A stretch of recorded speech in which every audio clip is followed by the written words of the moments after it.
Each individual state has its own thing. If you grew up there, if you were born there, you kind of feel a pride about that state. So, I mean, this is just Montford, Tennessee. I'm looking forward to just continued progression from the team out here. They put a lot of work in. There's a lot of infrastructure, longer, cleaner, more challenging course.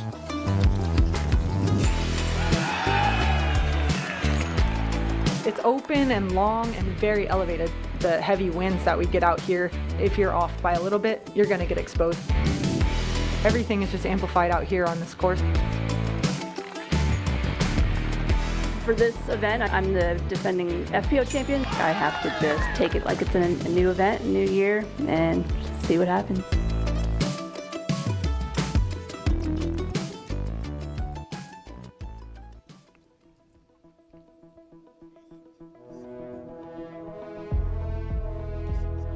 The Disc Golf Pro Tour is two-stepping its way down Broadway in Nashville, Tennessee, as we approach the Music City Open here at Mill Ridge Park. Lone Star Disc presenting this year's 2023 Music City Open. A beautiful day and an overhead view of the players taking the course out here for the first round in MPO. There is a look at Calvin Heimberg, who's sitting atop the Disc Golf Pro Tour standings right now. Hasn't missed a podium yet this year. Already got a couple of wins. And we welcome you inside the broadcast booth. Hello, everybody. I am Charlie Eisenhood alongside Brian Earhart. And look, Brian, Calvin has been consistent and excellent in the past, but it's been another level this year. Yeah, he's hands down the most consistent performing player on the tour, and he's also the best player this year. And you speak to him throughout the entire season, and he doesn't seem like there's much going on in his head, not really in a bad way. He's just feeling it out there. He has discs that he knows inside and out. He's executing well. He's not thinking too deep about these performances. You really can't get a detailed answer out of him sometimes, but I think that's a dangerous thing for the rest of the field. Calvin's just in the zone, and this is what has been working better than almost anybody on the tour. His putter has been finding the bottom of the basket so well, and I was just talking to you about this earlier, Charlie. He has every shot. He plays such a technical game, and yet he doesn't seem to think about the game very technically. He is such a natural athlete, and he's been playing this game since he was a kid, and we all knew something like this was happening and was in store for Calvin, and now we're starting to watch him blossom. So impressive. And then, you know, cross-sport athlete too, little basketball. Yeah. He's just got it all this year, and I don't think we've ever seen him putting better than this. 38% from Circle 2 so far this year. And, you know, if he finishes inside the top three again this weekend here at the Music City Open, it's going to be 6 straight podium finishes for him at Elite Series majors and silvers. That's the longest streak since Paul Macbeth did it in 2019. But he's got a ways to go to catch the all-time record. Macbeth, 17 straight podiums between 2014 and 2016. Not too shabby. Not too shabby. I will say the 2019 streak for Paul, he won every single event, and it was late in the season while the players started entering the woods, and now Calvin's doing this out in the open with all the wind exposing, making it even tougher to putt. So that 38% C2 percentage is extremely impressive. Yeah, it's been just an absolute spectacle from Calvin this year, and he's just in it. He's in the zone. And not really giving you too much in the press conferences, but he goes out there and he executes at a high level. There's a look at Paul Macbeth and his wife Hannah. From Pilot Point, Texas, Emerson Keith.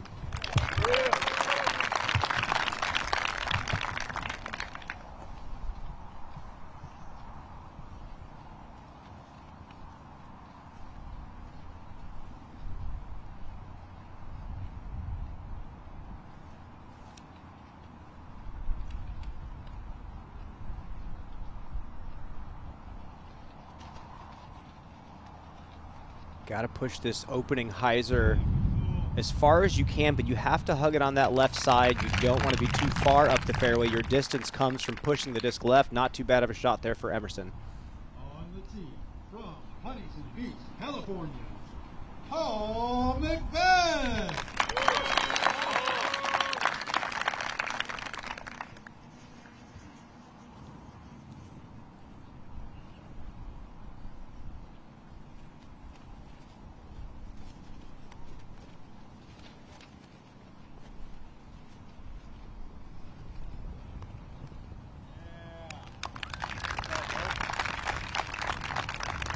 Good spot for Macbeth coming off the win at Throwdown the Mountain. On the tee, from Minocqua, Wisconsin, Adam Hammes.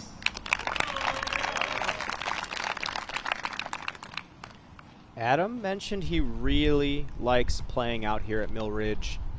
And when Adam feels inspired to play, that's a dangerous thing.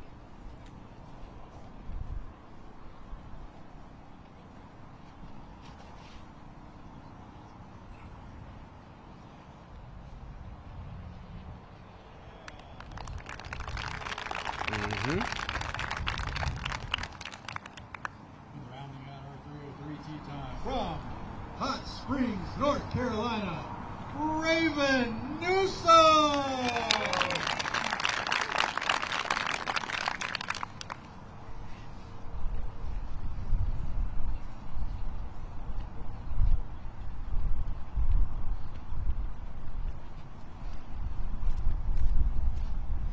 Where is he going, Charlie? This is not a line I have yet seen. Annie around the trees to the left.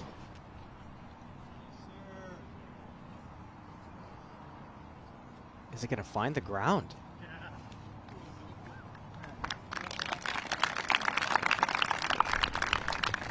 Okay. Crowd likes what they see. I just came from the practice round where we run most things on auto. Interesting choice from Raven Newsom. As we check in with Luke Humphreys up ahead on hole 13. He's putting for par.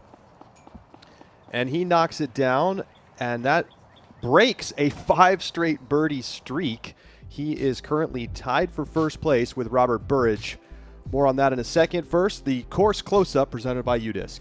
Yeah, I mean, this course has gone through a lot of changes over the years, and it's really a beautiful piece of property, around 130 acres of rolling hills. Used to be a hay farm, converted into a disc golf course. It says, you know, Sean Sinclair, one of the main course designers, but there's so many people that have been out here putting in so much work, almost 10,000 feet of elevation, and this year's edition of this course has been received very positively by the players, so really looking forward to seeing how this tournament plays out. UDisc and Trash Panda are teaming up for International Course Cleanup Weekend on April 22nd and 23rd. Head to udisc.com/events to find a cleanup near you or create one of your own. Time to take a look at Brian's breakdown, brought to you by Black Ink Discs. Yeah, well, understable discs on the par 3s. There's a lot of shot shaping that you need out there in some of the shorter holes, and I really like that it contrasts the strategy that you have to kind of implement on the par 4s and 5s. There's a lot of green space to work with, but there's only certain slots on these par 4, par 5 fairways that you can actually hit to get a good angle. And then, yes, big hike out here on this course. Lots of up and down walks, lots of long hikes. Players better have strong legs out here if they want to last the rest of the weekend. That's presented by blackinkdisc.com, the premium disc golf store.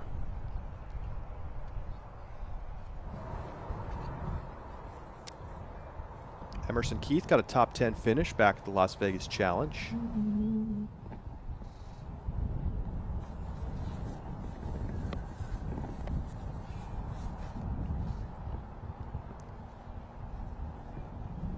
This is a long second shot. You do have kind of a backstop. The basket's perched in the middle of some trees, so a roller isn't a bad option. You just don't want to leak it too far right.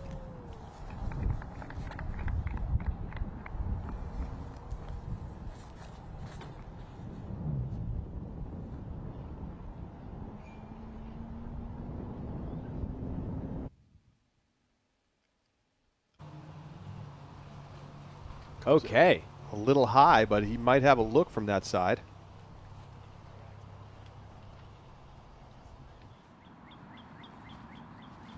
Back with Luke Humphreys, co-leader on 14. Yeah, really don't think that's what he wanted. That was way left.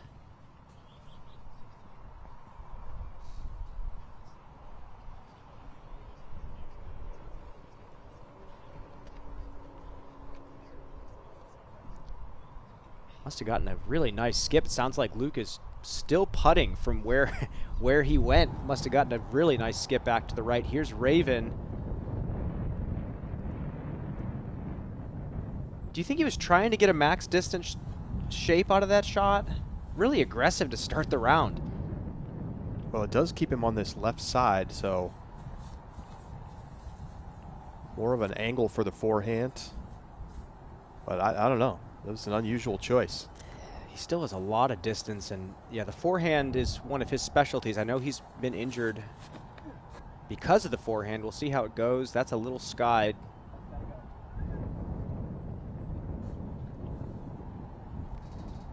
It's not where you want to be.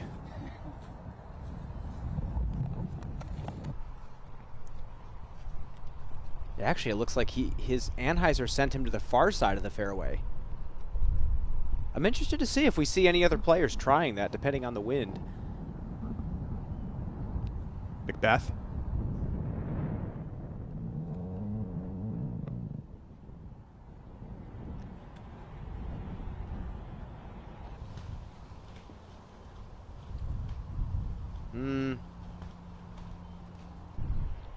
Still a ways to go there.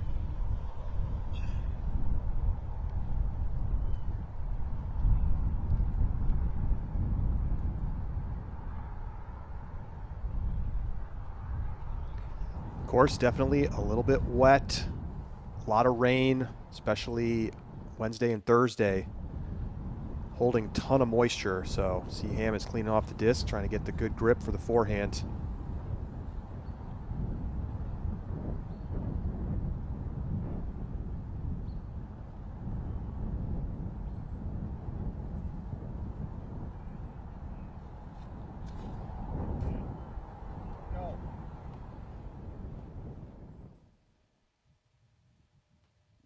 And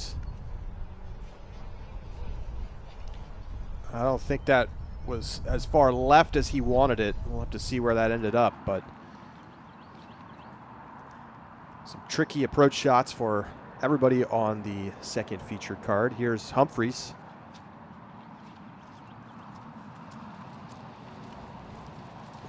Unable to knock down the birdie putt, so he went on to make par, and so he remains tied for first with Robert Burridge, who's in the clubhouse at 6 down.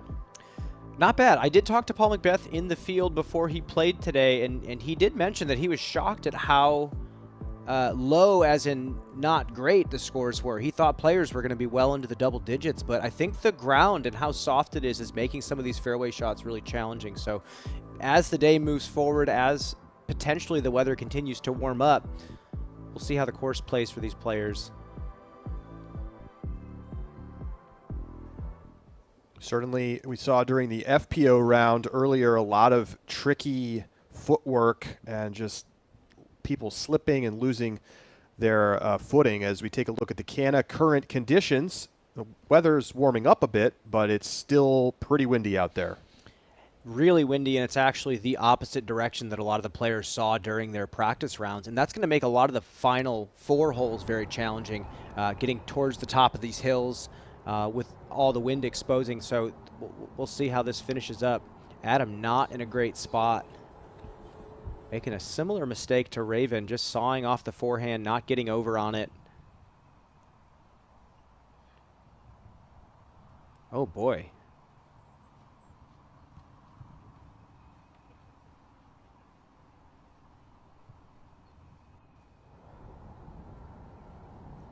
So he's trying to get very creative. Wow.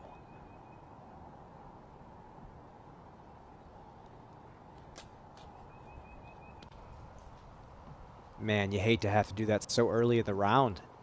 And you could see how soft the ground was. And also something to take note of at Mill Ridge. Yes, it looks clean. A lot of the rough here is absolutely brutal if you happen to find yourself in it. Mason Ford birdies on hole 14. So he's now up into a tie for 5th place. Can he get down? I'm going to get Raven if you can get over the shoulder.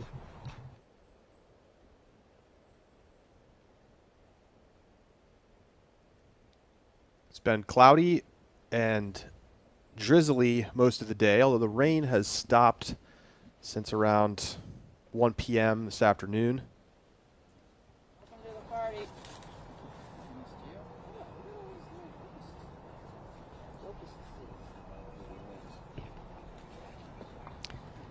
Ah, man, I suppose you could call that a party, Raven.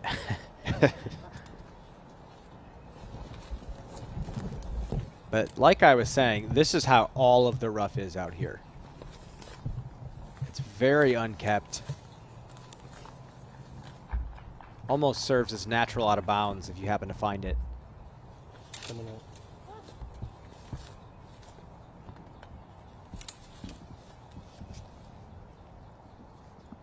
Very tough spot for Newsom's third shot.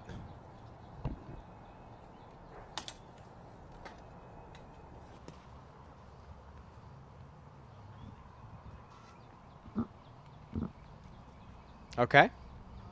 Not bad.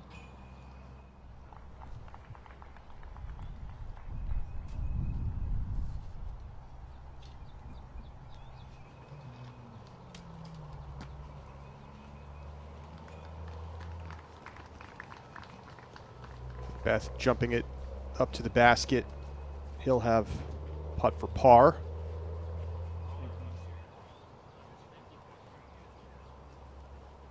Already the foot traffic around the basket has started to make it a bit muddy. Yeah, it's brutal out here. And like you had called this morning with the FPO division, a lot of players in the fairways were opting to throw standstills just because they knew they didn't want to either chance a foot fault or even just hurting themselves. Ham is trying to save a par from circle 2.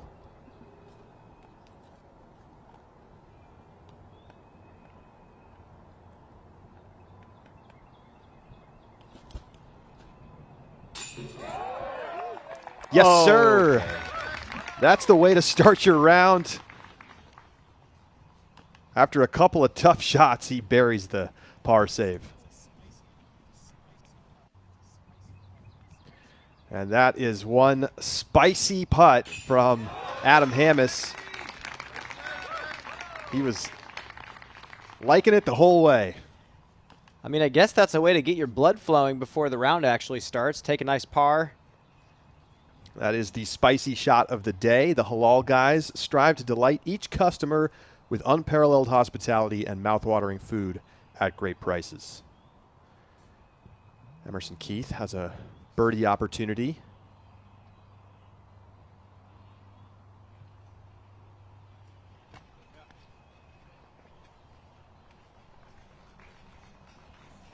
Nicely done. Pitches it up. Tap in par coming up.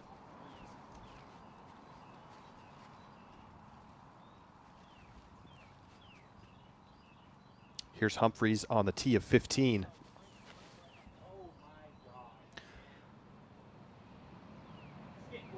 Huge sky hyzer, and that does not make its way back in bounds. And he went out of bounds way early, so we'll see what comes of that. And we'll take a look at our lead card, our feature card, teeing off right after this.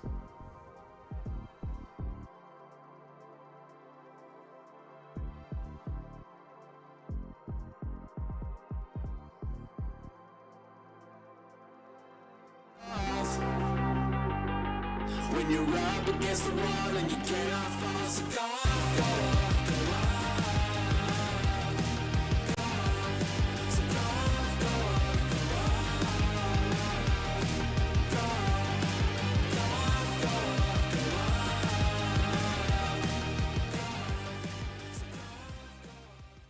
Why disc golf? It's the people. It's fun. It's being in nature. It's the lucky shots. It's the feeling. It's different. It's the challenge. It's the throws. So come out. Grab a disc. Or two. And let it fly with Lone Star Disc.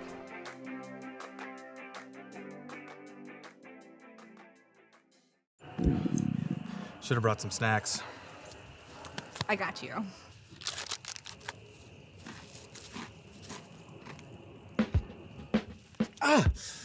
I got you. I got you. I got you. Oh, Karen, do you know where hole 17 is? I got you! Is that a compass? Karen, why do you have this? Ethan, just help me. We gotta get this set up. Okay. It's getting dark. Kyle Klein stepping up for the birdie on 18. Your Open champion, Gannon Burr.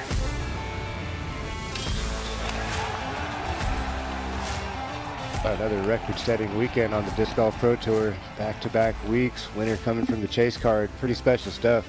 Gannon Burr, Kyle Klein, two young superstars on tour, showing you how to get it done.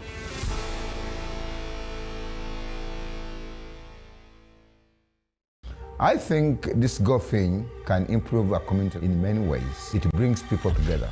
That maybe some of these kids who feel a little bit lost could find something like disc golf, find friends, find people to come together and play the sport. Encouraging people to work together, kids to know one another, love one another. A way for these kids to have a really fun thing to do together. I think that's what we need in the world, love one another and do life together. What people are going to notice when they pick up the Supreme Series is superior grip, superior durability. The inspiration of creating a new disc line for Dynamic Disc was to actually step up the quality even more. Our friends over at Latitude 64 have to have special molds made. And this Supreme line of plastic is truly a premium plastic. It's a premium disc, and you will know it when you touch it and when you throw it, that it's as good as it gets. The Challenger is consistent not only on the putting green, but also throwing as an approach disc. With the Challenger, you're getting a really straight flight, whether it be 5 feet or 120 feet. You can just really spin it and trust that it's just gonna hold right where you aim. Welcome to Music City Disc Golf. We are a 501c3 nonprofit public charity here in Nashville, Tennessee. We strive on including men, women, juniors, and providing competition for all skill levels. We would like you to come be a part of Music City Disc Golf. The Music City Open is presented by Lone Star Disc. Let it fly.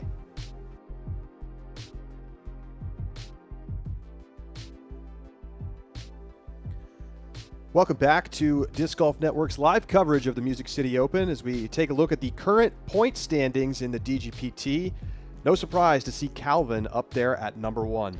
Yeah, and like I was saying, by far the most consistent player. Look at all the rest of these players on the leaderboard. They have a couple good finishes and one average finish, and Calvin is just blowing them away right now. And I think the rest of the players are playing well at some of these types of courses and playing not so well at others. And I think right now, hands down, he is the top player in the game right now. Ladies and gentlemen, this is your feature card for the Music City Having Open, a little chat with Jeff Spring. Lone Star Disc. On the tee, from St. Louis, Missouri, Nico LaCastro!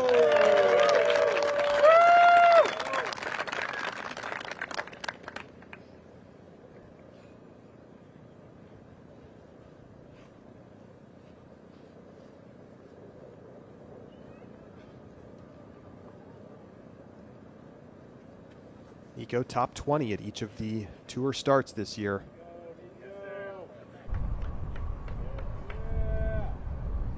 Wow, you see that wind just completely shoving the disc offline.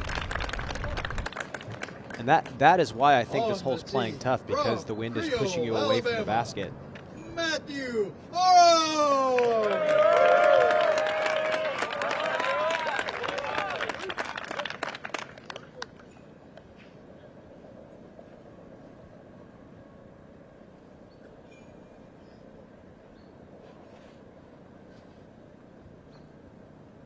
Orem getting a couple top wins while he's off tour. Open at Tallahassee in the City of Mobile Championships. Dead center.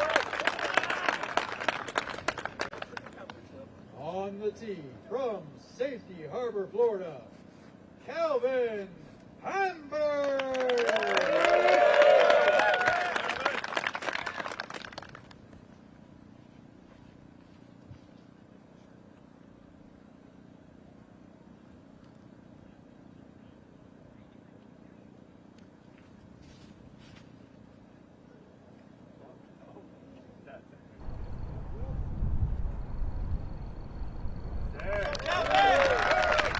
Love that left side. I love how tight he played that force the crosswind to shove it back in play. Yeah, sorry about that. Just smart play right there from Calvin.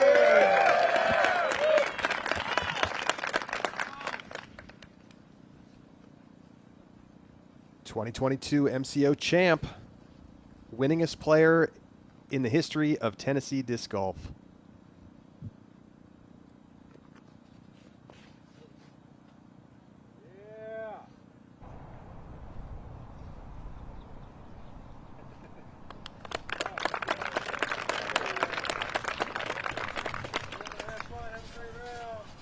So pretty far to the right side of the fairway for Dickerson. Get an overhead look at the first fairway as we get ready to try something a little bit new here on the Disc Golf Network. During the round, we've got Nate Perkins talking with Matty O live on the course. Nate? Matty O, it's good to see you, man, and thank you for being the Max Homa of the DGPT. Appreciate it, Perk Dog. Glad to be it, man. What'd you just throw off the tee there, man? I threw my Orbit Rive. I ain't got a name for it yet. We didn't really have a great receiver last year on the Tide, so still kind of coming across the name of what I want to this year, maybe. So that's one of your stable dogs. Is that going to be a disc that we're going to see here with the winds picking up later in the afternoon? Absolutely. I see that one, some Julio Jones in there, and then maybe just some placement enforcers every now and then, and again. But yeah, that'd be the game plan. I actually am playing it kind of blind. I played it before, but not this layout. Showed up like 2 hours ago, so I'm going all natural. And you won in Mobile by 10 strokes last week. Can you talk to us a little bit about that? Man, like, this little kid played with me, and he was like, man, you actually got some real competition this week. And I was like, all right, little kid. So I had to put the show on, but I'm just glad to be home, man. I was just been traveling a lot this year. It's just good to spend some time at home before I make the long haul, All right, and last question for you, Matty. What do you think about Cowboys dropping Zeke? Oh, I think it's a absolutely standard move. We need to do it. We got to make some cap space. Running backs, you can always get another one. All right, Matty. Good to see you, man, and good luck for the round. Matt Oram, NFL analyst for us. Great stuff. Thank you, Nate, and thanks, Matty O, for being willing to do that. That was awesome.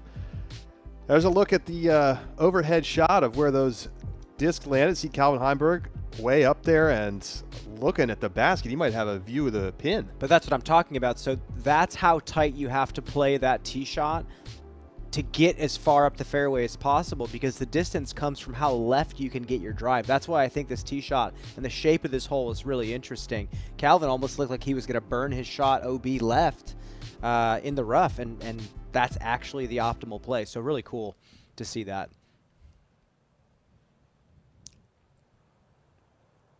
Nico first to throw his second shot. He's going roller.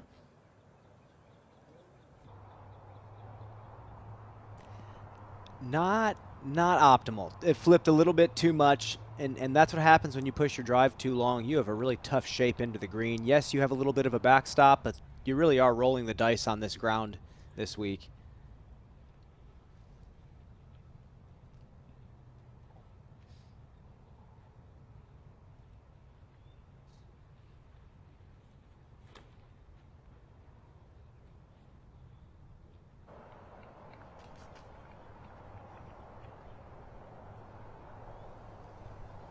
Oram shot curls up 150 feet from the basket. Back to Luke Humphreys up ahead. This is him throwing his fourth shot. 15 feet, Luke. Beautiful. So he is looking to try to finish up with a bogey there on 15.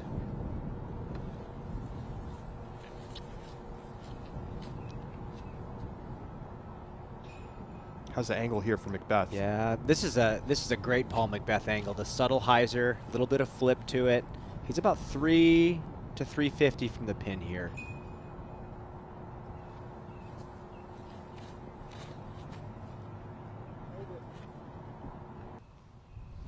A little bit too much flip.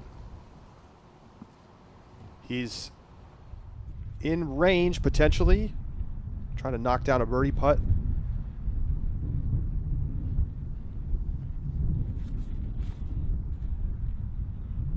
Dickerson. Big hyzer forehand. And that got caught up on the left. Unclear exactly how good or bad that's going to be, but not where he wanted it. We've seen a similar mistake on this second shot on hole 1 with the forehand. You're going uphill, you have a crosswind going to the right, you really have to overcorrect and beat the crosswind initially before it gets the help.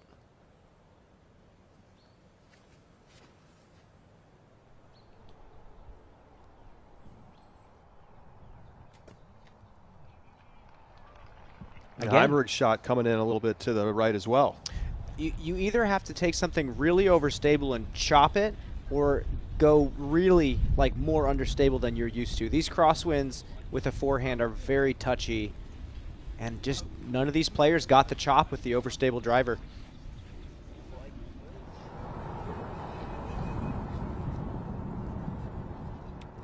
Catch up with Adam Hammis on hole 2. Here he is throwing his second shot on the par 4.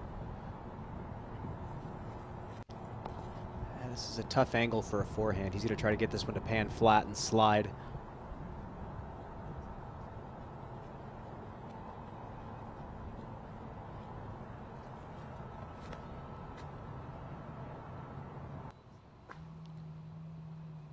Oh, huge skip. Wow. Inside the circle. Okay.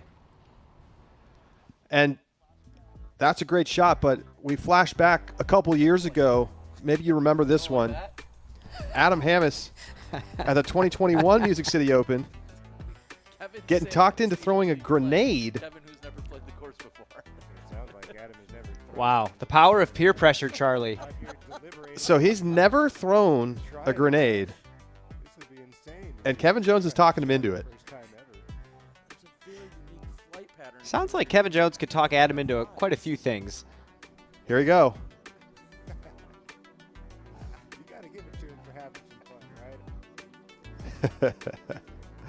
Went for it. Here he is now on the green back here in 2023. Outside the circle.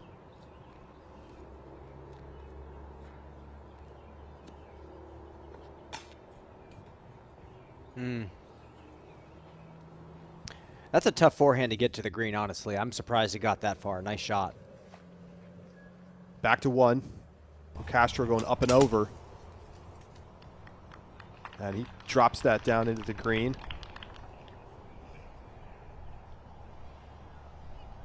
Might be obstructed by those trees on the right side. Oram. Smooth approach. Tap in par coming up.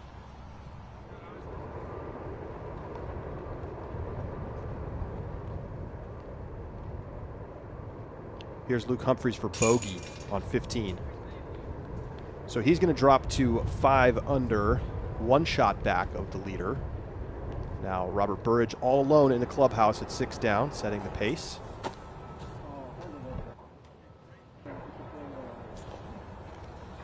Macbeth never really coming close with that. He's talked about feeling great inside the circle with his putter. And I don't know if you want to call that one a putt, but outside the circle just hasn't been that confident yet this year. I feel like he's been streaky with it. There's been some sections of time where it looks like he's unstoppable from C2, saving some incredible numbers. But yeah, I totally agree with you.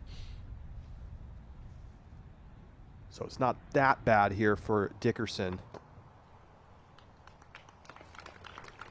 He will have a short par putt.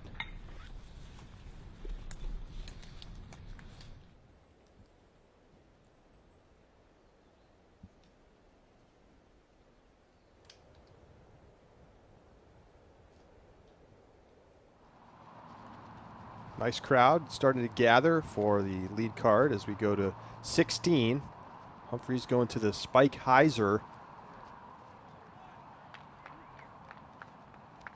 And that looks like it's stuck right behind the basket. So he's in circle 1.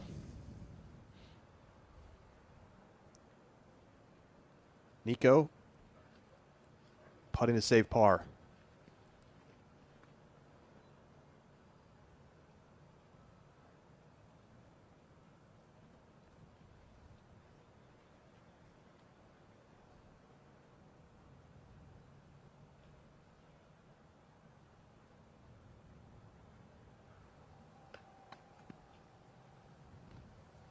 Found the tree.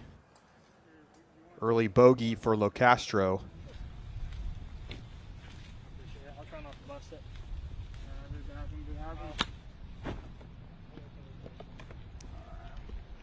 Looks like Calvin, despite sawing his off just a bit, got enough distance and snuck into circle one.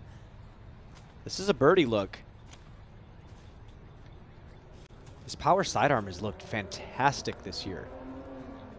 That's been the other very noticeable improvement along with the long-range putting.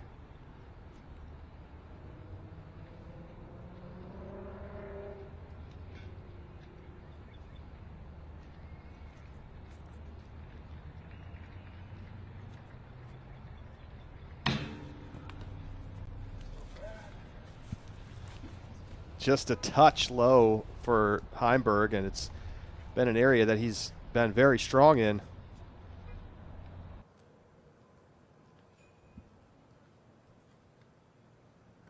So no birdies for our feature card on hole number 1. This was hole number 3 a year ago. I got rid of the old hole 1. One of a number of changes out here at Mill Ridge. Yeah, I think original hole 1, it was good that that hole left. It just wasn't spectator friendly. It was too short, and now we have a beautiful power shot that the fans can watch on that first hole. So yeah, I love all the changes that we've seen out here this year, and surprisingly, overwhelming positive sentiment from the players, which is awesome to hear. To hole 3, here's Macbeth.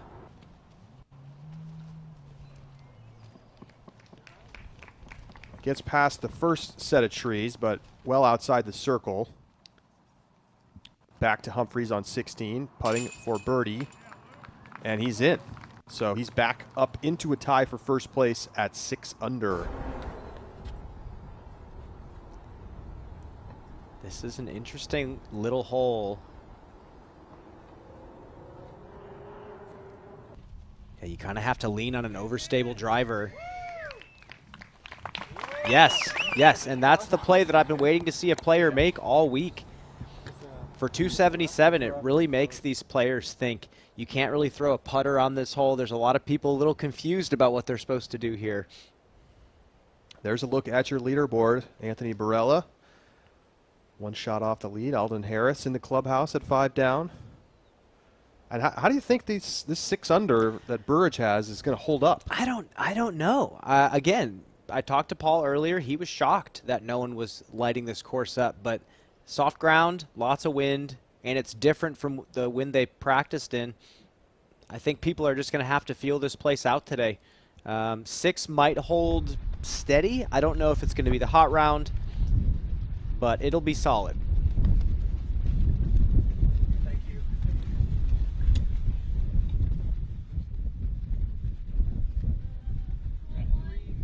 The wind has been a big factor, not just because it's blowing hard.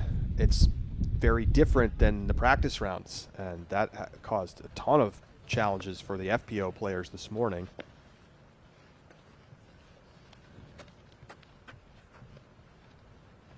Certainly scoring conditions not what we might have expected so far for MPO.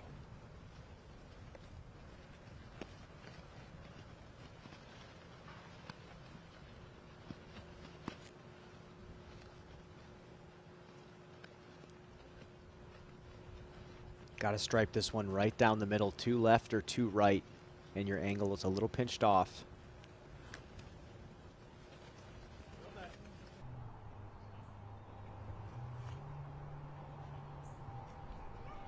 Yes.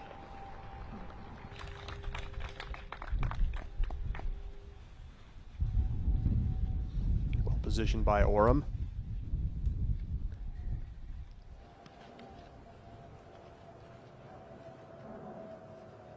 See how crowded the leaderboard is.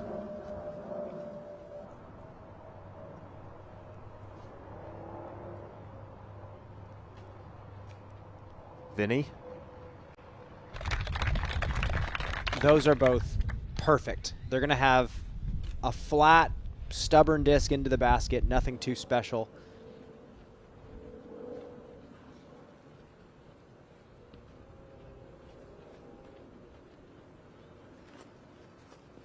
Dickerson, 4-time winner here at the Music City Open.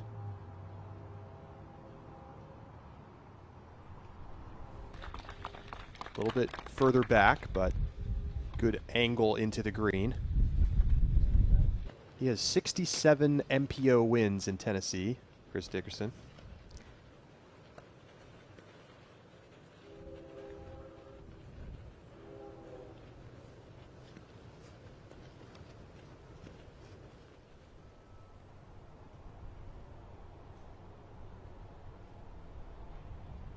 Yeah. Yeah, all of those are in fine position.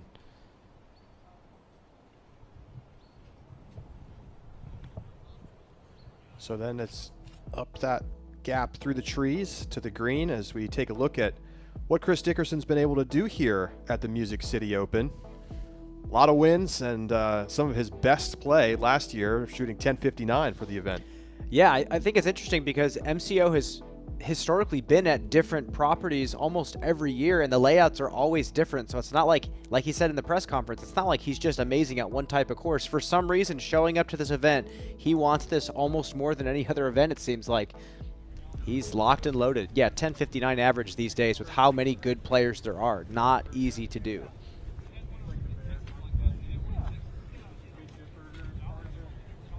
Having a chat with Calvin. 17. Luke Humphreys. Looks pretty good.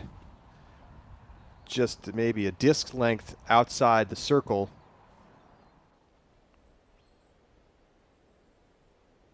So he will try to add to his 6-under total.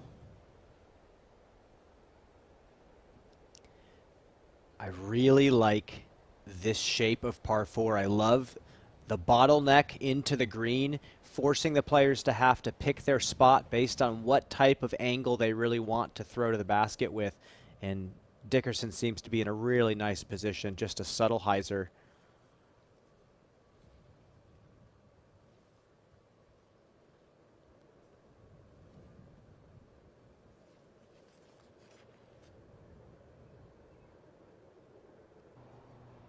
Needs to get left. And he will have a putt outside the circle. Just push it a little bit too far to the right.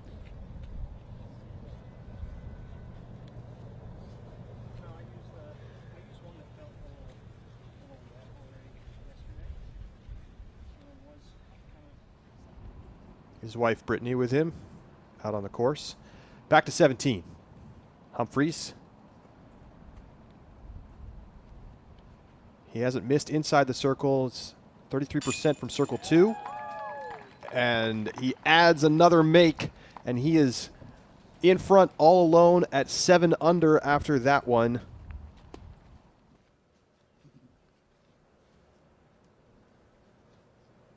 Nice putt from Luke Humphreys. Nico. Oh, that's got to roll bounce off something. Otherwise, okay. Just on the edge, not too bad. Not really a look at birdie, though. Bit too far back. This is one where I feel like you don't want to go for a bullseye unless it's a really, really perfect position for you. You just want to hit the gap, squeak a little bit left, give yourself something shallow in circle 1, maybe early circle 2.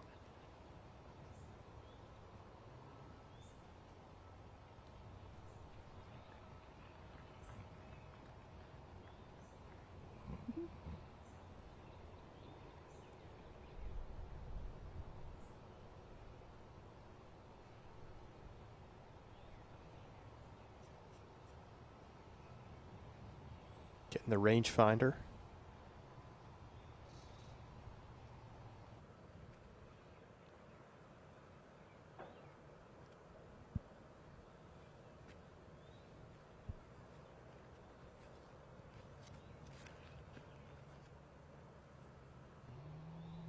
Looks pretty good. Oh, yeah. Beautifully Nice shot. done. Just on a line the whole way.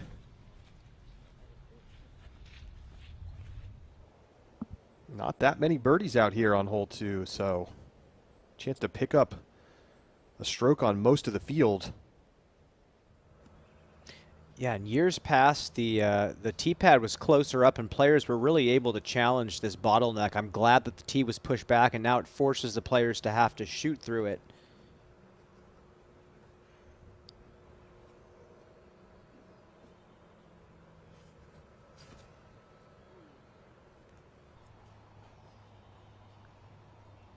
Oh.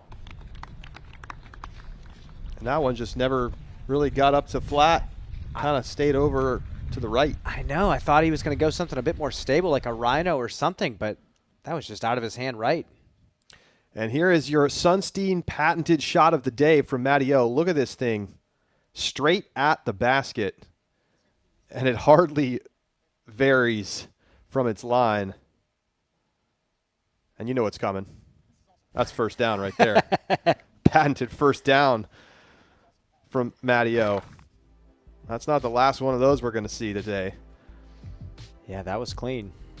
And that patented shot of the day presented by Sunstein LLP.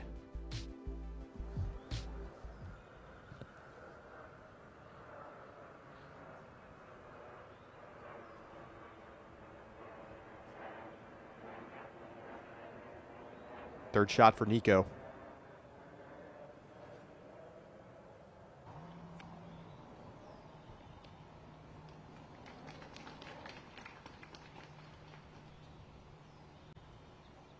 Good clean shot to the basket. Here's Macbeth putting for birdie. Up ahead on 3.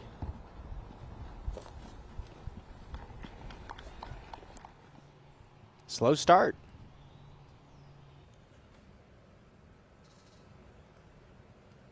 So Calvin obviously well outside the circle here.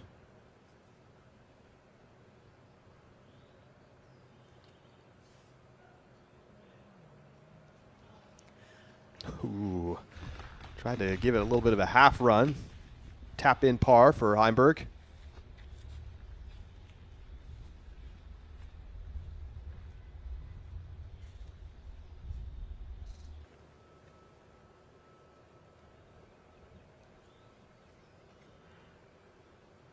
Just playing is the third hardest hole on the course so far.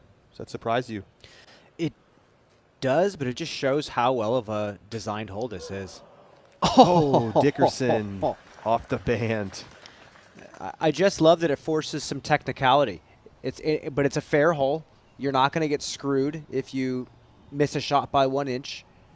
I think it's very fair. I think it forces some strategy. And then the second shot, after throwing a power shot, much more technical. So, yeah, doesn't surprise me.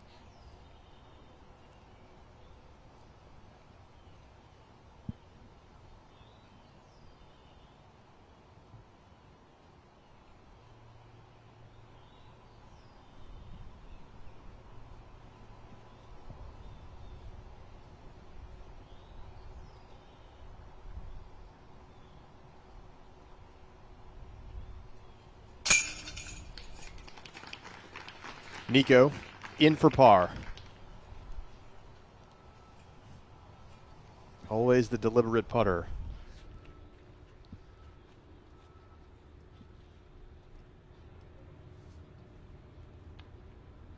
So great chance here for Oram to pick up a stroke on the card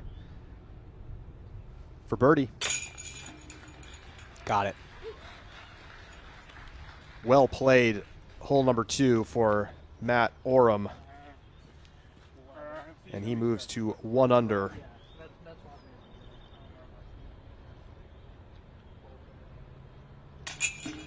And the front third of this course is playing pretty tough. We're not seeing people much more than maybe 2 or 3 under at best coming out of hole 6.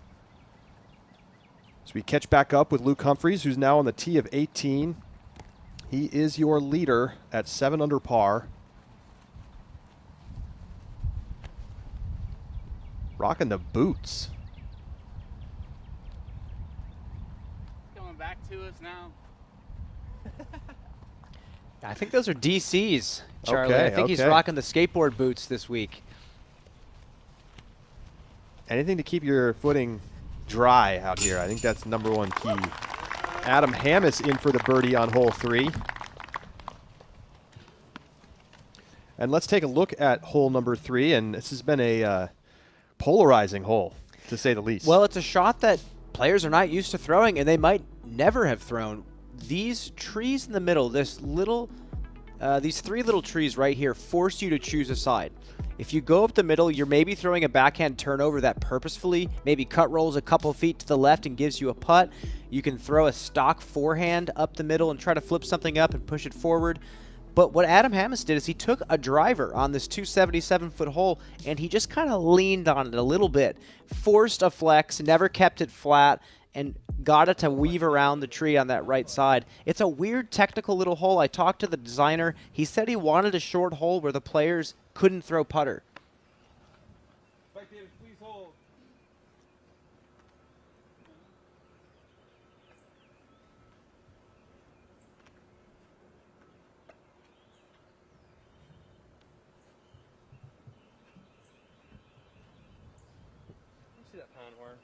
Matty-O waiting for some spectators to stop moving on the backside of the green.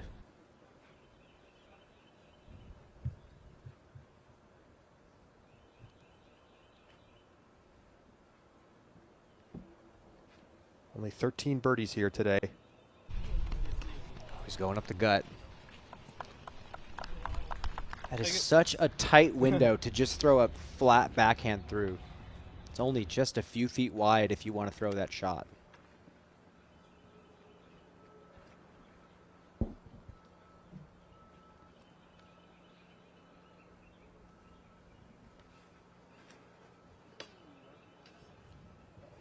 Oh, Calvin hits more or less first available on that left side. He is in bounds, but still a lot of work to do just to get to the green. Eagle McMahon took a triple bogey 6 on this hole today, and he's currently 4 under through 16. Only blemish on his scorecard. Dickerson finds that tree, a little fist pump. I talked to Chris earlier this week, and he expressed displeasure at this hole. I actually think Nico is well equipped. He loves these little flex shots. I'm interested to see what he does here.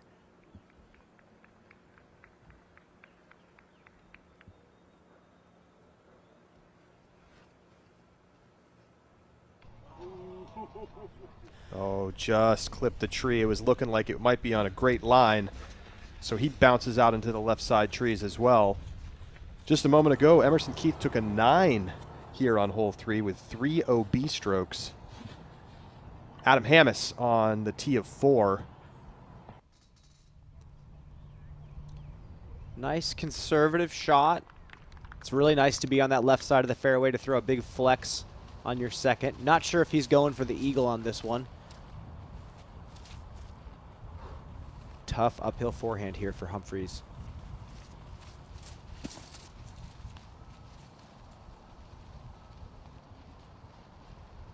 That's riding way left.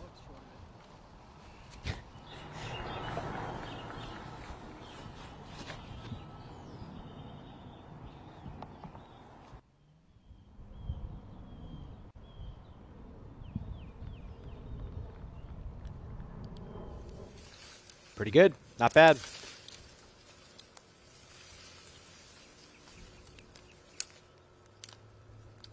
Calvin removing some debris.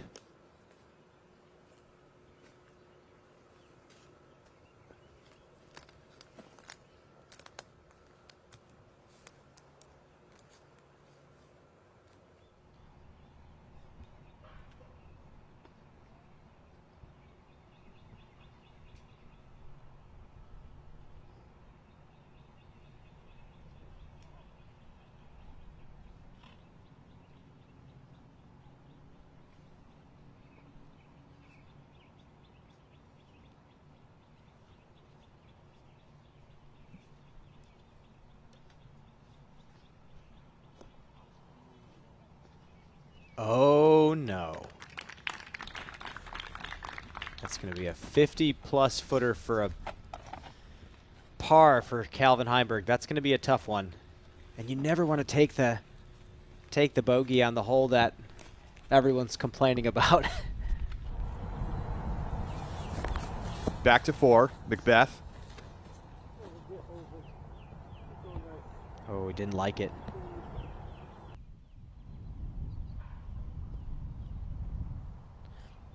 Gets the green flag.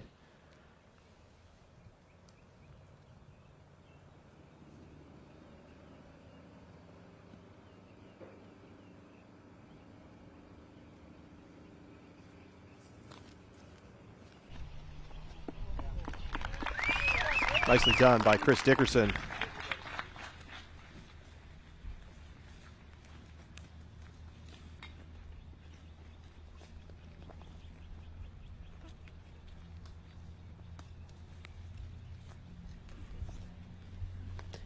You know, I really don't mind the hole. I walked up the fairway. I watched the players practice it.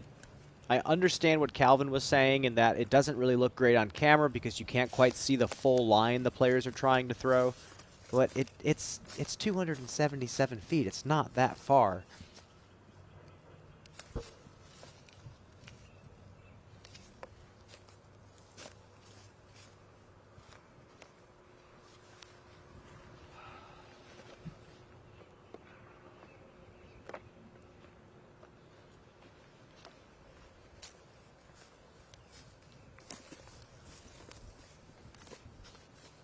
Nico trying to figure out which disc to throw. It's really tough.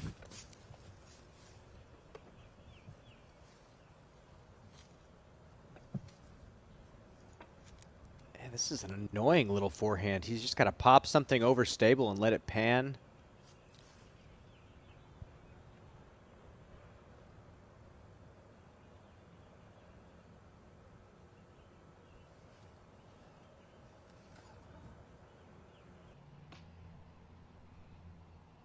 Oh, and just gets rejected by the last tree. So he'll have a tough putt coming up for par as well. Humphreys on 18. That was his third shot, so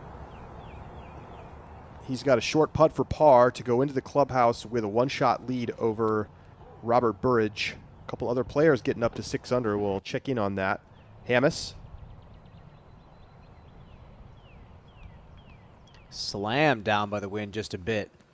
Still a decent ways to go to the basket for par.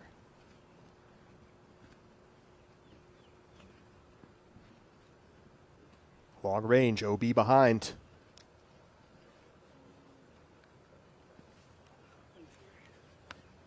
Well, right over the top of the basket, so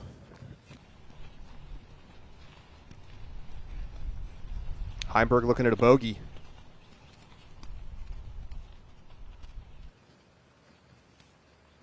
Bit of a slog for the players right here on hole 3.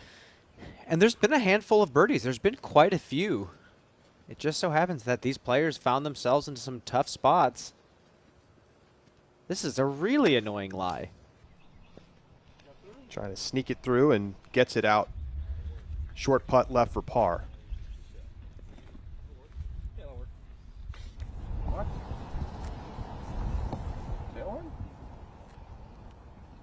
Back to 4. Hammis checking the wind. 1,112 foot par 5.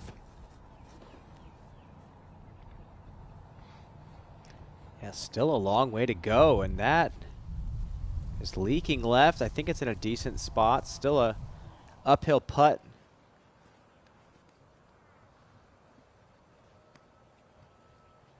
Nico putting for par.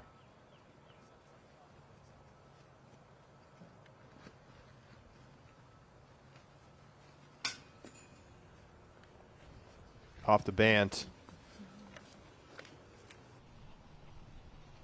Yikes. Holding the pose there on the miss. Hole 3 wreaking some havoc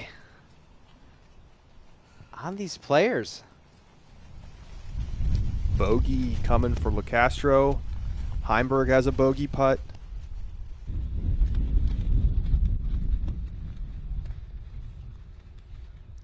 This is no gimme. Yeah, I was going to say the same thing. This is a little bit of work to do.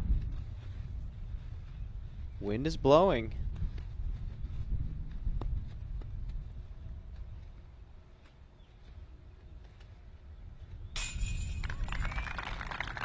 Well, that's Calvin Heimberg we've seen all season inside the circle. So he takes the bogey.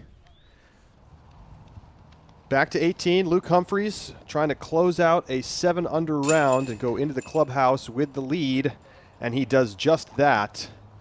So he's got a one-shot advantage over Ezra Aderhold, Anthony Barella, and Robert Burridge, all sitting at 6 down. Aderhold 6 down through 13. And that's a number that I thought we were going to see more of today. I think Luke is going to get off his round, check UDisc, and he's going to be surprised. We'll be right back on the Disc Golf Network.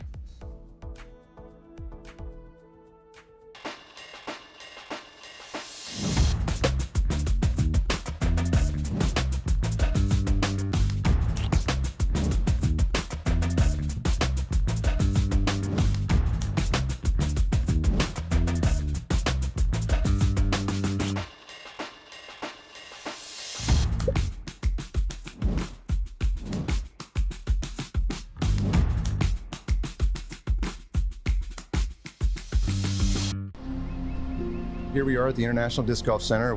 The course is just shining for the competitors. This place means a lot. It's the type of course that where as soon as you think you have it figured out, it shows its teeth. At a major tournament, there's a different kind of feeling. Make your career go to the next step, you need to win a major. We show where we came from and hopefully show where we're going with events like this weekend.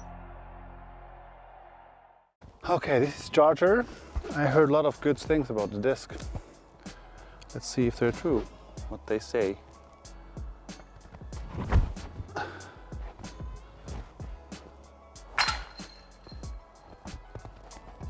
That was my actual first shot with that disc ever.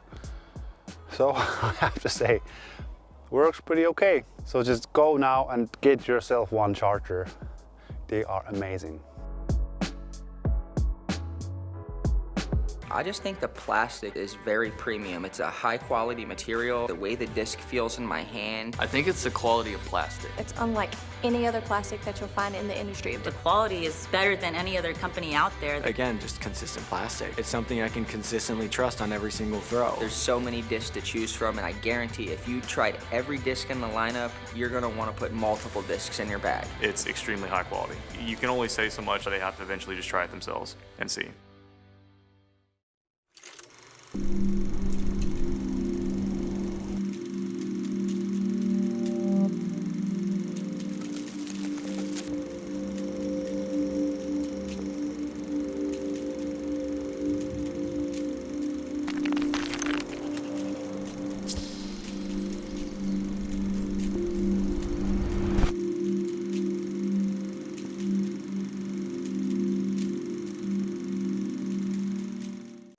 Hello, we're Kenna. We're a Dutch growing company. We love plants and we want to tell you some cool things about them. Just like humans, plants can communicate. They can sense when another plant is close. Plants look out for each other too. They warn neighbors about nearby threats by secreting substances. And studies have shown that plants love a good tune. We love and understand plants. Let our passion excite you too.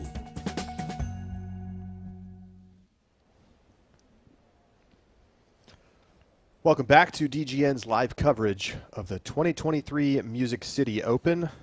Luke Humphreys is your leader, just finished up on 18. 7 down is the mark to beat. Just as it was after round 1 of the Masters yesterday. Disc Golf Springtime Major is right around the corner. Matty O.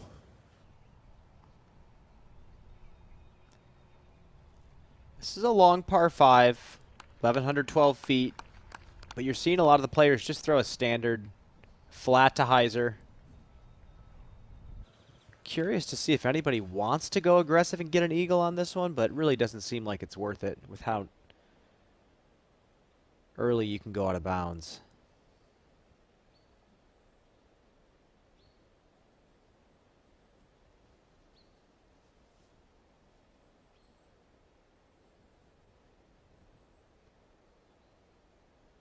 Dickerson.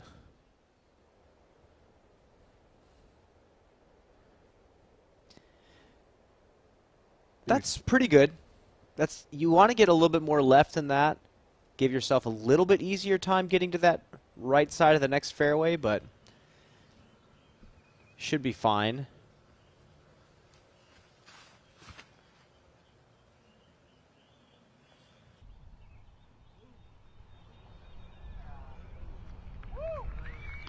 Heimberg getting some nice ground play back to that left side. He found some dry grass, I guess. Skipped him forward about 50, 60 more feet. Up to the green of 4. Here's Macbeth. Saw during the break his shot skipped down to the bottom of this hill. And as he's said, has just not been super close with his circle 2 looks.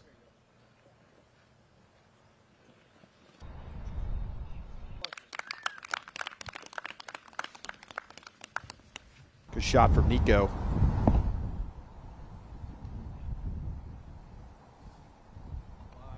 Hammis goes right by the basket there. Work left as we take a look here at hole number 4. Yeah, like I said, it's within distance to get a 3 if you throw 2 max distance shots. The second shot from this fairway is kind of a forced flex shot where you can go high towering Anheuser over the tree line to try to get yourself an easy up and down.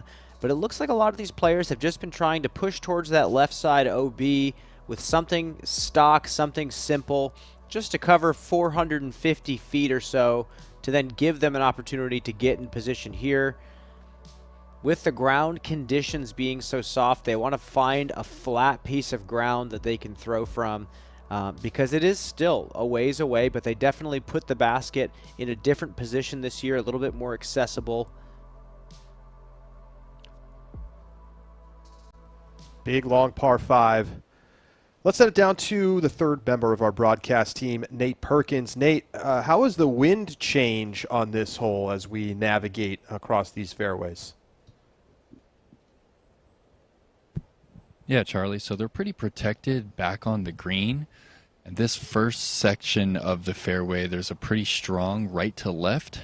But I really think the difficulty of this hole is that when they shape this big towering Anheuser, they're headed into the crosswind at first, and as the disc moves from left to right, it's then heading back straight into a headwind. So lots to think about on this multi-angle shot here on the second. Thank you, Nate.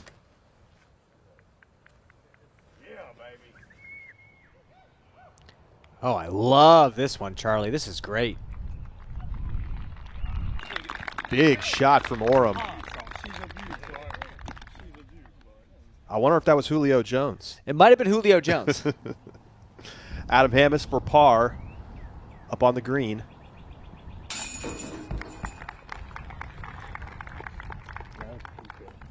Cashes it in, so he remains 1 down on the round.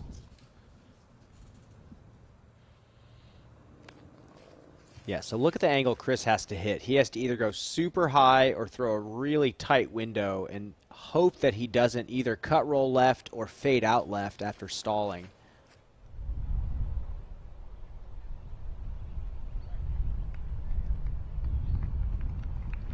Oh, yeah.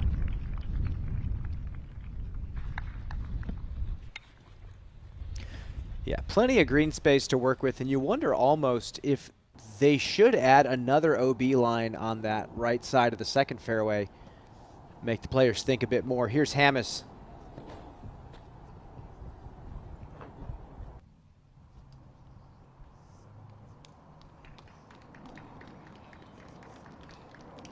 Oh, sit down.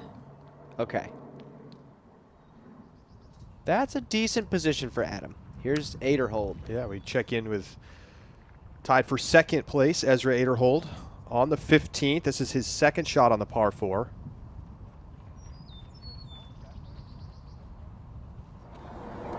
And looks like it got into circle 1, so he's going to have a birdie putt. Trying to tie up Luke Humphreys.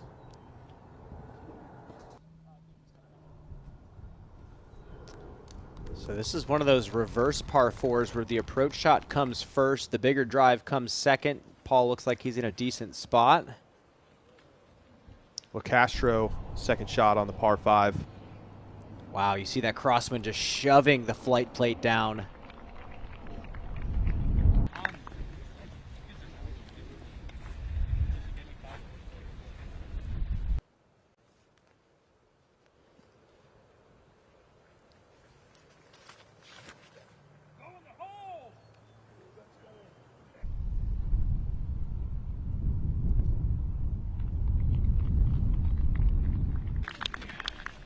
Pushes it pretty far to that right side.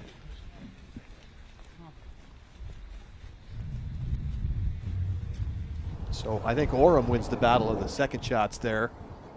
Beautiful line. Back to Macbeth.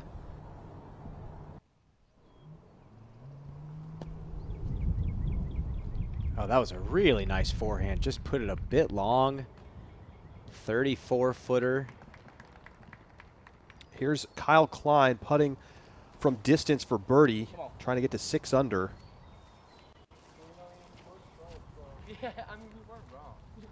Good line, but too high.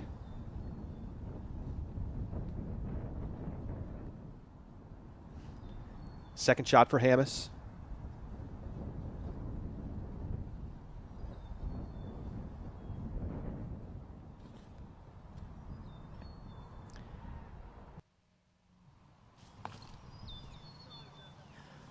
Ooh, and that's going to get caught up in the trees and end up out of bounds. Back to Ezra on 15. This is a birdie putt to tie the lead. Ooh. And that's his first missed putt from circle 1 all day. Almost knocked that tree over, smacking it so hard. That was rough, but yeah, I understand. In the moment, he knows what the stakes are. Ezra having a fantastic season so far. Consistently up the leaderboard. No wins yet, but I think he is well overdue at this point. Yeah, aside from a poor finish at Waco, he's been fantastic. Second at Las Vegas, 6th at Austin and Texas States.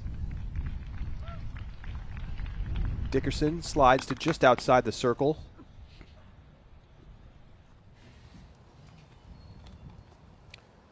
Back to Eiderhold, this for par.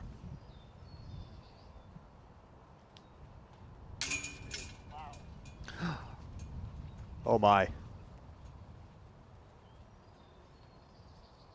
Oh. Oh, and he almost missed another one.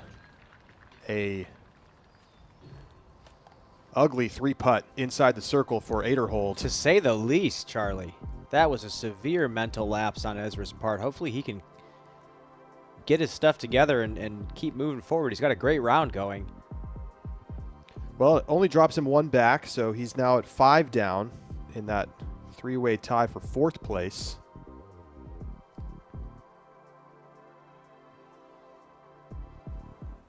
Just a lot of disc golf left. The tournament's just begun.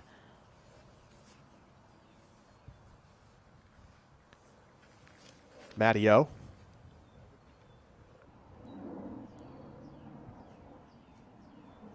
Little body English to get it inside the circle.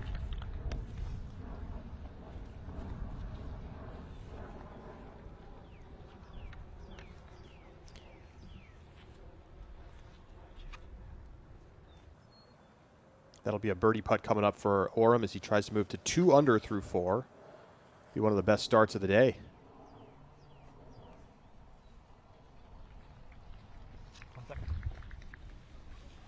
Heimberg inside the circle.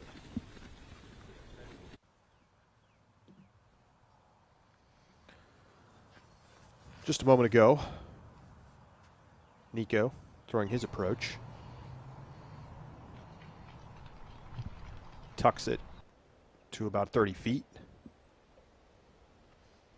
So birdie putt's coming up for the feature card.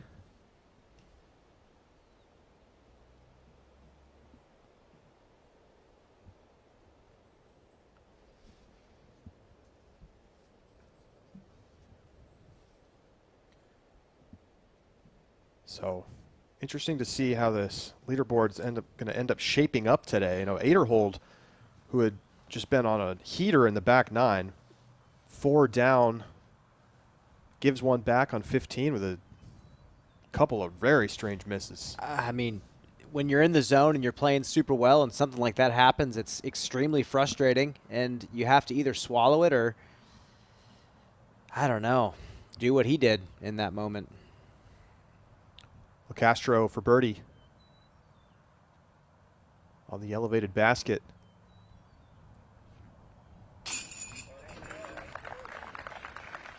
Clean putt from Nico.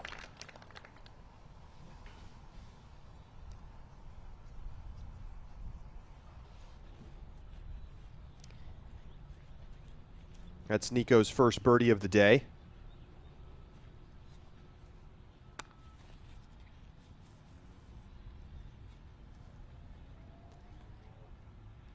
This is a tough putt, especially with the wind blowing.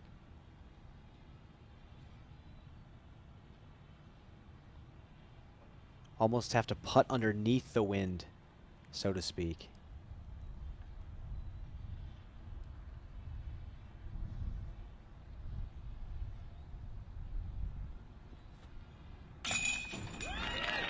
Oh, great putt from Chris Dickerson. He moves to 1 under. Yeah, he willed that one in the basket. That was slick, I have to say. Maybe had 1 or 2 revolutions of spin on it, just a pure knuckleball into that headwind.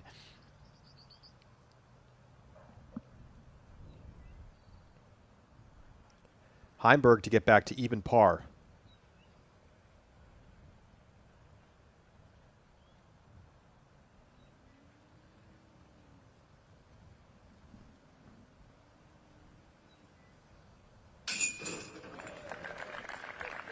Knocks it down. Right back on track.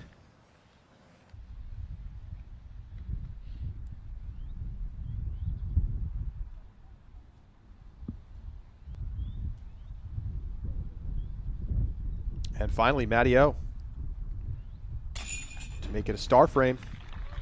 Got it. So 4 birdies for the feature card here on hole 4. There's a look at the scoreboard. Music City Open coverage continues next. What makes the Halal Guys so deliciously different? You might have heard of our famously long cart lines in NYC fans happily stand in. Today, with over 100 plus restaurants across the globe, we are your place to experience authentic American halal. Enjoy our delicious falafel, Euro sandwich, platters, and sides topped with our famously flavorful white and hot sauces.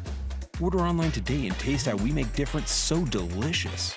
The Halal Guys, bringing something deliciously different to the table.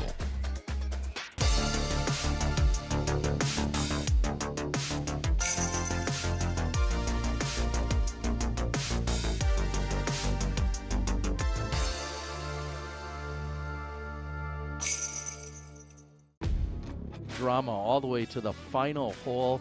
Kristen to win the Waco Annual Charity Open. She's done it! Kristen to tar. Why disc golf? It's the people. It's fun. It's the lucky shots. It's the feeling. So come out. Grab a disc. Or 2, and let it fly with Lone Star Disc.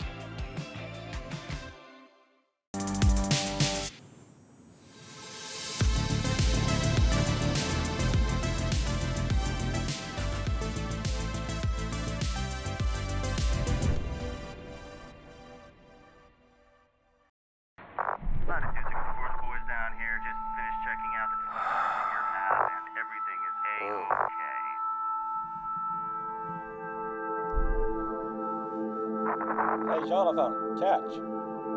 Huh?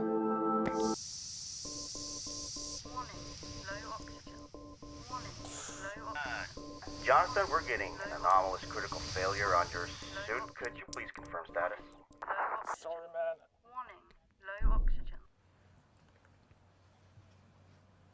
We're back on the Disc Golf Network. Matt Oram on the tee of hole 5.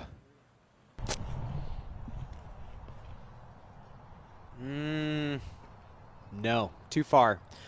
For those of you just tuning in that haven't seen this hole yet, it's kind of a reverse par 4. We'll explain it in just a bit. Here's Macbeth.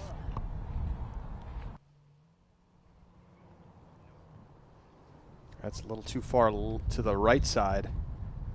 It's going to be a very difficult angle to the gap. Here's Dickerson. So yeah, there's a gap maybe 270 off the tee, and there's a gap maybe 300 off the tee. You just have to position your shot just in front of to have a look at the basket. And Dickerson also putting his too long. That's going to be a frustrating step out forehand for him. You can even go standstill sidearm really and be just fine.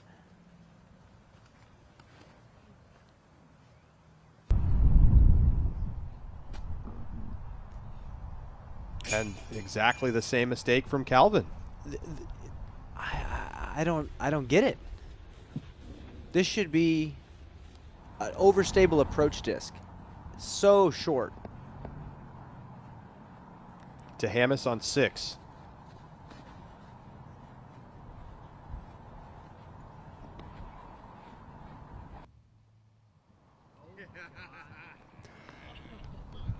And barely gets the green flag.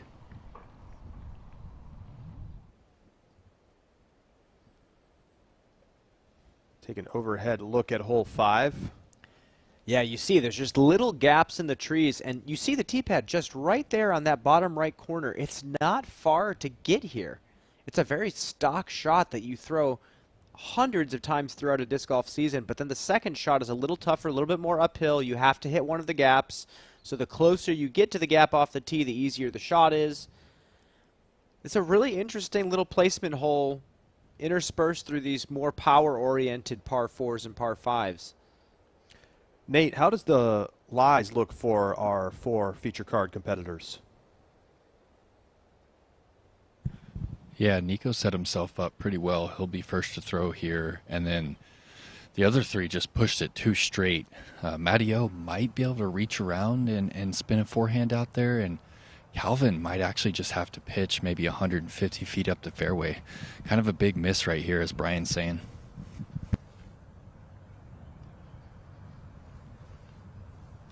So Nico going to attack this second gap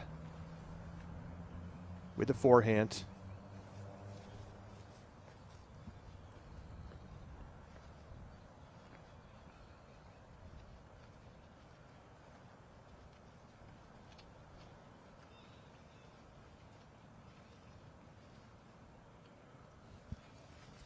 A little over 300 feet to the basket.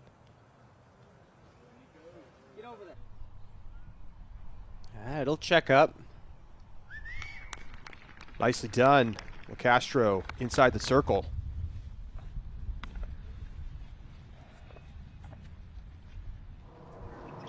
After his return from suspension, Nico has played quietly fairly well. Hasn't missed the top 20 yet. I mean, hopefully he had enough time to train and practice without the pressure of competing, and yeah, we're seeing him really come along.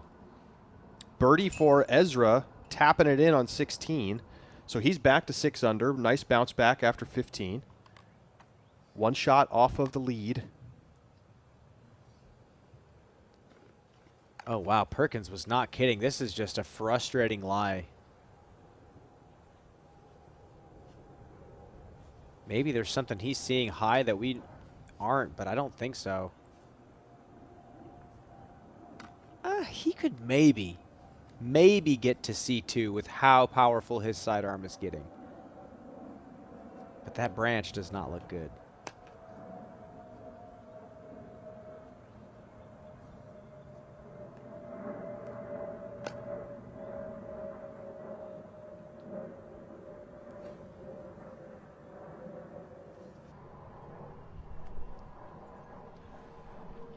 Well, just gets it out and into the open. He'll have a good angle for the third shot up into the green.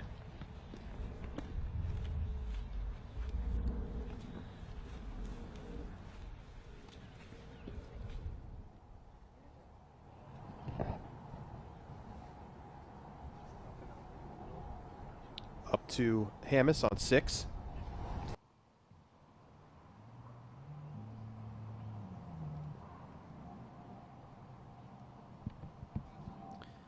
Okay, not bad. Kind of fell out of his shoes on that one.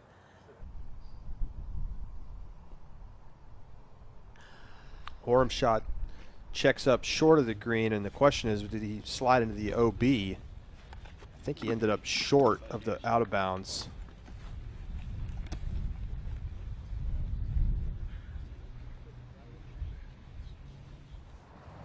But obviously no real look at the basket from there. He'll just have to pitch out around, try to save his par. Here's Kyle Klein on 17. It's got to go. That's not going to get there.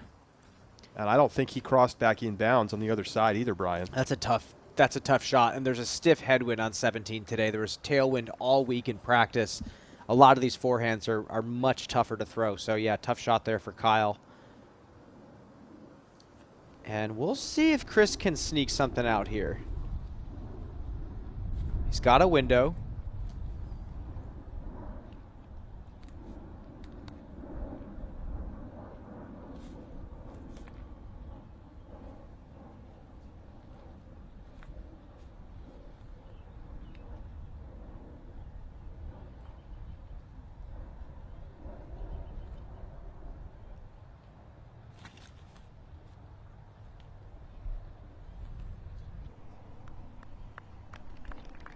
Committed pretty good, and he gets just to outside the circle, so he's going to have a chance to get himself a birdie. Back to 17, 8er hold, 1 shot off the lead. Just watched Kyle Klein go out of bounds, but that's a much better looking shot, yes. And he's inside the circle. Maybe a 25-footer for birdie for 8er hold to try to tie the lead. And Macbeth on 6 looking to go way up and over. Okay. Looks like we're going to the carnival, Charlie. Here we go.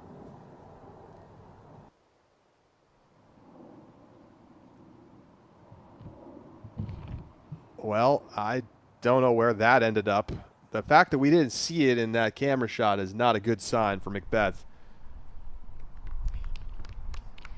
Heimberg to about 15 feet on 5. That'll be left for par.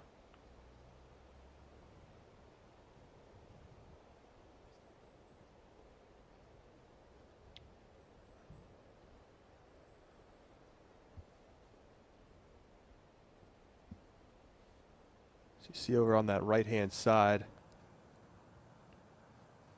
Orem just barely safe.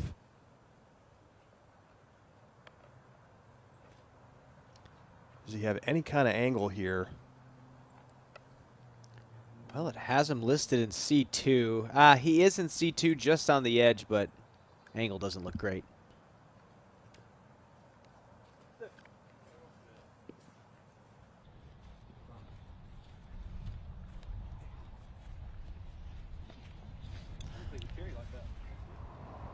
Par putt coming up for Orem.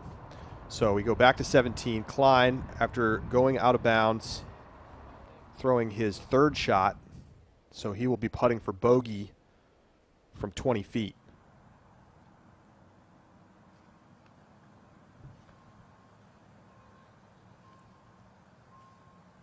This would be a really nice birdie get for Dickerson after his tee shot.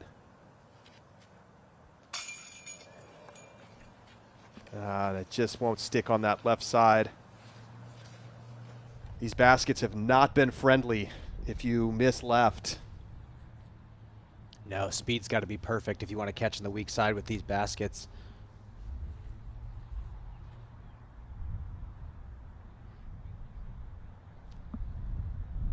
Nico for birdie to get back to even.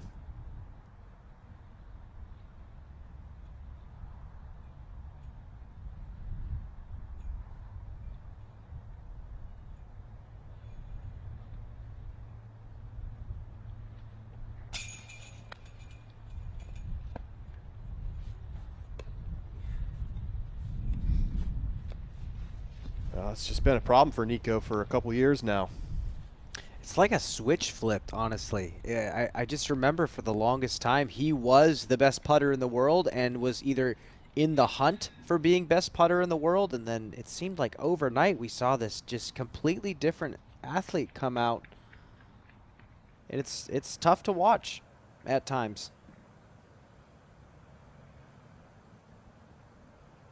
Forum for par. Not there. He's going to kick himself for that one, trying to go a little aggressive on the approach from C2.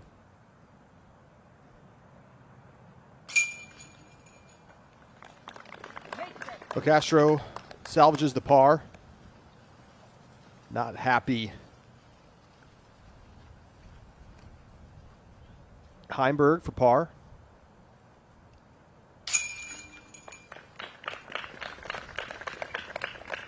And he is in.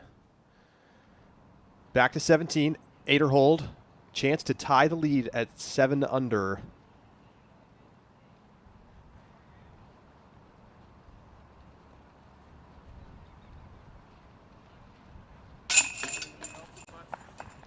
Yes, sir.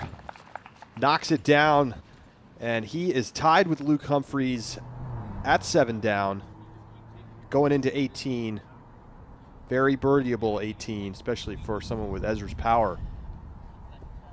So Macbeth is now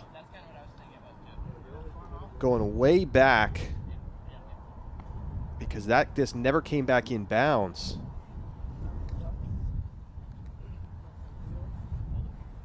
Oh gosh, that's how far back he is. That pink flag on the right side is where he went out. And he's going to go over the top again. He has to. Unless there's an angle to the basket wide.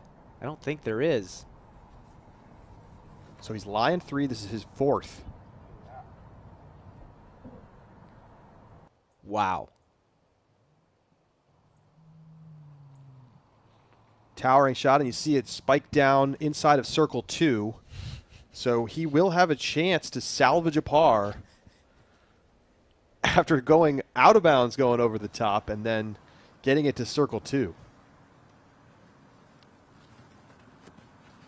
Creativity from Macbeth. Here's Dickerson. Got to get this drive left. That's not bad.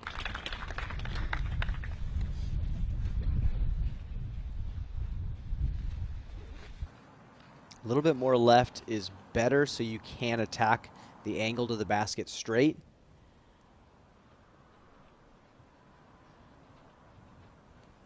Great overhead view from our Flight Factory drone. See if Heimberg bites off a little more distance. Oh, that's near the OB, and I think that slid out. He is going to get the red flag, so mistake from Heimberg. Haven't really seen him like this very much at all this season, as we see Klein put it in for bogey. He drops back to 5 down.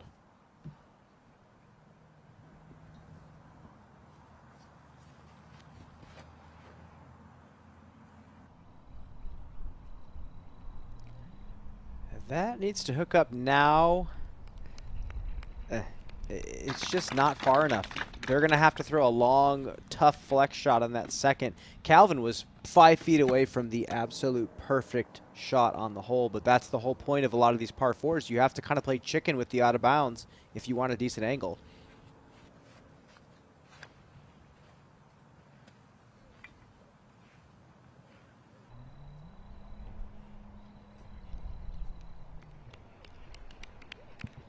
And Matty O in a similar spot.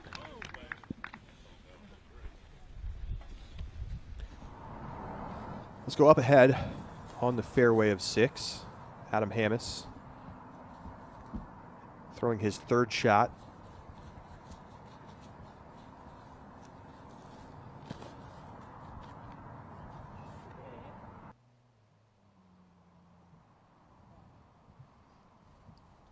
Great shot from Hammis, and he has a short putt for birdie as we take a look at hole 6. Yeah, so the opening tee shot is a smash. You have to throw a power hyzer, and if you want the birdie, at least an easy birdie, you have to throw aggressive and get the disc left.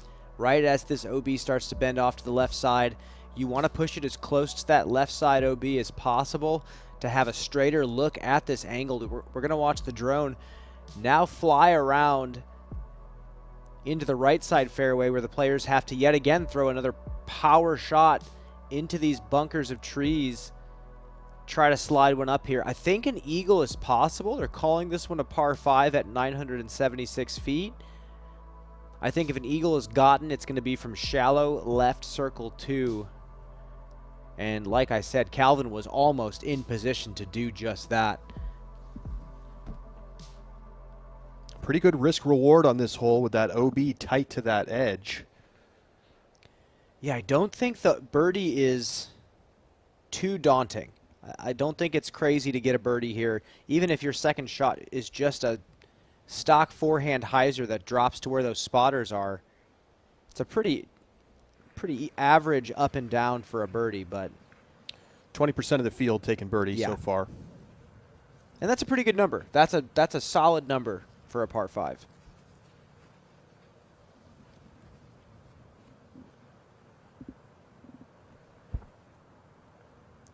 Oh boy.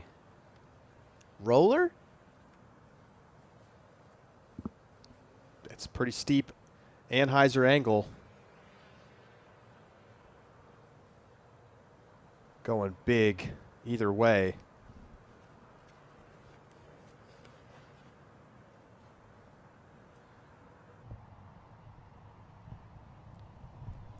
Flexing. That's going to dump out way into the left side, and that's out of bounds. And that's a bold attempt, Charlie. I don't think you can get to the green with that shot. So really your only option there is to put it in play. Long par putt for Raven Newsom. Wow. So that keeps him at 3 over.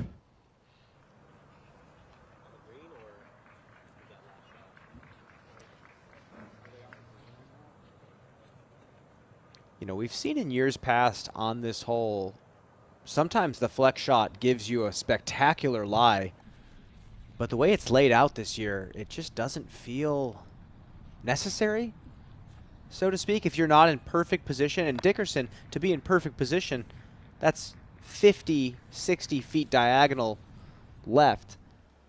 So I don't know. We'll see what he goes with here.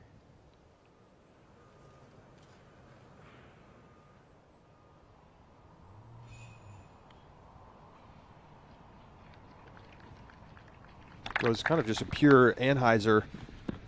Doesn't get too much distance because of the angle he has to attack from. To 18. 8 or hold, co-leader on the tee. Oh, he hates it.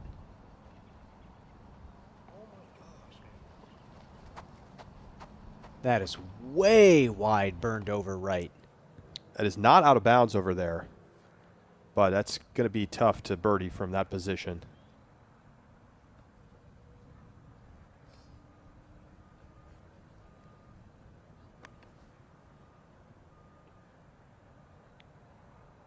Back to 6, Oram.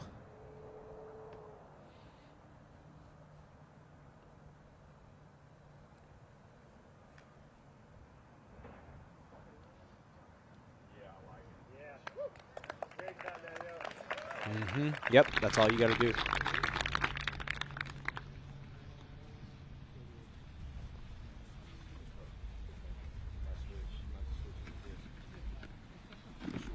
Of course, this is the last Elite Series stop before the first major of the season at W.R. Jackson Champions Cup coming up in 2 weeks.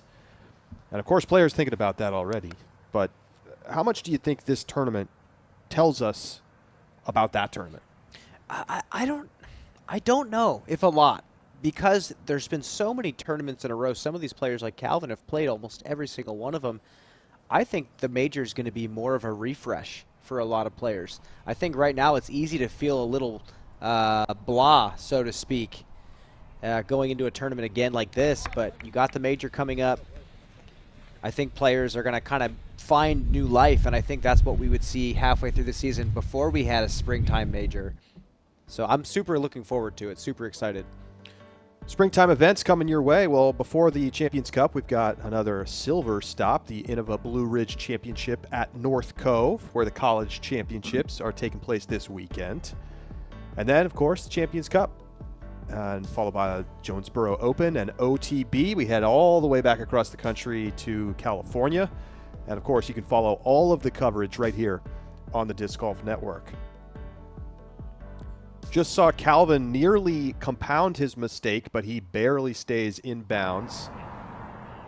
So we catch back up with Macbeth trying to save par. Not quite.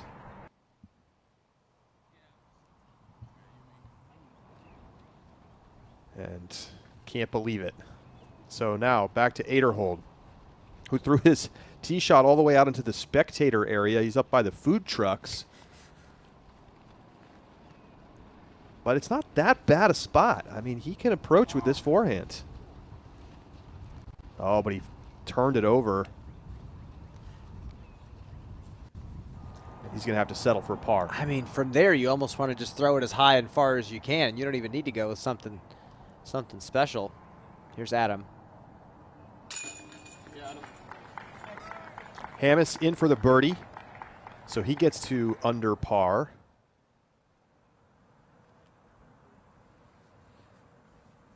Dickerson.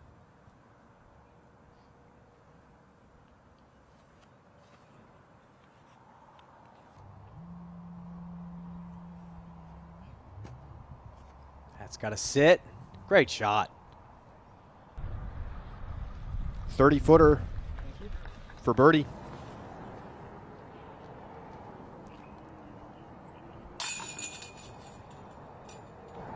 Oh, and a spit out for Macbeth to add insult to injury. Double bogey for Paul. And he talked to himself after that one.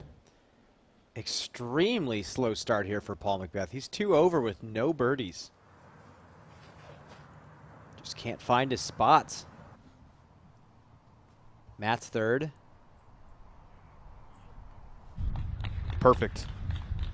Tap in birdie coming up for Matty O.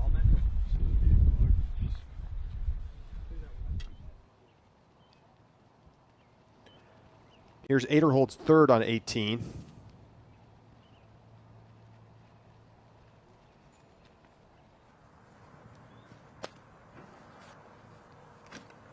And that's how close Calvin came to going out of bounds again. This is going to be his fourth.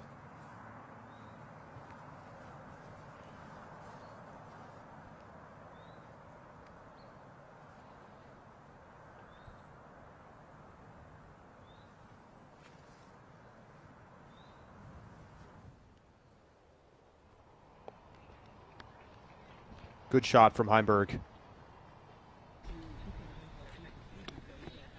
It's to about 10 feet. So he'll have a tap in for par. To the tee of 7, Adam Hammis. It's a 535-foot par 3 downhill. You can take a wide hyzer or blast one down the middle and try to land it softly.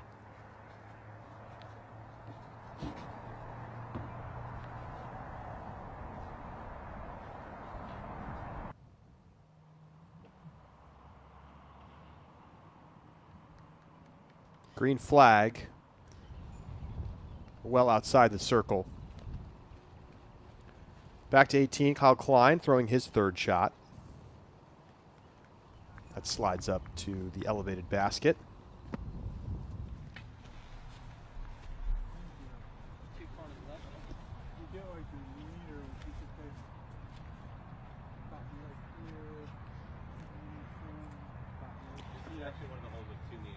Trying to figure out where Nico can pull his OB lie to. Trying to go in line with the basket.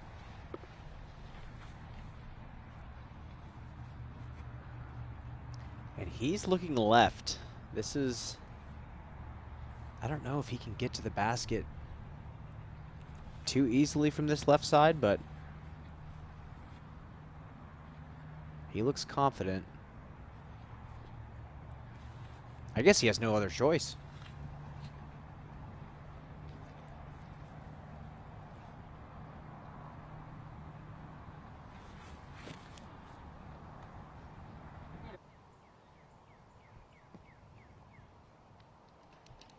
Well done.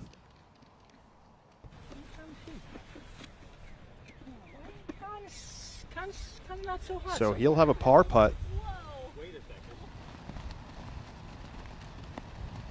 Back to 18, Kyle Klein looking to close out his round at 5 under, and he does just that. So he heads into the clubhouse and currently in a tie for 6th place. Macbeth on 7.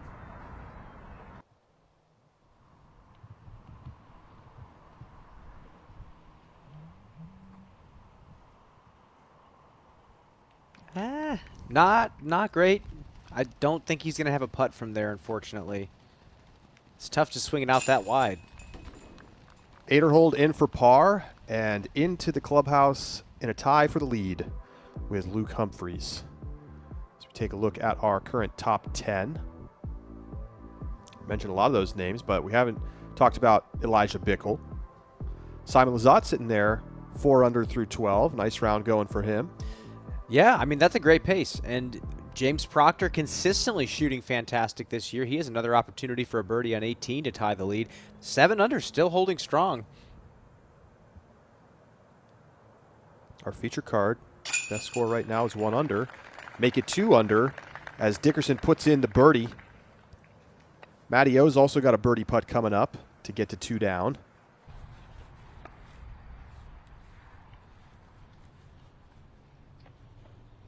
Chris Dickerson says he always gets a good feeling when he returns home to Tennessee to play disc golf.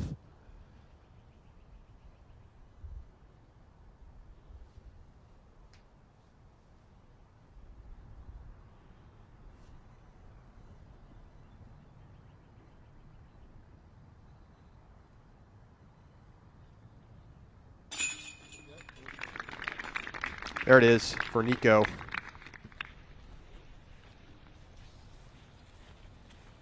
It's his third 25 to 30 foot make on the day. And a tap in here for birdie for Matt Oram. He gets to 2 under, so he and Chris Dickerson setting the pace for the feature card. Luke Humphreys, Ezra Eiderhold at 7 down. The rest of round 1 coming up next.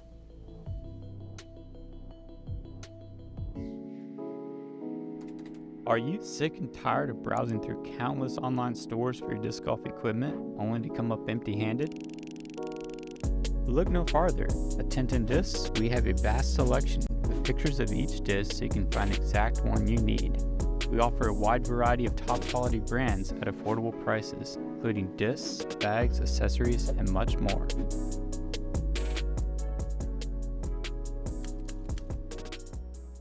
One of my favorite partnerships with Discraft is the Paul Macbeth molds. The Athena specifically has just been a really fun one because it's a disc that I've been looking forward to. It's definitely a staple in my bag. It sits right between my Undertakers and my Onyx.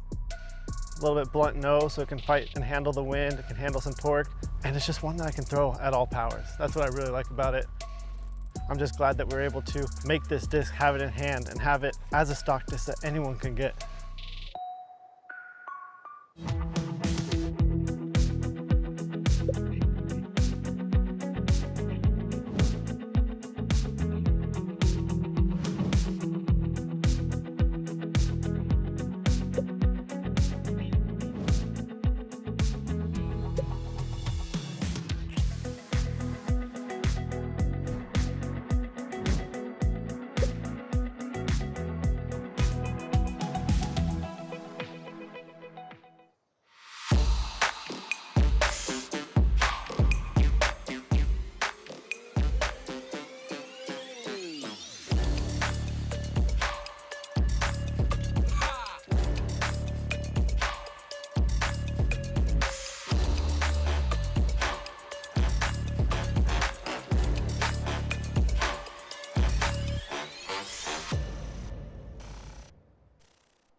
What people are going to notice when they pick up the Supreme Series is superior grip, superior durability. The plastic feels great, and it's going to be something you're always going to want to reach for. Disc golf education is important because it prolongs the length of our sport and the popularity of our sport, and the most receiving of disc golf is children. So if we get that introduced to them young, they might grow up to be the next Paul McBeth or the next Paige Pierce, and we don't know it.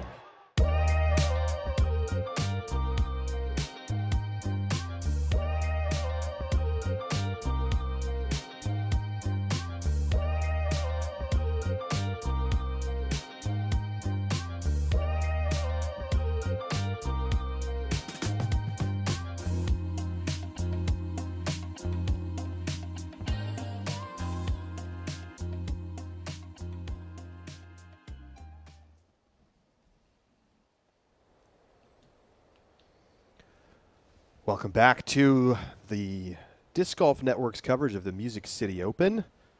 Round number 1 here from Nashville, Tennessee. Nashville's a fun city to have the tour come to, don't you think? Oh, so much infrastructure for activities outside of disc golf. Just a phenomenal city all around. Ooh, Adam Hammett's giving it a chance. Birdie look, and here's McBeth. Well outside, even circle 2. Yeah, with the wind switch on this hole, it's not great. It's not great up here. Back to hole 7. Let's send it down to Nate Perkins. Nate, tell us about the wind conditions here on this big downhill par 3. Yeah, I would describe the wind as worst case scenario here for the shot shape. It's a ripping headwind right to left. If they get the nose angle too high, it's just going to push the disc off to the left. And if they turn the disc too much, that right to left is going to get on top of it and just drag it out of bounds. Very challenging hole here on the 7th. Well, Chris Dickerson showing us how it's done, Nate. What a shot. Well, you saw what he did. He didn't swing it wide like Paul and Adam tried to do. He actually jammed it flat into that cross headwind and let the stability of the disc kind of keep him pushed forward until it started to run out of juice, and the wind finally pushed him towards the basket. That was a great shot. And that's the thing. That one lone fairway tree forces you to either go straight or wide.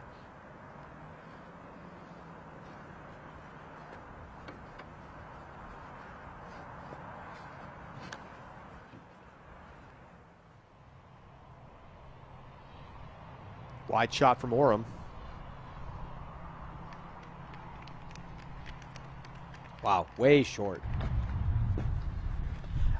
I just don't know. Unless you're throwing 75 miles an hour like maybe Calvin, it just seems tough with the wind blowing in that direction to go wide.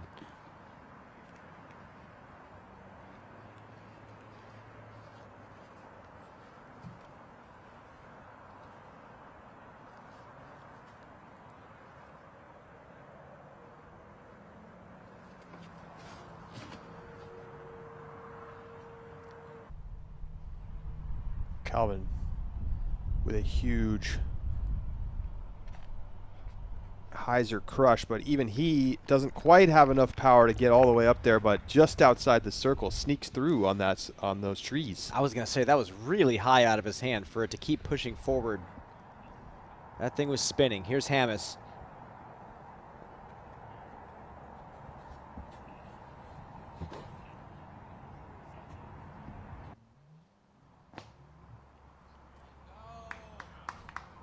Oh, and a very nice kick for Hammes back into the green.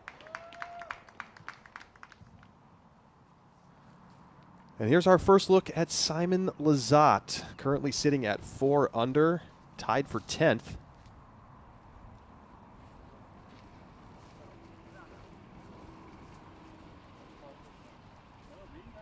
Oh, yeah. Yeah, that's solid.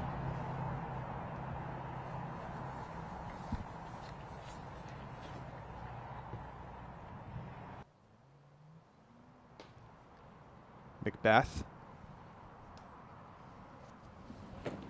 just gets caught up in the trees left. Here's Danny Beauchamp putting for birdie. Solid player from Illinois. Come on! Cashing it in. Blind shot around the tree, and his first birdie of the day. And that's the way to get on DGN right there, Danny. A lot of people in Illinois rooting for him out here. Nice shot. Crowded top 10 with a lot of players within just a couple shots of the lead. Simon with a chance to make some moves up the leaderboard with a lot of birdie holes coming up for him on the back third of the course. He just has to survive 15, and he'll be on the home stretch. A lot of par 3s left.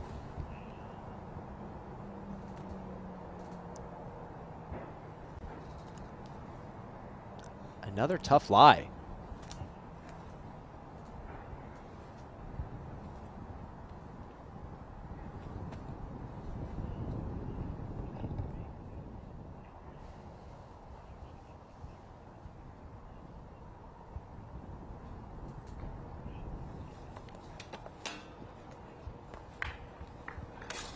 Not quite there for Macbeth, and frustrated as he's now played 8 holes without a birdie. Oh, Matty O almost throws it in. Back to Lizotte on 13. Putting for birdie. Yes, sir, from a knee.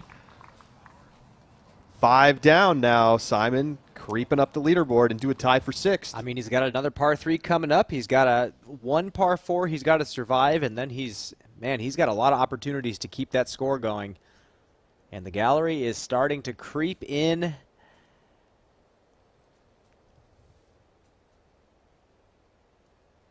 And if you did not catch the press conference, there is 370 acres of woods across the street from Mill Ridge that they just got the go-ahead to cut into for a championship wooded property out here to make it a 2-course tournament. Game changer. Yeah, you think about what that could mean for the future of this tournament. Possibly a World Championships. Here's LeCastro for birdie.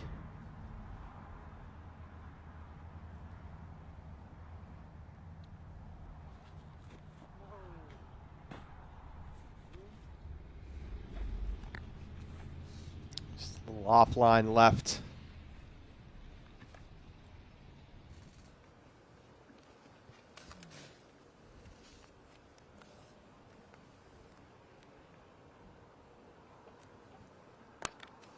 Okay, so Perkins saying the head cross to the left. Calvin on that left side.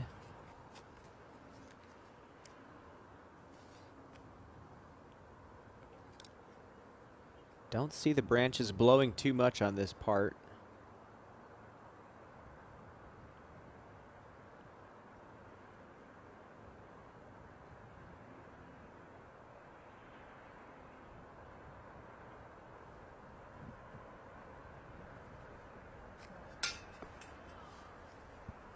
Oh, so much confidence in the putt, but just a touch high.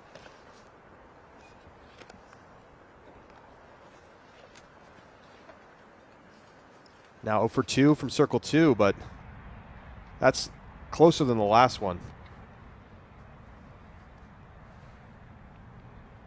Dickerson for birdie.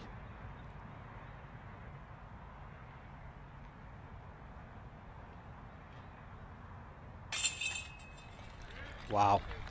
That was a sick tee shot from Dickerson. Massive. And just the play on the wind is so hard. Like Perkins said, this is worst case scenario wind. That was fantastic. He is 3 down through 7, no bogeys. Chris Dickerson trying to get his Music City Open title defense going the right way here early.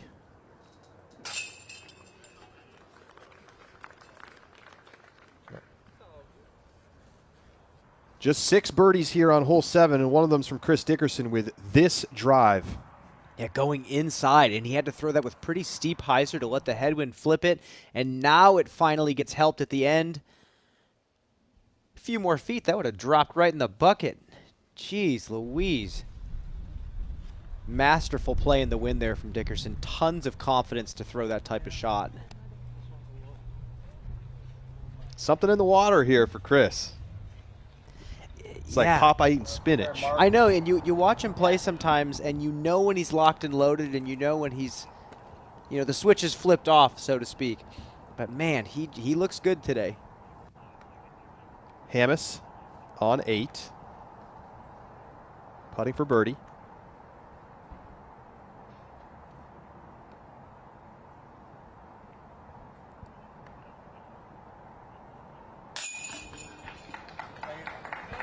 All right, Adam Hammis starting to get it going here. He's now 2 down through 8. As we take a flyover look at this hole. Well, for a right-handed player, this is it's a tricky hole, but it's not the most impossible hole. It's the 14th hardest hole in the course, so players are just going to throw something flat. Mid-range, putter, whatever they can throw flat that resists the turn just a little bit. But it's kind of a dealer's choice, so to speak. Just give yourself a look. 315 feet away.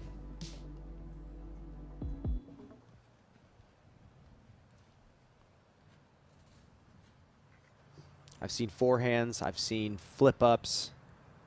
But Dickerson looking a lot of turn out of the hand here.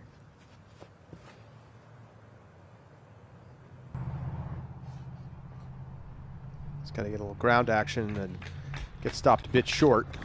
Yeah, interesting play. It looked like a predator coming out of his hand. Overstable driver. And with the danger being left, that's a cool shot. Matt's going mid.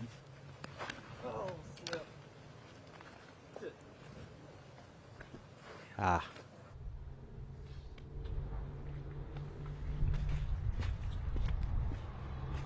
Not in danger of going OB there, but going to be a really tough second shot now if that got into those woods.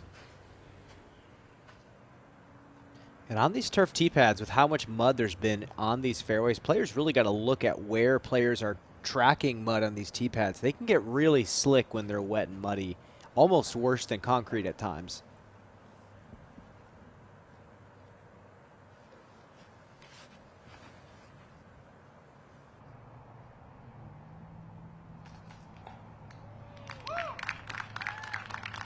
To the edge of the circle for Heimberg. I think we could see him start to really get it going here in the middle part of the course. Hammis on 9. Very high.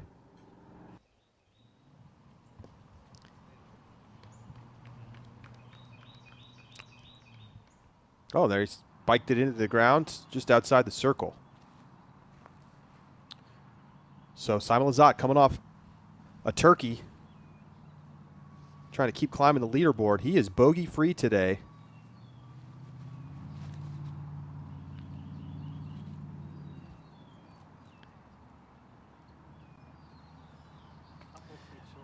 This line is safer. The OB goes all down that right side. Simon should have something if he gets a flare off that forehand. Macbeth.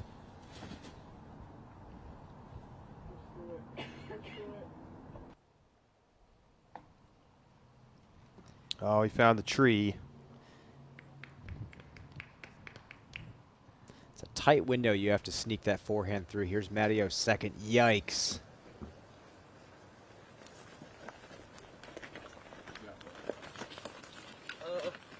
Pitch out.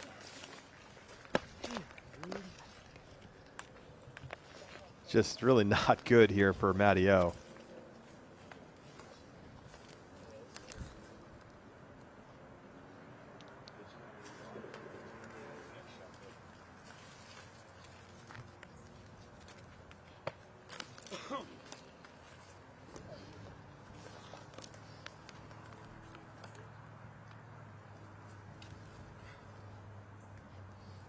It is a bit strange how tough this course is playing today. 8 is playing as the only hole playing under par so far.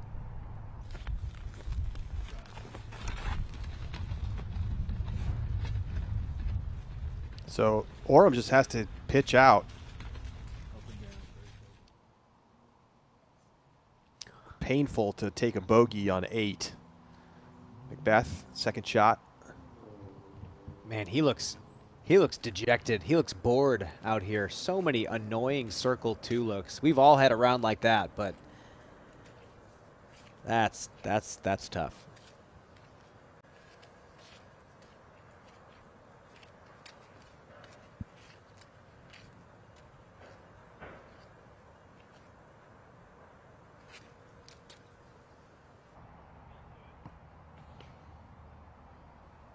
Ooh, and he found the tree. Has a longish putt for bogey.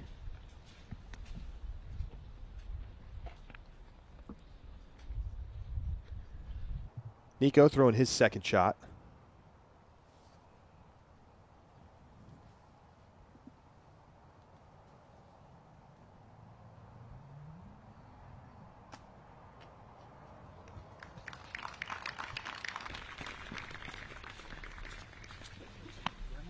Nice up for Nico. Back to Lazat.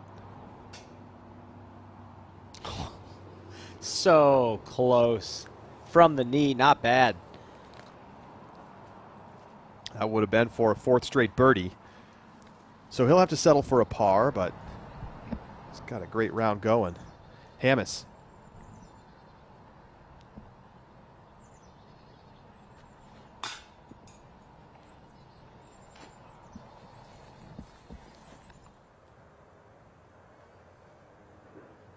A lot of band hits, chain outs, near misses today for all these players.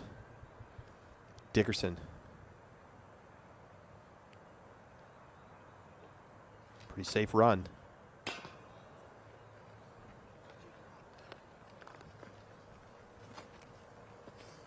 Very close. Calvin, the only one putting their disc inside the circle on this 315-foot hole. Course playing tough today.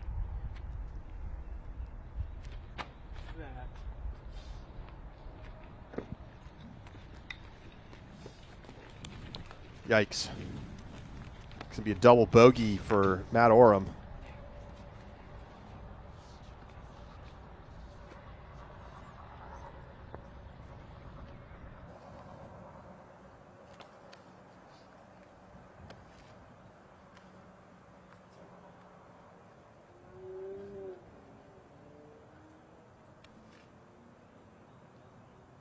So great chance for Heimberg to really kickstart his round here.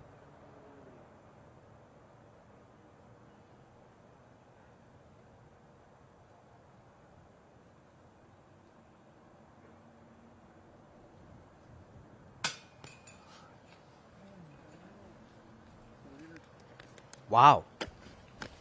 There's a lid on the basket, Brian. I guess. Force field of some kind. That is strange. Easiest hole in the course. Second C1 miss for Heimberg. Macbeth puts it in for par. And again, just no bogey or birdies yet, excuse me. That's got to be, I don't think I've ever seen that from Macbeth through this many holes. Oram in for the bogey. I think that's a double bogey. Currently listed on UDisc as just a bogey.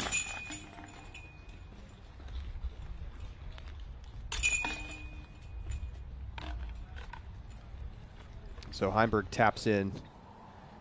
Well, disappointment all around for the feature card on that hole. Back to Hammes.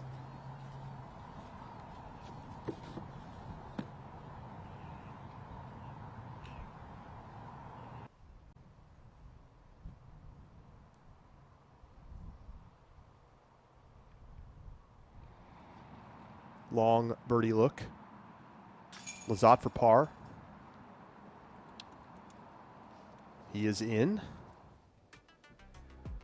Check in on the leaderboard. And co-leader Luke Humphreys is standing by with the PDGA's Danny Voss. Here's Luke. All right, great. Okay, we're here with Luke Humphreys, current leader in the clubhouse after round one. Right on. Congratulations on a stellar opening round there, Luke. Thank you. Looking at the scorecard, there's really just one blemish there. The bogey kind of didn't get the scramble going. Yep. Can you tell us a little bit about what happened there? Maybe what you're going to do differently tomorrow to try to attack. Yeah, I believe that was hole 15. Mhm. It's one of the hardest par fours on the course. I was playing the wide hyzer. It was a left to right wind, and I just I didn't come back in bounds, and so I essentially re-teed and got the birdie to get that bogey. So it felt good, even though I took a bogey. Sure. Okay. Yeah. So just take out that first throw and replay tomorrow. Yeah. Okay. Gotcha. Yeah. Good. Everybody's bound to have one or two bad throws today. Just how you manage after that. No doubt. So we've been over that one blemish. Positive notes, 100% circle one putting today. Nice. Definitely something favorable to take into tomorrow. For sure. What else are you going to take into tomorrow? What other positives are you going to take with you into round two? Man, watching Paige Pierce last week and the week before, and just watching her carefree attitude, she's put in the practice. She doesn't need to worry about getting in the way of herself during the round, and she's playing really quick. And I kind of did the same thing today. I put in the work. I know how to throw frisbees, and so I'm just going to do the same tomorrow.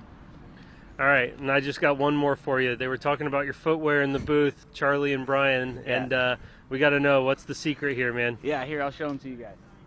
So it's a DC boot, and it's got this really comfortable, warm insole. So I got the warmest shoes, warmest feet on the course, and they got good traction on them as well. And I just like skate shoes. So. All right, you heard it here. Hot feet equals hot round. That's right. Thank you, Luke, and good luck tomorrow. Thanks, Danny. I love it. Thank you, Danny. And Wise got a little fleece lining in there. That's what I'm talking about. Not too shabby. It's chilly out here. I've already talked to a few people who are just massively underdressed because they expected to come to Tennessee at this time of year and have it be 75 degrees. It was 85 degrees earlier in the week, Charlie. This is a big surprise to the players. Obviously, they saw the radar, but, man, the dip in temperature has definitely changed things out here. I talked to a few players in the FPO division before this, and they said, yeah, it just feels like a completely different tournament right now compared to what we saw during the week. Closing out the front nine, almost 2 hours on this front nine for our feature card. And Orem to about 40 feet.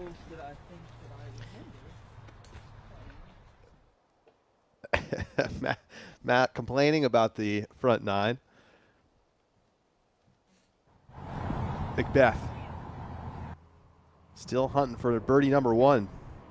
Maybe this will be it. I think he finally got it. Yeah. And you know what? Yeah, long front nine. Back nine, a lot more par threes, a lot more scoreability. I think we're going to see the players start to heat up a little bit. All right, well, we got a chance to talk to our other co-leader who is standing by with Danny Voss, Ezra Aderhold.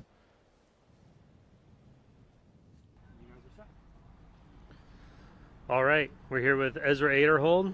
Ezra, congratulations, solid first round. Currently tied for first after round one.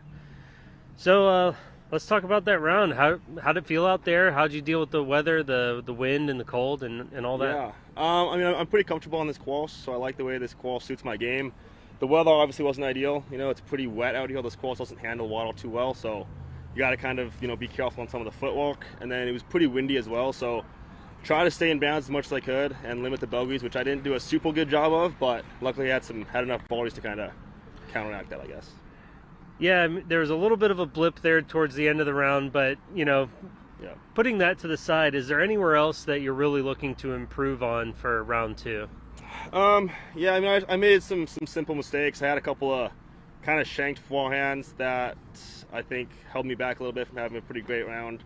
And then obviously that 3-putt on 15 is pretty tough to swallow. So good. Just try to kind of keep pushing for tomorrow. Excellent. Well, Ezra, congratulations again, and we'll see you tomorrow. Thank you. Thank you. Great to check in with Ezra Aderhold, who's become kind of must watch before the tournaments with Brody Smith and the course previews that they're doing in their practice rounds. Yeah, they do a great job of just highlighting the course from at least the power player's perspective, that's for sure. Macbeth with a birdie. Back to 1 over. And we saw a couple players in FPO get it going super hot in the back nine. It is not impossible we could see Macbeth up back towards the top 10 by the end of this round. Dickerson slides it up to the basket.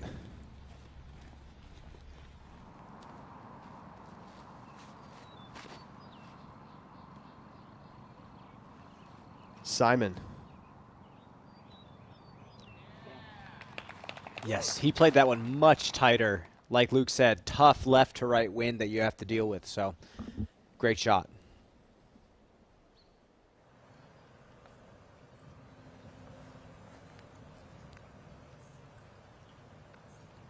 Matty O trying to get back under par.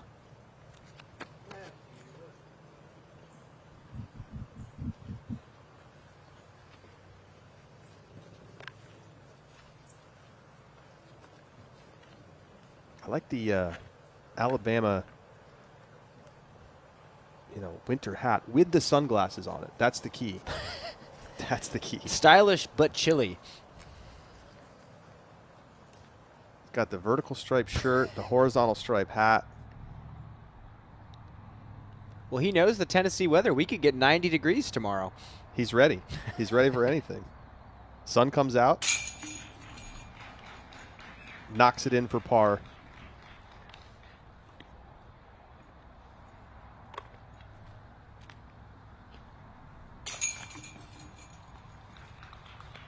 Nico in for par.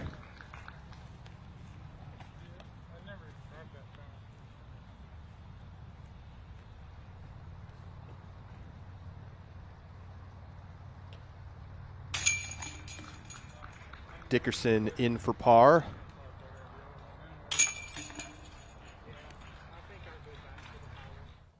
And Heimberg also tapping in for the par.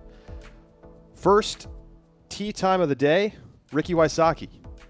It was up and down for him. He's back. The wrist has been keeping him out of tour for a little while here, but he's back, says he's feeling good, and shot a pretty nice 4 under. Yeah, and he putted pretty well too. I mean, 38% C2, 91% C1. I mean, in this win, that's fantastic numbers right there on the putting green. Oh, and you think he hasn't really been able to play very much disc golf because of the wrist. So all things considered, even with the 2 double bogeys, you think about take those out, he could have had a great day. Yeah. Yeah, and he said that the putt was really the thing that scared him the most in regards to feeling pain yet again.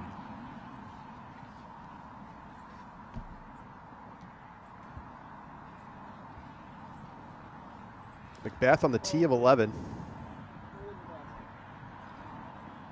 It's a little bit off, and he actually gets fortunate to have it kind of roll back to where it did, but outside the circle.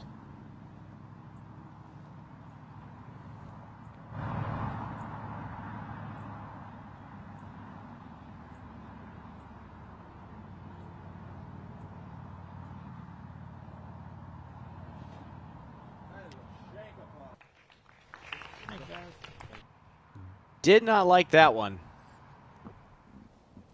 Yanked that one just a bit too far to the left. Here's Simon. Second shot on the par 4 15th. Put it into the tree.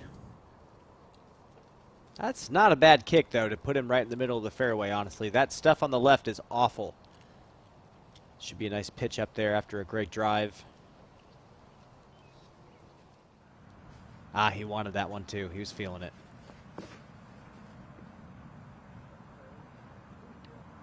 Go to the back nine with our feature card, and Dickerson puts it to the edge of the circle.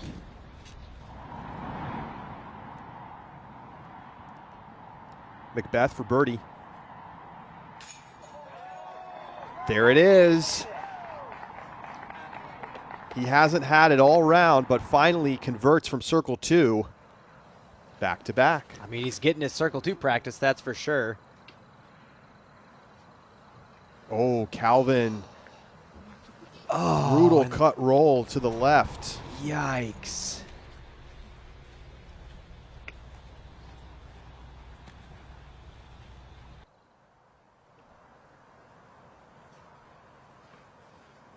We'll have to see where that one ended up. Nico.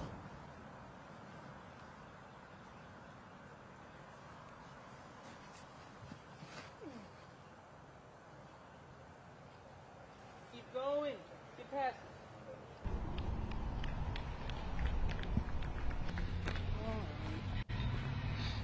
Wanted a little more from it, but it's a good shot.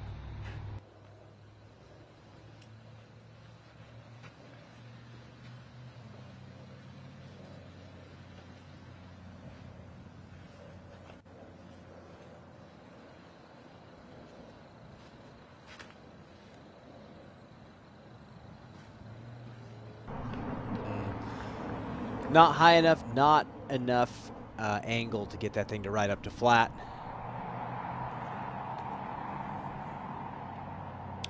Hammis for birdie on 11.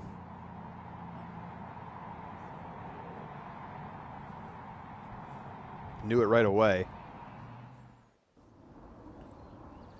Now Simon for birdie after clipping the tree on the approach. Got it. Oh, pretty good look from Lizotte.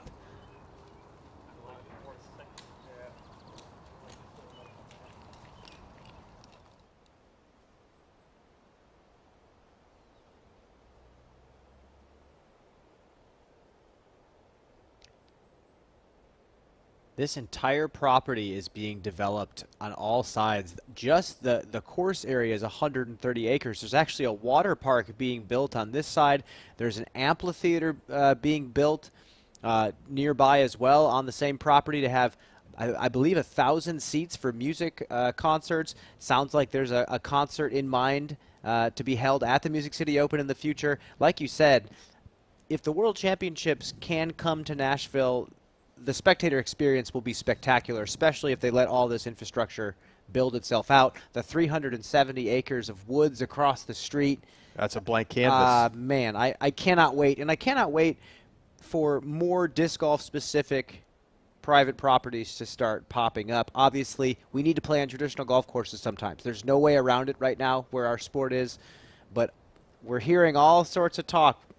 People buying up pieces of land, cutting into those woods across the street. Look at that. Wow. Not too shabby, And you Charlie. think about the elevation change that we see here. Man. You could have a spectacular woods course. And, talk about private properties. Of course, Paul Macbeth just partnering up with White Sox's Dylan Cease to buy the Throwdown the Mountain property in Florida and try to turn that into a truly championship-level venue, not just a course, but a venue. Yes. He wants it to be on the Pro Tour. And that is not a good place to be if you're Calvin Heimberg in this casual water, and he's just going for it. Yeah, and those shoes are pretty casual too, Charlie. Those are not Gore-Tex. That he is just getting wet. He is just marinating right now. That's not part of the water park, is it? I don't think so. I don't think so. Not even leftovers. Not a bad shot. But again, really, everyone talks on the Disc Golf Pro Tour about the future and what we want, and a lot of people think that these golf courses are going to be the future, and some of them will be. Some of them are fantastic, but actually, oh boy, wet feet. Wet feet. And Nate Perkins, tell us a little bit about these shoes, because it sounds like these are the same kind of shoes we've been seeing all year. Well, yeah, they are the same kind of shoes, and I was with Calvin the other day, and I asked him how many pairs he's gone through so far this season, and I was shocked to find out that these are the exact same shoes that he's worn for every round all year. Couldn't believe it. Oh, wow. Well, hopefully the murky waters don't do them in, but he's taking it in stride. Back to Macbeth, trying to get something going. He's got back-to-back birdies. He's out of the black. And just way inside on the drive. Way inside. That was way too early.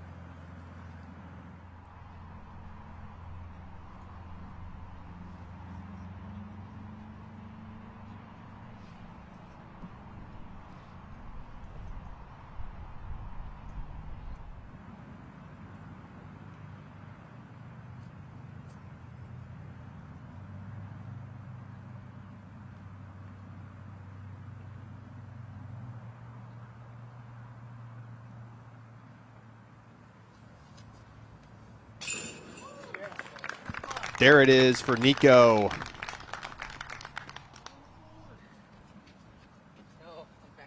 That's got to feel good. His first birdie since hole 4, and his first circle 2 make of the day. Chris Dickerson still bogey free.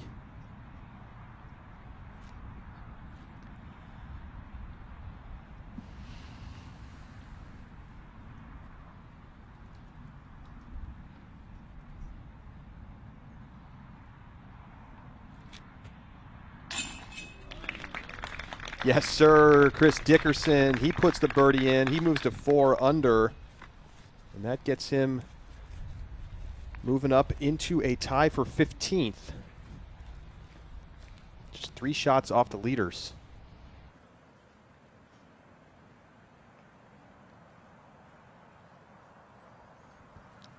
So Heimberg, after the terrible reaction off the tree on his tee shot, trying to save his par. No problem for Vinny.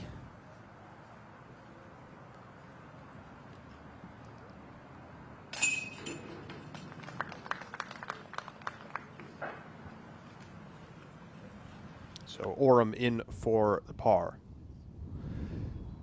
And here's Nick Hansen out of Sioux Falls, going for his 4th birdie in 5 holes. He's rolling.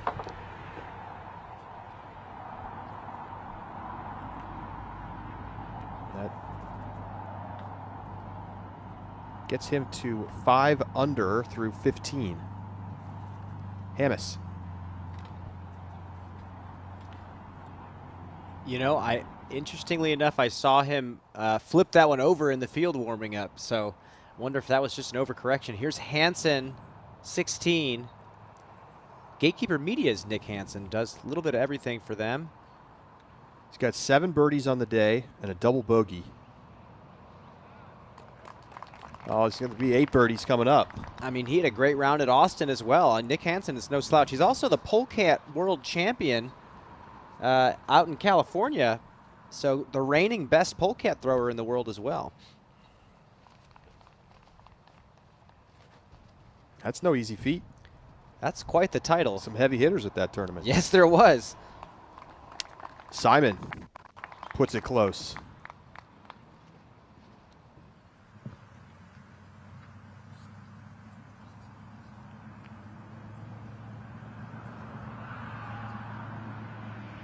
Dickerson is quietly having a really nice round.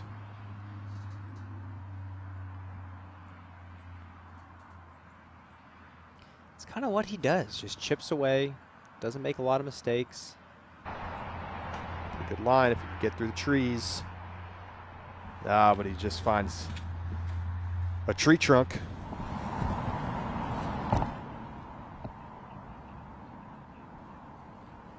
Back to Macbeth.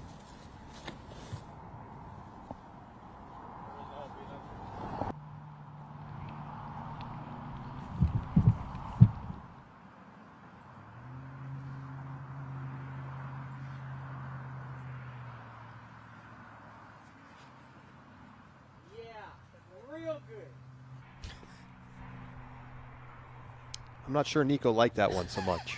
I mean, I think he did the commentary for us. I think we all know how he felt about that one. But, I mean, yeah, just a little bit too much angle. His forehand's been looking fantastic this year, to be honest. It looks really solid, really refined. That was just a bit too much. Calvin going mid-range. I believe this is a rock.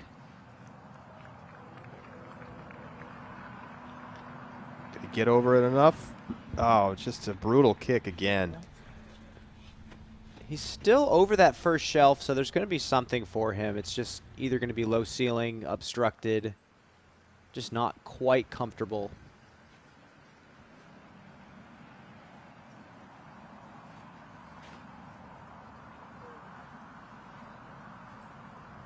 He's a skip. Yeah. Honestly, that's the best play that I see on here on this hole is just sliding it up to the edge. you're really not going to find bullseye too often on this hole.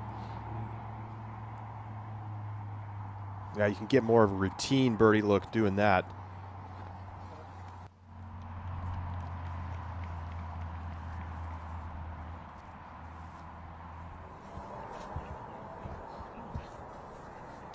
Let's check in with Raven Newsom throwing his second shot.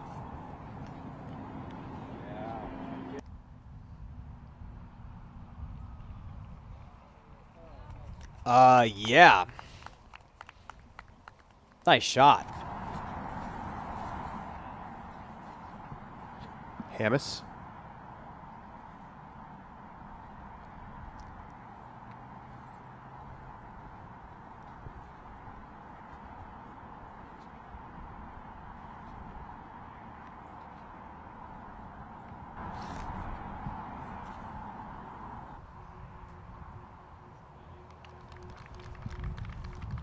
Can't throw it much better than that. Drop in coming up for Hammis. We go back to Dickerson on 11 for birdie. Gets it to stick.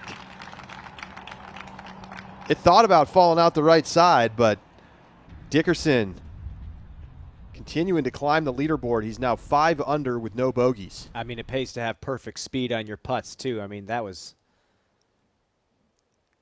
dying out of the flight. And that did a little dance on the edge of the cage. Yeah, definitely got to give a shout out to the basket on that one. That was an athletic catch. We'll call it that. Is this you think that's inside or outside?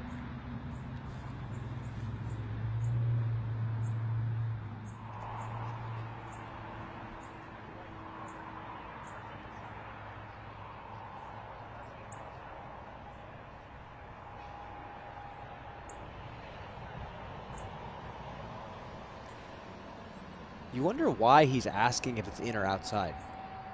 He's not stepping this one. Is it because he wants to fall? I think he probably wants to fall forward. It's a risky falling putt.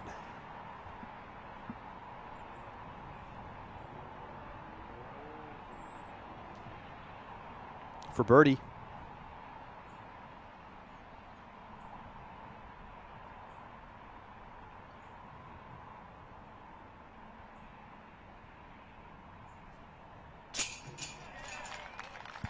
Nailed it. We'll call it a C2 make. That's back-to-back for Nico.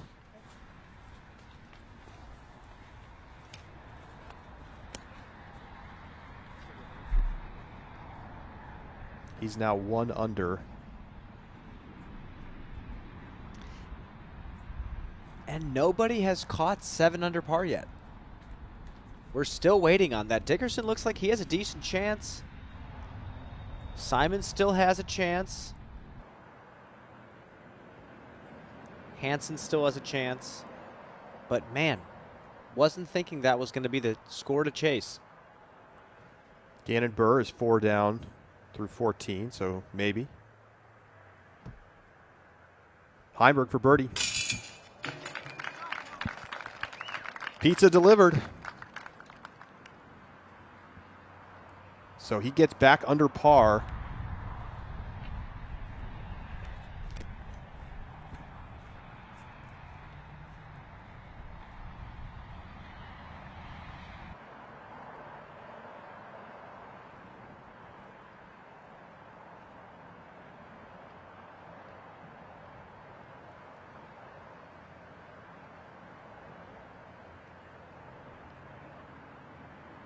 Oram also putting for birdie. Got it. Star frame for the feature card on 11. Now back to Macbeth.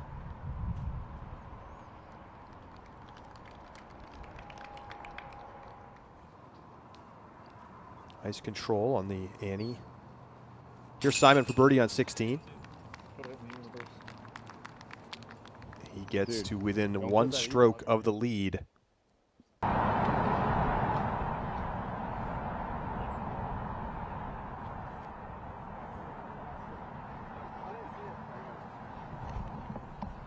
So Raven Newsom going high over the basket.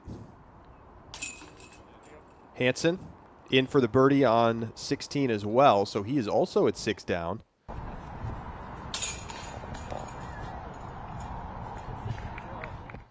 Macbeth taps it in. And wow, so we got a lot of players now up at 6 under. It's starting to look like a typical weekend on the Disc Golf Pro Tour, Charlie, and I have a feeling that going into the final round, we're going to see something very similar. But I'm interested to see how it shakes up as the players have now seen the course with these wind conditions. Who's going to make the real adjustments going into tomorrow? And Dickerson throws another textbook drive, going fairway driver. Nothing special. How are the conditions down there on the ground, Nate? Have we seen any changes to temperature or wind conditions? Yeah, the wind has really let up, and they're throwing uphill into a slight tailwind here, but I think we're going to start to see more putts dropping as we close out this back nine.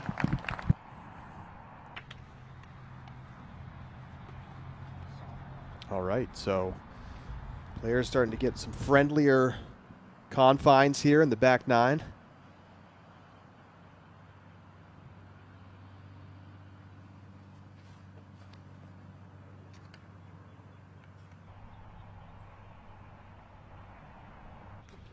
Inside. Very inside. Ends up off the fairway. Not clear exactly where his disc ended up. He's had some tough kicks.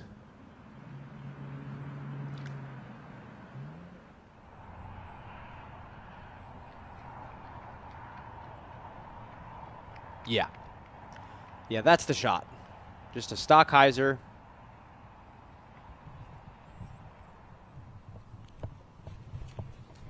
Then it's a big forehand. Turnover backhand to the basket there. Nick Hansen, who got into this tournament during Monday qualifying, is now one shot off the lead as he goes into 17.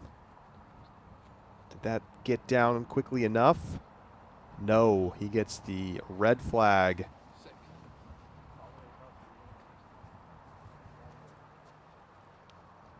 He did cross inbound, so maybe we'll have a putt to save par from, depending on where he went out. Simon's going to go the other way with the backhand hyzer.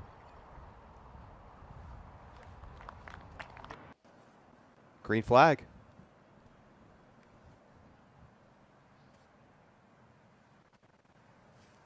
Lazat's inside circle one, putting for birdie.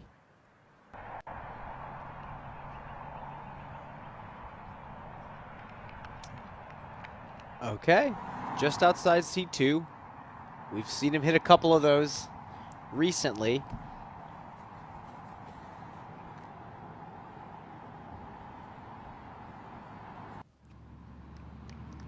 Adam going big hyzer over the top on 13. That's got to be 450 to 500 feet of power to throw that hyzer over the tree line. Nice shot.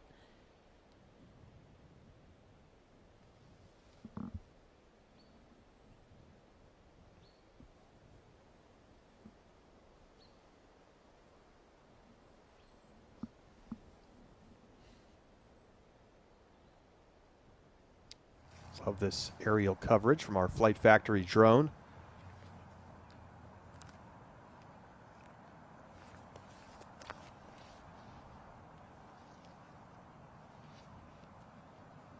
Dickerson now inside the top 10 at 5 down.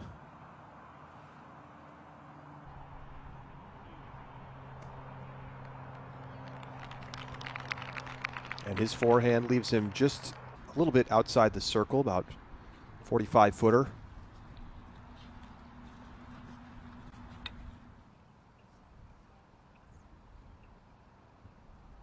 On 17, Lazat putting for birdie to get a share of the lead going into the 18th. I think the wind picked up on him right as he was stepping up to putt.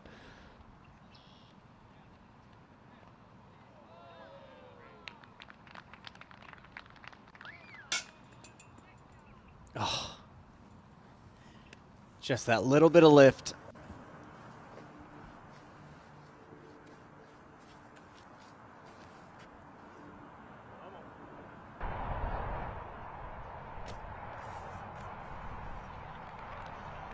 Well, and Orem was in a great position, but second shot leaves a lot to be desired as he leaves it outside the circle. Hansen to save par.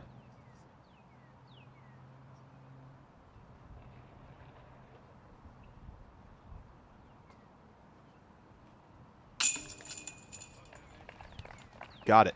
So he will remain at 6 under. Has an opportunity to birdie and get on to likely the lead card tomorrow.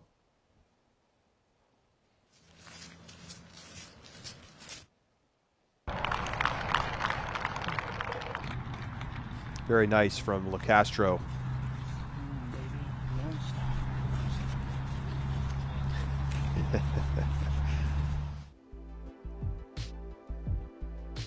Gotta rep your sponsors. Music City Open coverage here on Disc Golf Network, presented by Lone Star Disc. Luke, Ezra tied at the top. Log jam at 6 down.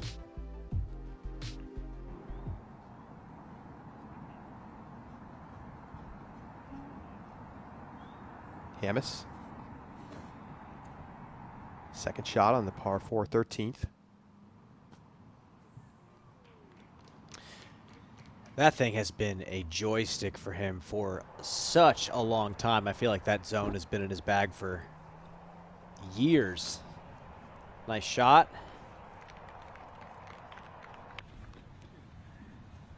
Heimberg should be fine from there, but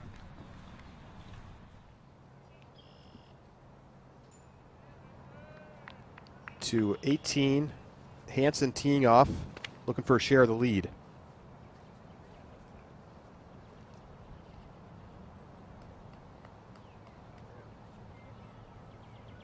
That's it. That's a great shot.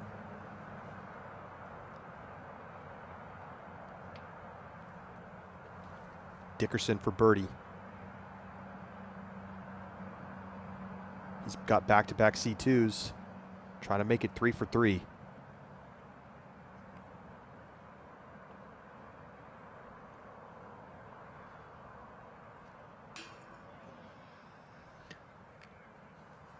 So close.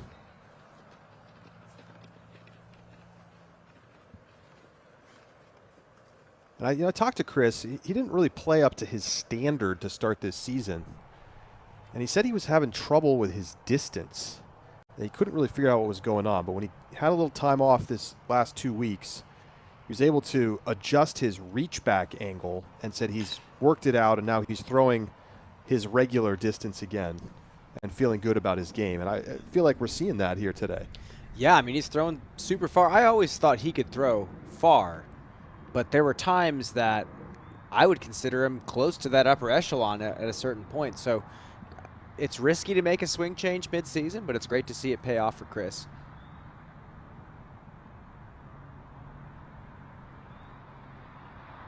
Heimberg for par.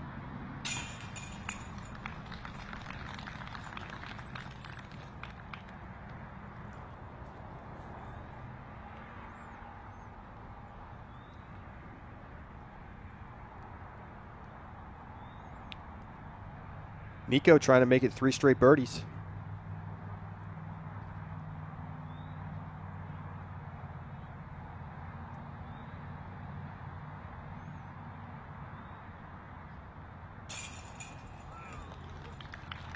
And that is a turkey for Nico LeCastro, who moves to 2 under.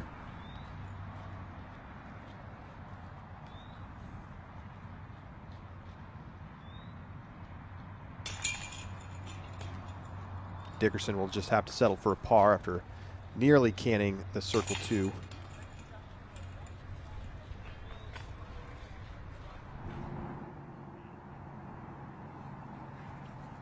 Here's Macbeth throwing his second on the 13th.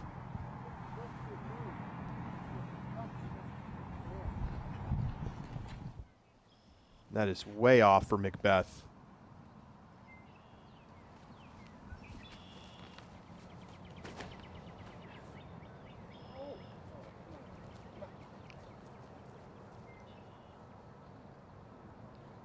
Okay, I suppose that's one way to play 18.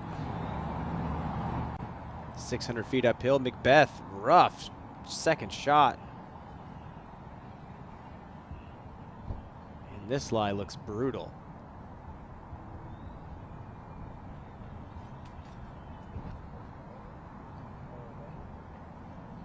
Just has to punch out a little roller and do what he can with that. Just an annoying round that we've watched from, I'm sure, the perspective of Paul Macbeth. Nico going over the tree line. There is a gap in the trees that you can lay up in front of. A lot of the power players are opting to throw that big shot. Nico going Stahlheiser.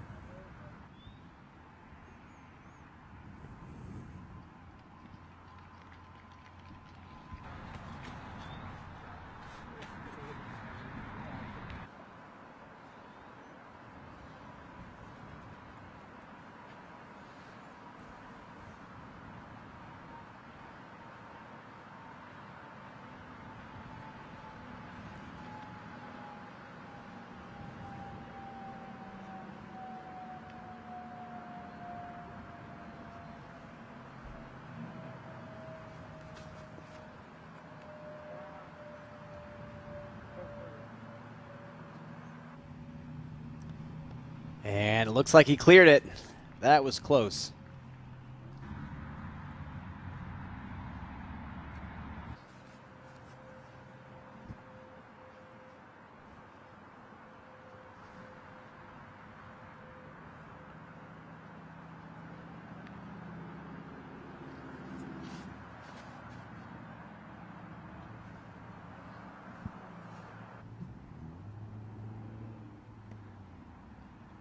That is the line, up and over. It is so far to throw that shot. If you stand on that tee pad, you'd be shocked at how high you actually have to throw the disc to get it to clear.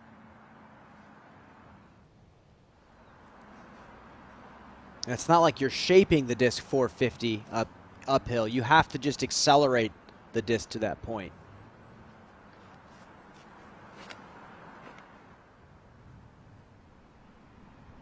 That gives you a great look at it. That's just a professional disc golf shot right there. Yes. Yes. There is a bailout, but I would not expect any of these guys to take it unless the wind is real nasty.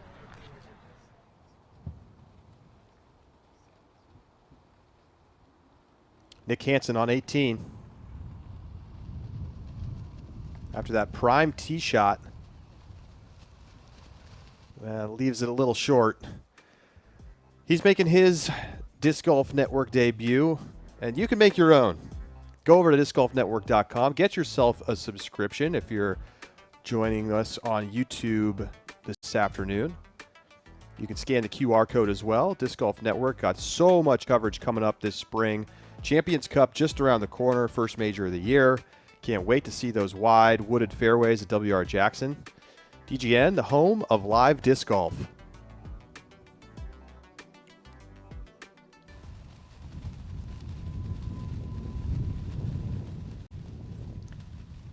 Wind up on 18. Lizotte throwing his second.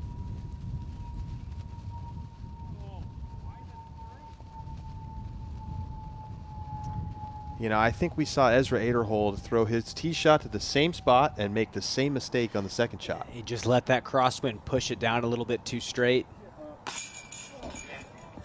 Okay. Par save for Macbeth to keep him at even. He looks like he's just not having a great time out there. Yeah, on I'm the sure course. that's a snooze fest for him. I'm sure he's ready to take a nap. Hansen.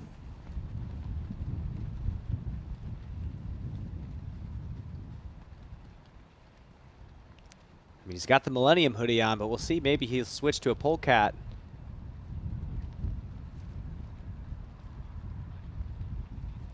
Trying to fight the crosswind. Still tailwind putt. Gonna be a tricky putt though on the elevated basket. Trying to stay at 6 under. Adam Hammis in for birdie. Been fighting through this round, but there he is at 3 down. Not bad.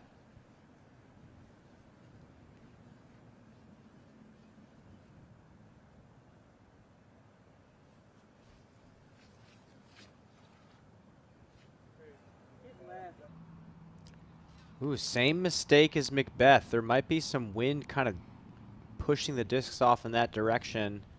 But Nico snuck out. I think he's actually going to have a look at the basket. This is touchy.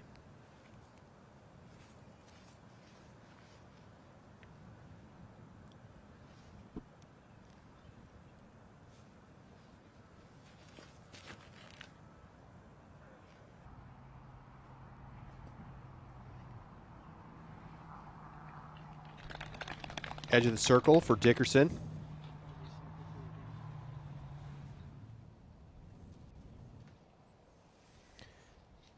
Hansen for par, and he's got it, so he will go into the clubhouse, trailing the leaders by a stroke.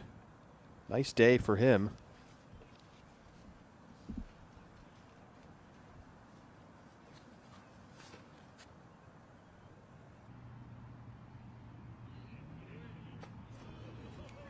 Calvin buzzing the basket.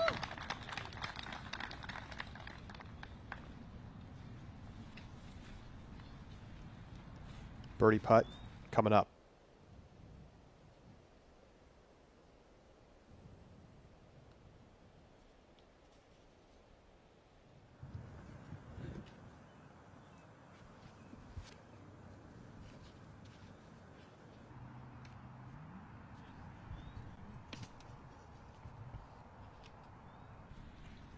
Floated that one just a bit long.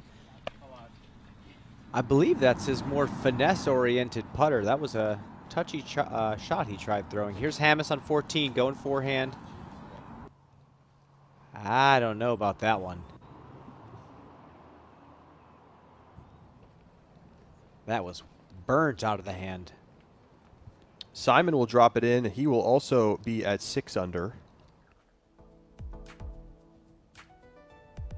It's a nice day for Simon Lizotte. 6-way tie for 3rd place. Got some shooters up there. It's cool to see a lefty out here. Austin Turner, 6 under par. He had a great showing at Austin. Was maybe a hole away from taking down the tournament. It's great to see Austin shooting it up again.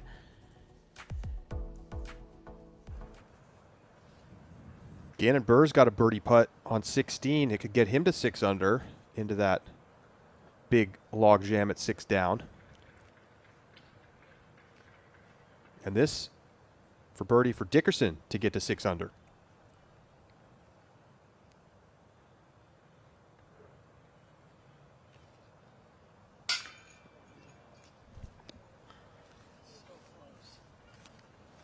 So close is right.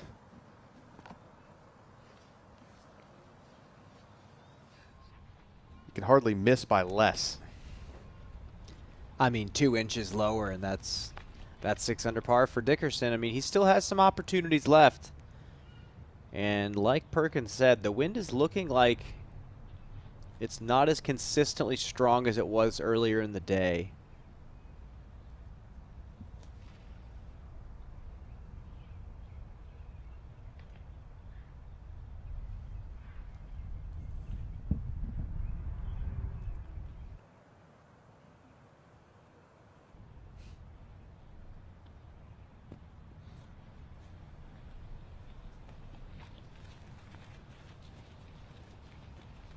And the putt's disappointing, but the upshot more so.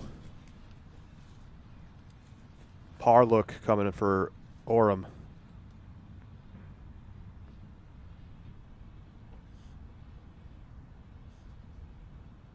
Nico trying to stay hot.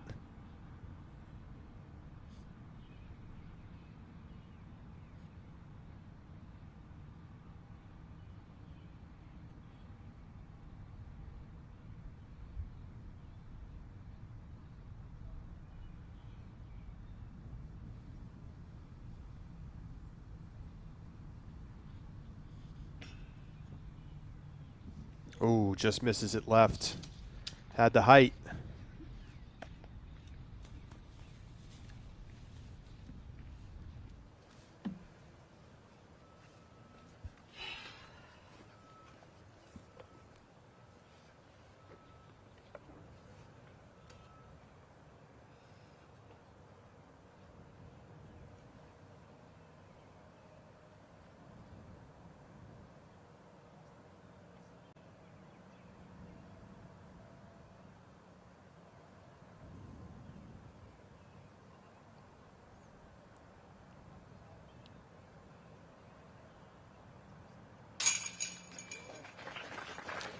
Heinberg, another birdie. That gets him to 2 under. Simon Lizotte is standing by with the PDGA's Danny Voss just off of 18. Here's Simon Lizotte.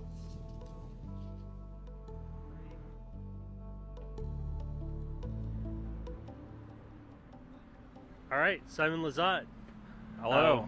Congratulations on a good opening round, shooting the popular score of 6 under, but you're tied for 3rd right now. How you feeling?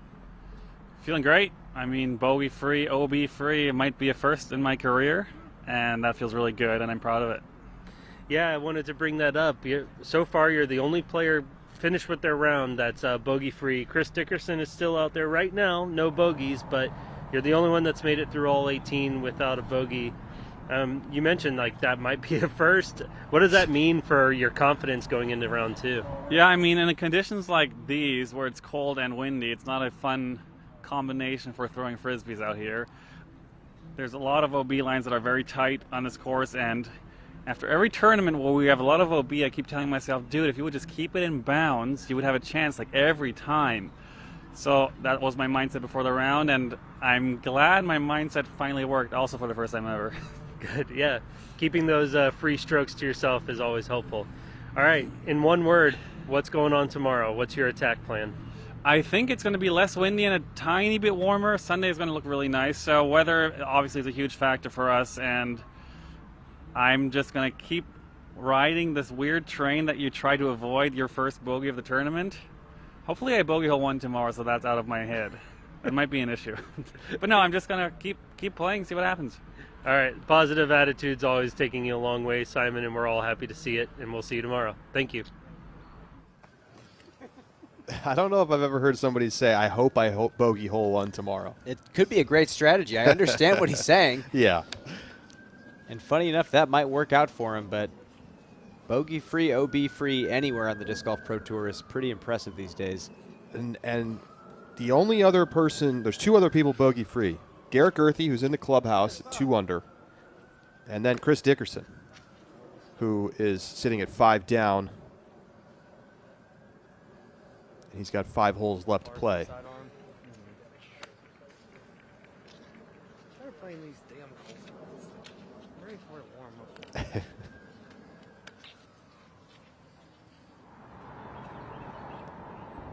I think Matty O could probably do commentary for the entire round while also playing the round. Yeah, we could throw a headset on him and see what happens. Already gave him the hole 1 interview today. Par look for Adam Hammis.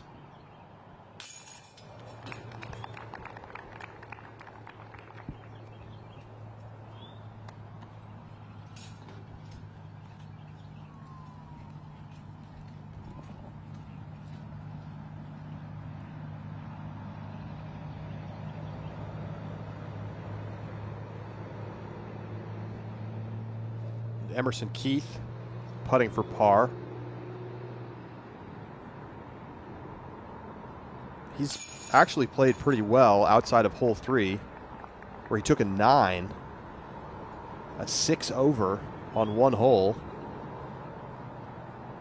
And pretty much just that was that. Yeah, I mean, you have a few holes of just disbelief, and then you realize, wow, the tournament just started. I can't give up now. And then you eventually get back to where you were already, where you were playing, and it's probably not that bad. Still curious as to how that happened.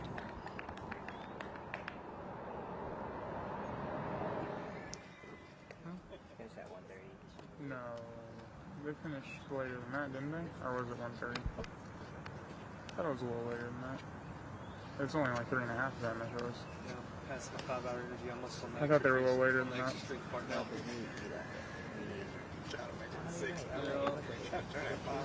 Yeah. I feel like it was close to a 4-hour round for them.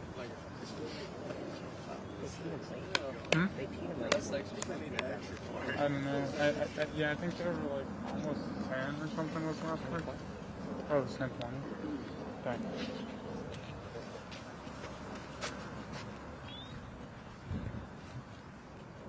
Well, it's been long rounds today for sure.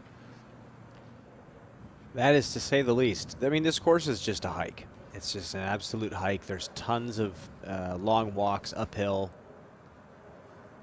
Course layout, fun, challenging, but there's definitely a lot of ground to cover out here. Players can go up the gut on this one. There's a much safer flex forehand that a lot of these players are opting for.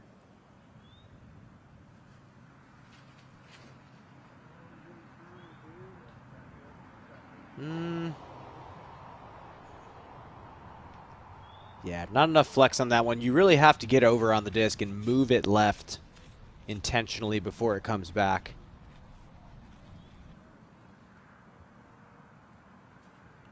And the straight shot is really tight. Very low ceiling, very tight gap, and that OB line rides the entire right side.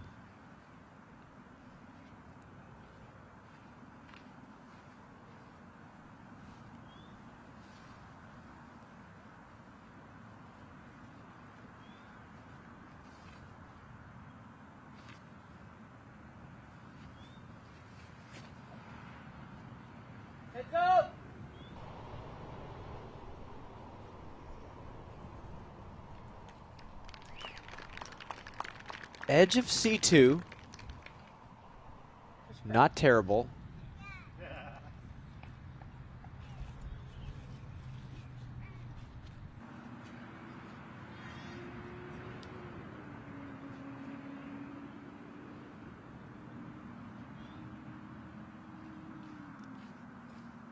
Dickerson.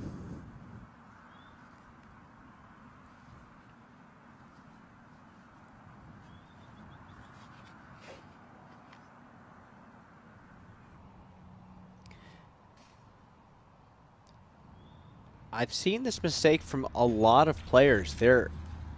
It's almost like they're looking down that left fairway rather than sending the disc with Anheuser forward and letting it bend into the left fairway. Almost feels like they're trying to drag it there and it pulls it too far left.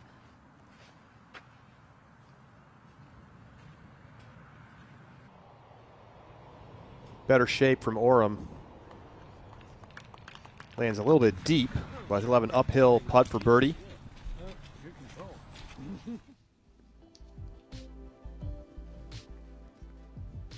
Huge logjam continues at 3 down. One of those players is Nick Hansen, and he's standing by with the PDG's Danny Voss.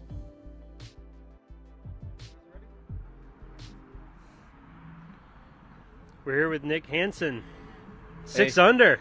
Yeah, tied for third. It's got to feel good. Qualified for the event. Kind of walk us through that qualification process to, being tied for third after round 1. How do you get to this step right now? Yeah, you bet. I got here definitely because of Gatekeeper Media, so start with them. The boys have helped me quite a bit in the last year and a half, just to have the opportunity to be out here on the road. But Sunday night we were in Indiana, drove in late Sunday night, got up Monday morning to do a little practice. The thing is, the conditions on Monday were very similar to today, so I knew if I played like then, I would be, a couple under par and in a good position to really attack tomorrow.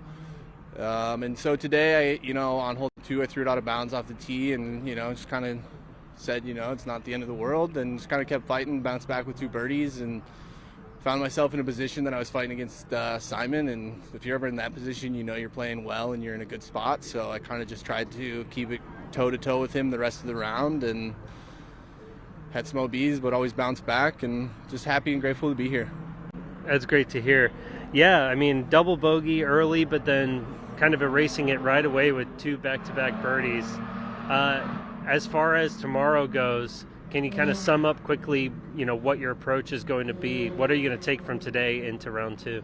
I would say I'm going to try and throw a lot of the same shots. I threw it out of bounds, I think, twice or maybe 3 times today. So if I can just clean those up, I'm going to be very proud of where I land. And if I throw the same shots and I stay in bounds, I'm probably going to be at the same place. And, that's content for me. I'm under 1,000 rated, so I'm not supposed to be here at this mic. But I'm happy to be here, and I'm going to keep fighting. I'm a grinder. All right, well, keep grinding, and we'll see you in round 2. Thanks. Appreciate it. Love that. That's the mindset. You don't have to be 1030 rated to make a push out here.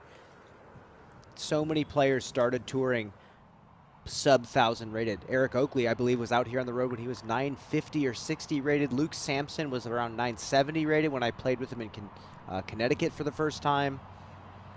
Some people just really like kicking themselves to the curb and really figuring it out from there. Really cool to hear that from Nick.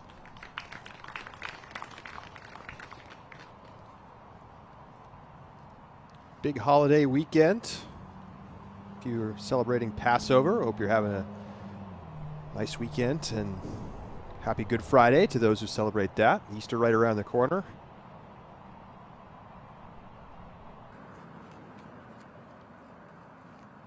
Nicola Castro for another long-range birdie putt.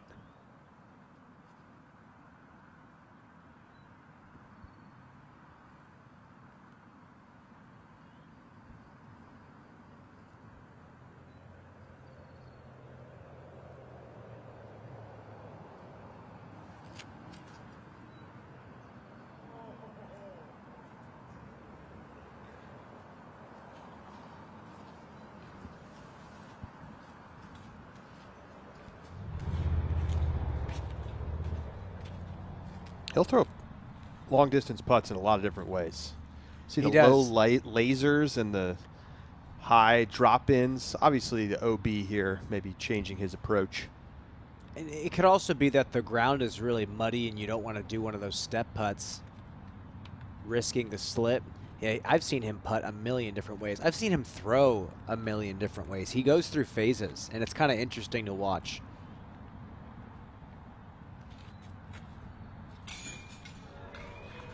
Oh, inches away. That touched so many change before trickling out left.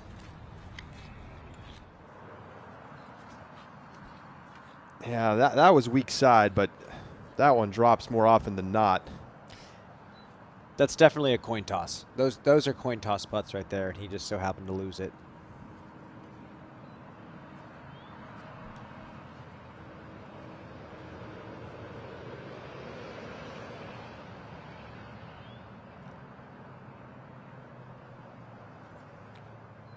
Heimberg to save par.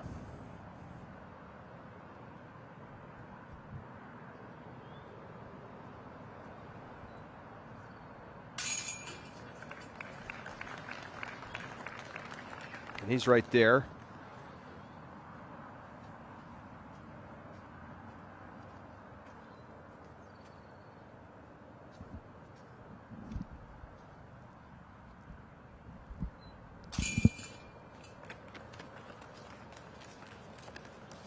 Nico in for the par.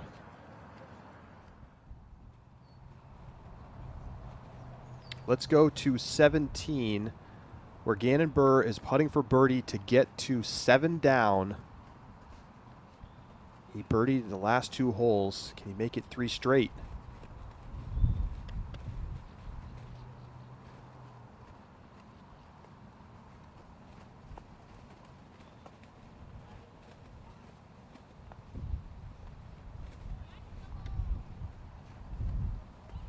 Open at Austin Champion.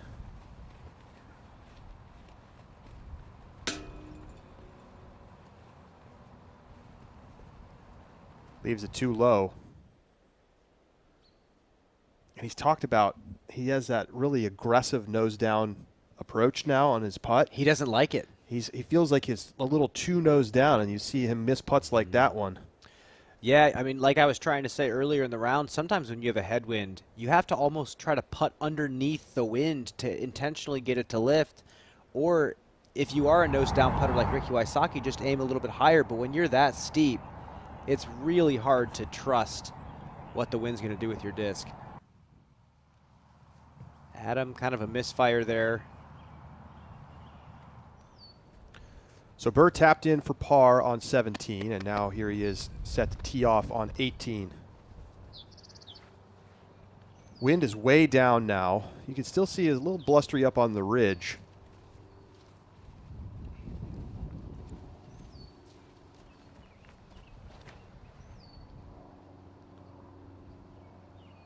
He was going big. He was trying to go for the long gap.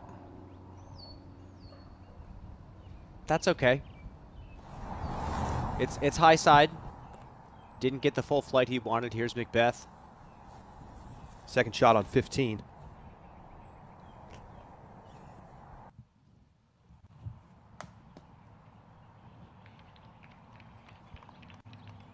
Inside the circle.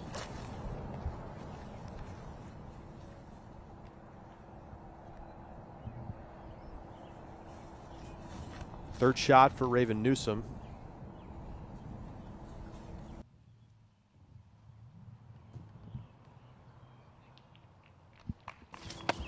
Beauty. Back to 18. Second shot for Burr. We've watched the forehands burn over a little bit. Maybe this uphill run-up might help with that. So bad. Come on. Yeah, yet again, same mistake. It's that crosswind blowing left to right. It's just really hard to get an uphill forehand on the right angle to ride towards the basket there. Third shot for Hammes.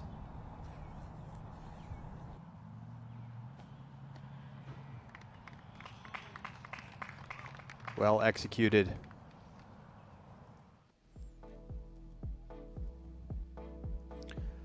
All right, so Luke Humphreys, Ezra Aderholt still holding it down at 7 under. Chris Dickerson, a couple others on the chase. We're going to take a quick break. We'll be right back.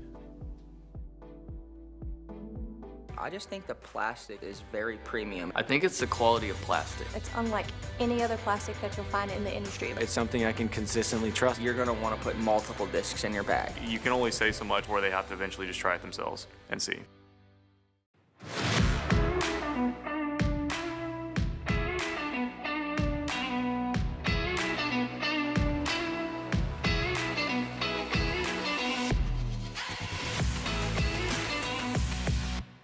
Hi guys, Ricky Wysocki here. We are starting the Saki Bomb Foundation. The main goal for me is to really give back to the sport, start kids from a young age, and expose them to the great sport of disc golf that we all love.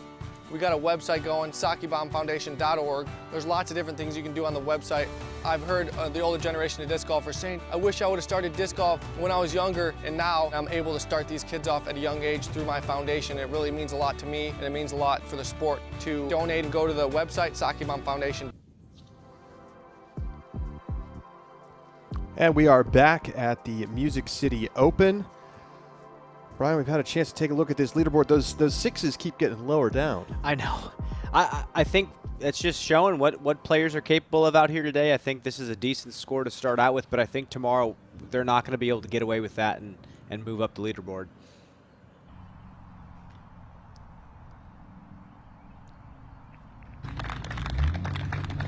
Calvin went wide on 15 again. There's a left to right crosswind, making it a little bit tougher. Macbeth for birdie. And he knocks it down. It gets him under par for the first time all day.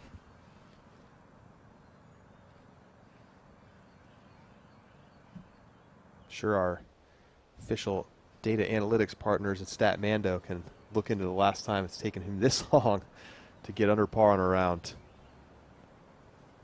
LeCastro.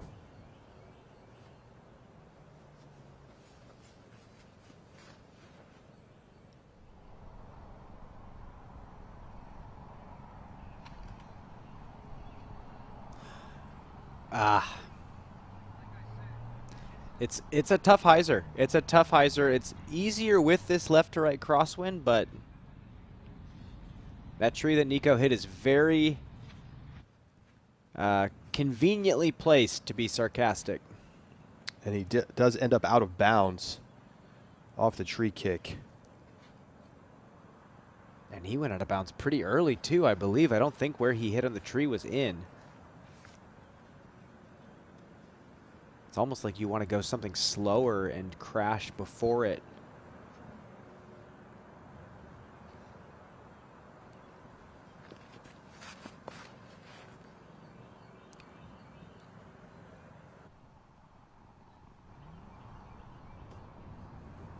Okay, Dickerson just goes inside of it. Just much more stable disc.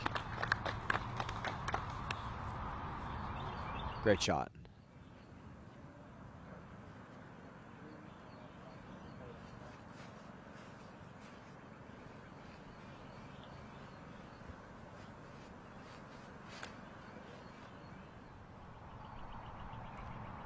Matty O going straight, trying to take advantage of the left to right crosswind.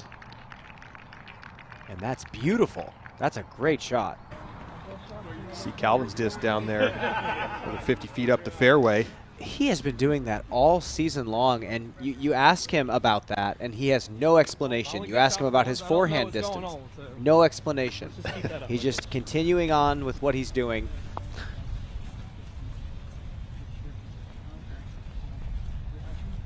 And just he's kind of a quiet guy and is just going out there and playing great disc golf.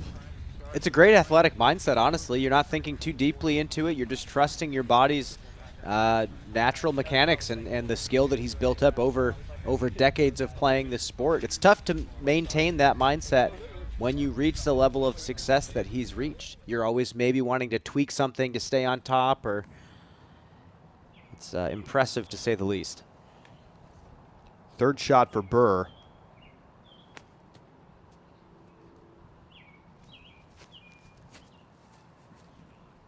Well done.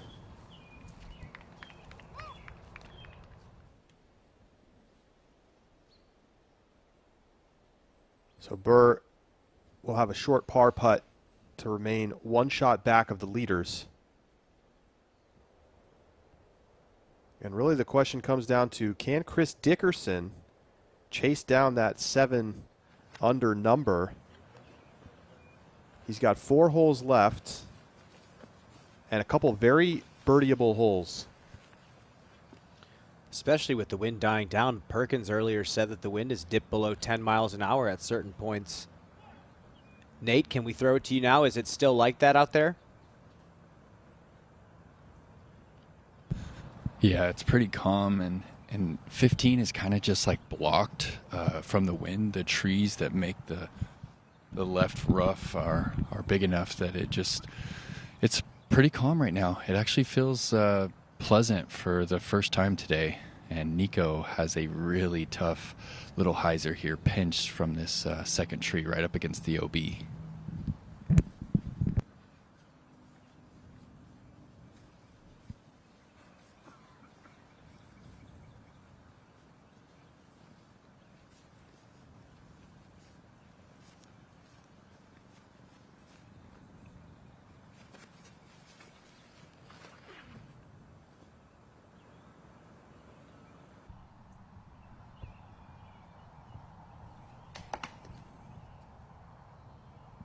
That's a very nice effort from Nico from that position. It's an incredible effort from Nico from that position. That's amazing. I mean, that's a stepper from mid to shallow C2. I mean, to be fair, I guess he did send his drive a long way. He did get caught up in the last possible tree he could. But nice shot nonetheless.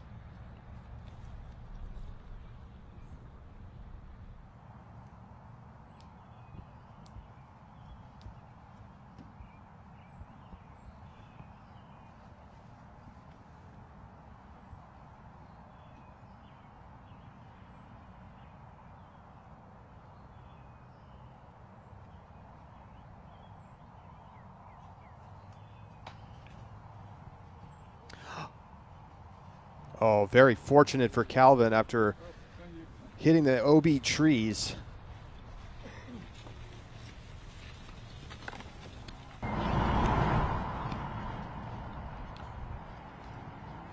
To 16. Island hole, Macbeth going Spike Heiser.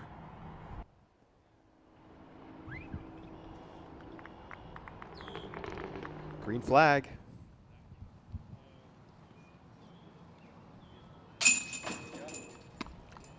Gannon Burr in for par on 18. So he will be in a tie for third.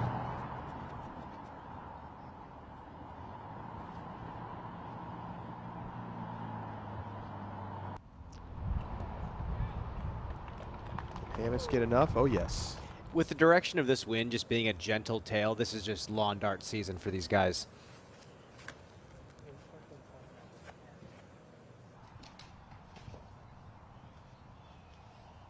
Very inside and not where you want to be.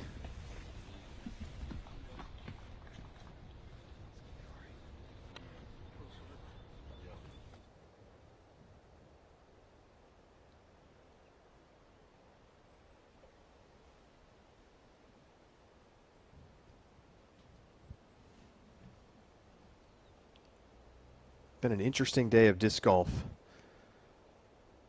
A lot of players talking about how many birdies are out on the course, and the course bit back a little bit today.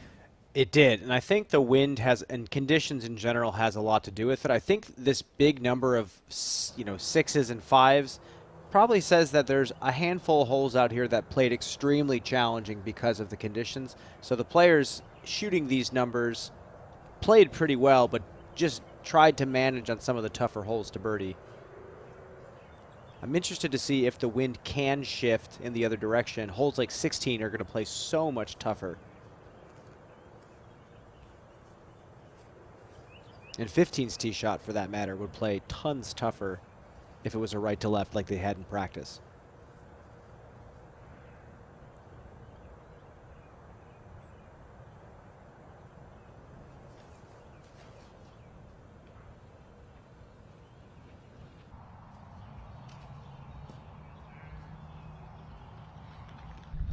Ooh, that found some trees, but I think it fought through.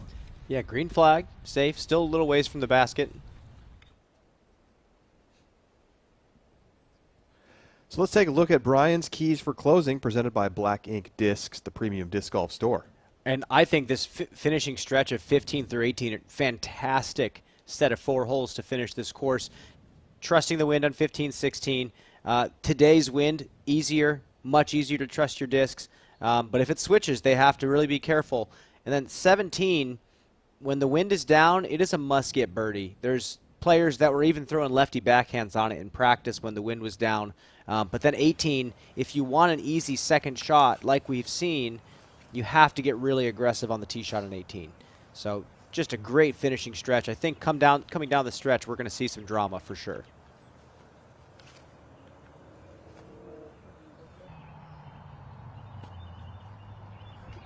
Heimberg to about 15 feet.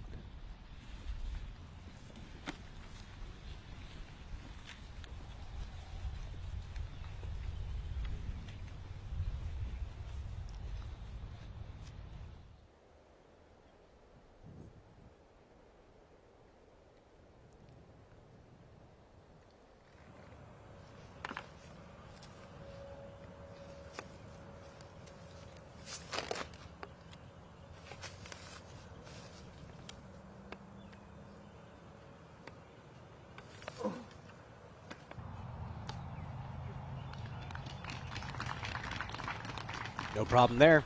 No grunt. Little air bounce for Matty O.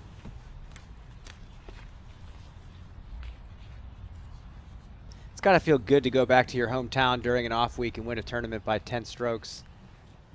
It's probably tough. Sometimes you go back, you got some young kids that are starting to pop off because of you, giving them some inspiration. Well, I like what he said in the interview after the Open at Tallahassee win. He said, I'd like to thank my sponsors and Paul Macbeth for not coming to play this tournament.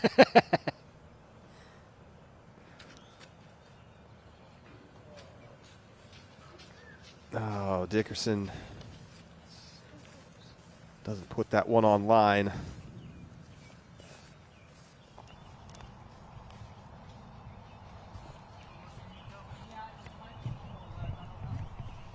Nico, you hit. Oh, I see it. Yeah.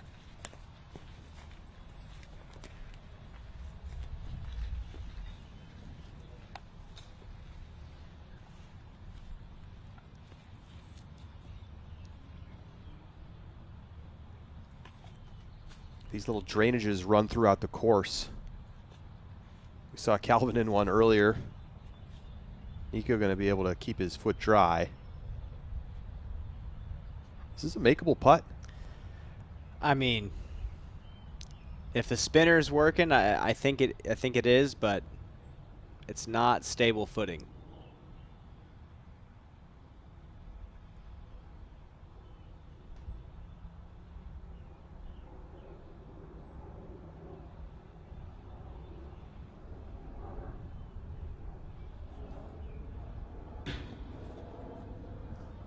Very close.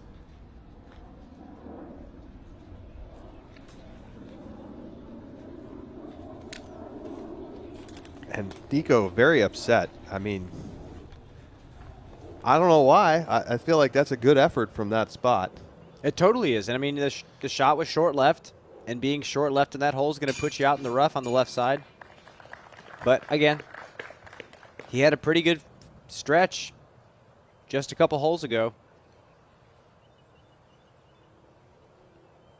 So par for Calvin Heimberg. This is par for Chris Dickerson.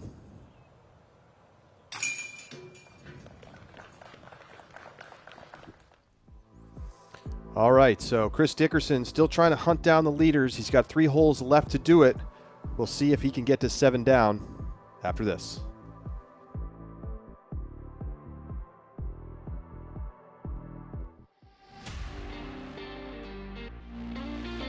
My favorite flavor of Double G Craft Jerky, easy choice, the teriyaki. I love my sweet and I love my salty food. It's a great combination of both. Got to go for the hot boom sauce to give you that extra kick. Probably going to surprise a lot of you guys. My favorite flavor is actually the Texas sweet and spicy. I find it to be one of the best jerkies I've ever had.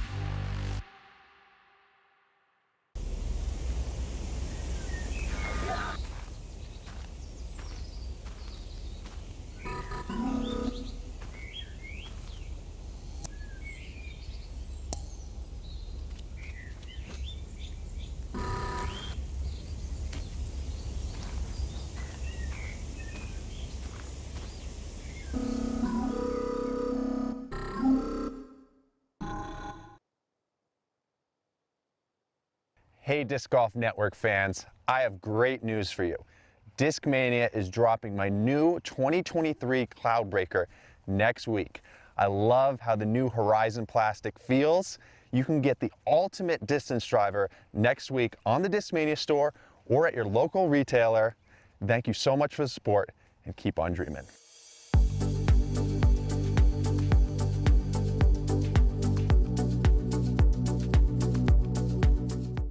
Why disc golf? It's the people. It's fun. It's being in nature. It's the lucky shots. It's the feeling. It's different. It's the challenge. It's the throws. So come out. Grab a disc. Or 2. And let it fly with Lone Star Disc.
Paul Macbeth, reigning world champion on 16.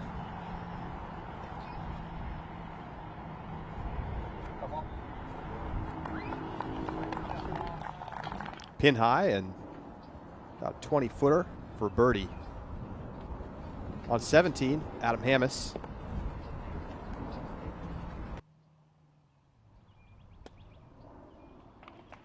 Well, that's the shot, Brian. That's it.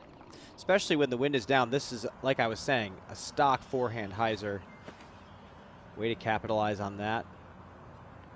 And then this hole is just... It's that. There's really no other reason to do anything other than that.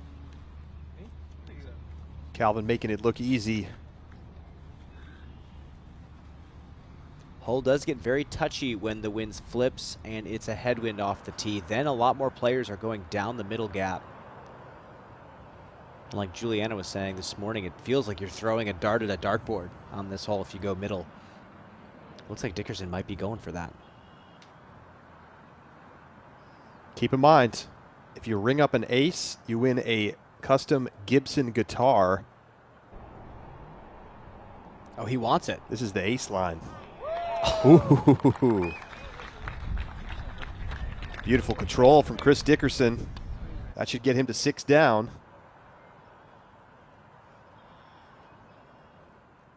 That is a sweet ace bounty, Charlie. That's fantastic. Yeah, and the trophies, amazing. Hopefully we can get a shot of one of the trophies in a minute. I'm sure there's a lot of guitar players out here on tour ready to smash an ace on this one.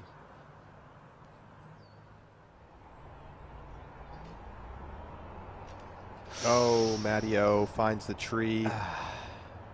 He will have to head to the drop zone, putting downhill from circle 2 up at the top of the green.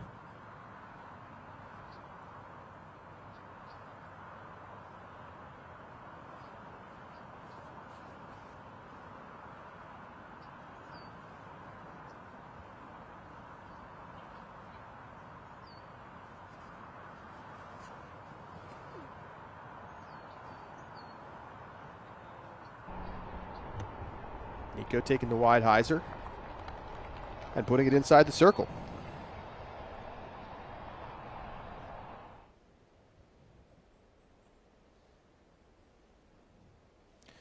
So we got a chance to check in with Matt Oram early in the round. We're going to check in with him again now that he's coming into 16's green. We'll send it down to Nate Perkins.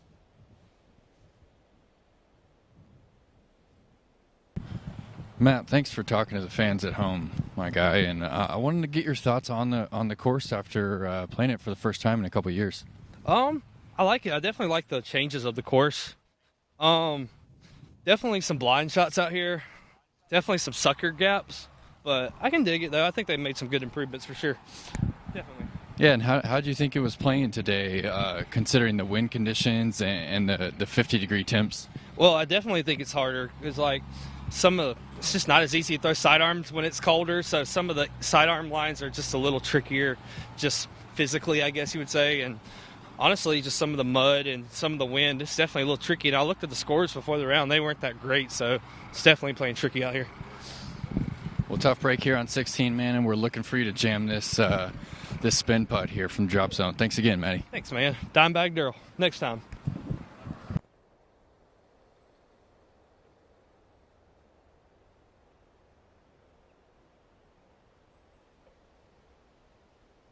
Around like that. Yeah, I believe the PGA Tour is starting to do something similar as well. That's right.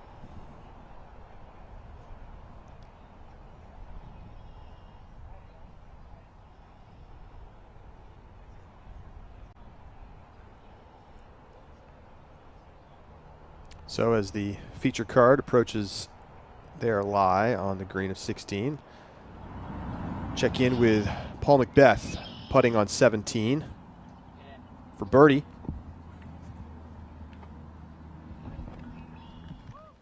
And it's just been a frustrating day on the course for Mr. Macbeth. Yeah, he tried to put something together on the back, and again, couldn't find a rhythm. It feels like we've seen a lot of this from him this year. Decent scores, but nothing dominant. No long, ridiculous streaks of birdies, at least consistently speaking. And today, double bogey on 6. Nestled right between 8 pars. Hello, Matty O, delivering for the fans and for Nate, ringing it up from the drop zone to save the par. Do we give credit to Nate Perkins? Maybe we should. We'll give it to Matt. He said, we want to see the spin putt go down. Nate, what do you think about that? I'm just overjoyed by that, honestly. I mean, you know, we're definitely going across the 4th barrier there, talking to the players while they're playing, and Matty O just delivered for us. So overjoyed, guys.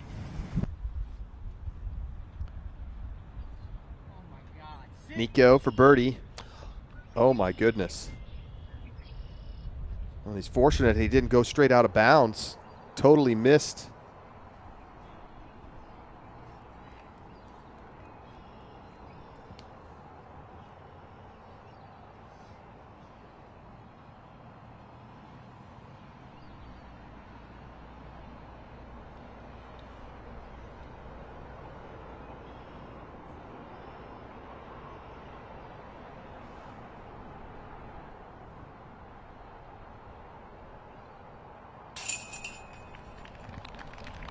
Makes the comebacker.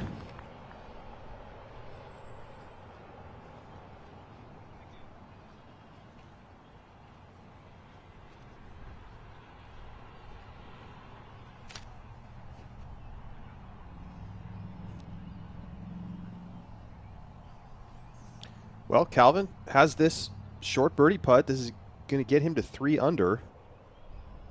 And for how kind of off he's been today, still very much in everything. He still has an opportunity to make a push to at least 5, which is just a couple off the lead right now, which is,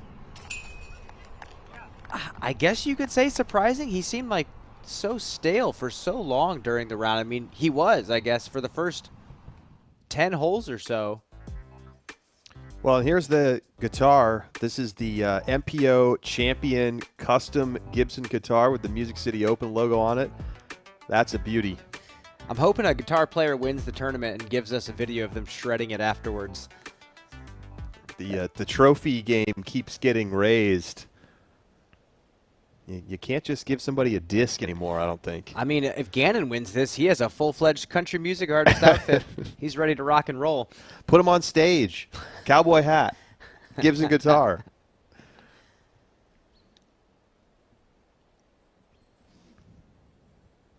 All right, they're heading to the tee of 17. Let's go to 18.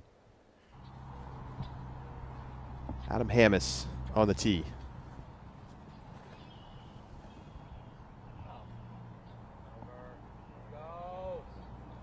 Oh, that's a full flight. That's gorgeous, Charlie. Wow. That's the longest drive we've seen on this hole today. That's amazing. And what I like about 18 is the fact that you can go max distance and get heavily rewarded, yet going safe highs or low still gives you an opportunity to birdie, but it's much, much tougher. Go to the aerial view. Calvin's drive on 17. Little bit of a headwind.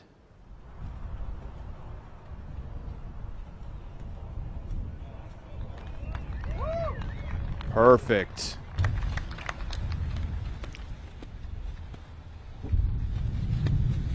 That should take him to 4 under. He's got a really solid finish going.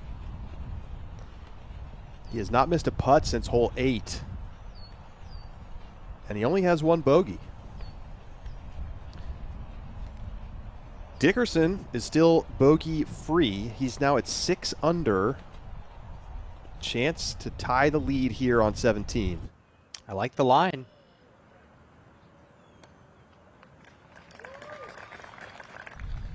Inside the circle.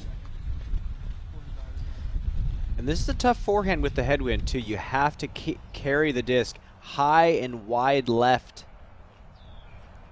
Can't saw this off.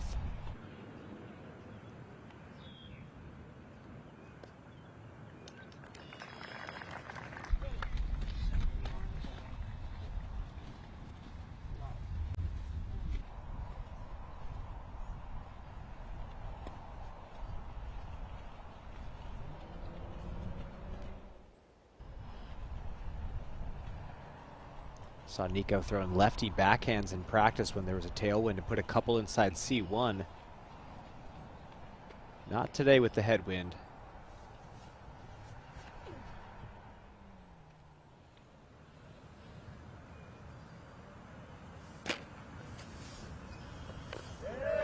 And did he get saved by the wall? Yes. He sure did. And the wall is about a foot outside of the OB line. But it comes in clutch for Nico.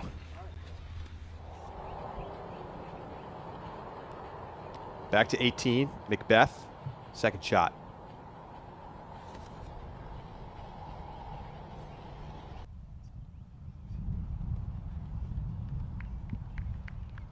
Very nice from Macbeth.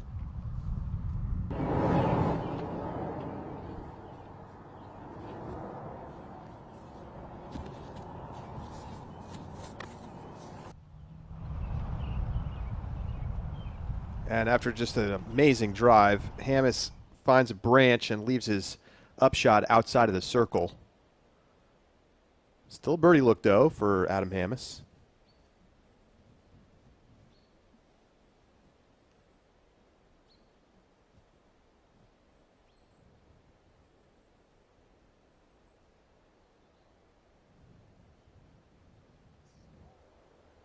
Cool overhead visuals as the players make their way up to the green of 17. And you can see just even the walk from the tee to the green. This is a physical course. Yes. Yeah, you got to have strong legs out here. Any of these players in good physical condition are going to have a huge advantage out here.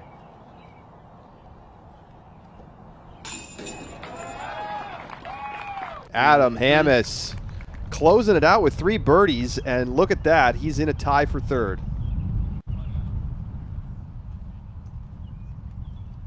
This is the new era of disc golf. So many players up near the top of the leaderboard after every round. Macbeth.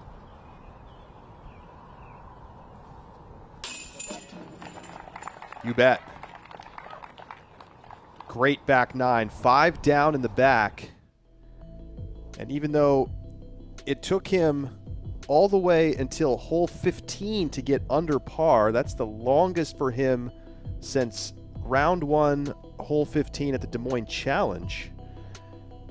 He is able to ultimately finish the day 3 under, just 4 shots back. And that's kind of remarkable considering how many missed execution shots and putts that we saw from Macbeth. I was trying to find a word to describe it. I think remarkable is great because it looked awful. But then you look down the leaderboard and a lot of players struggled today. The fact that he was able to just close it out with a couple of birdies. He's right back on the hunt.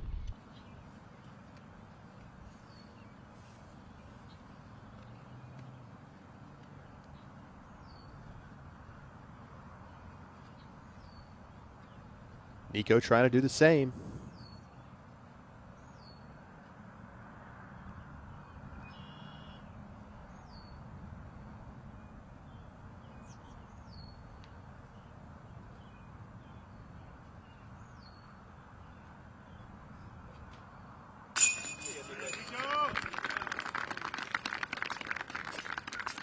Cashed.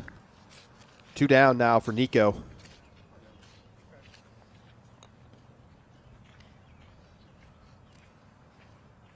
I need the gang at Statmando to start tracking push putts versus spin putts now. I want to see what percentage Nico is compared to the rest of the field. We've seen him switch back and forth almost every hole.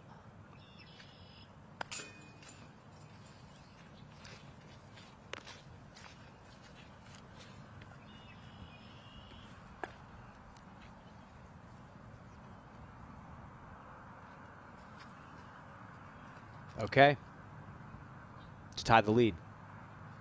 Yes, indeed.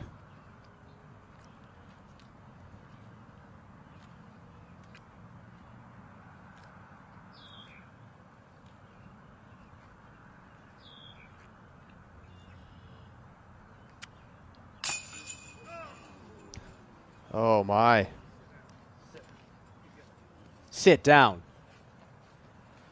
What a turn of events that would have been. That's such a rare miss. I don't think we've seen Chris be offline on a putt like that all day. Came out of his hand weird. For par.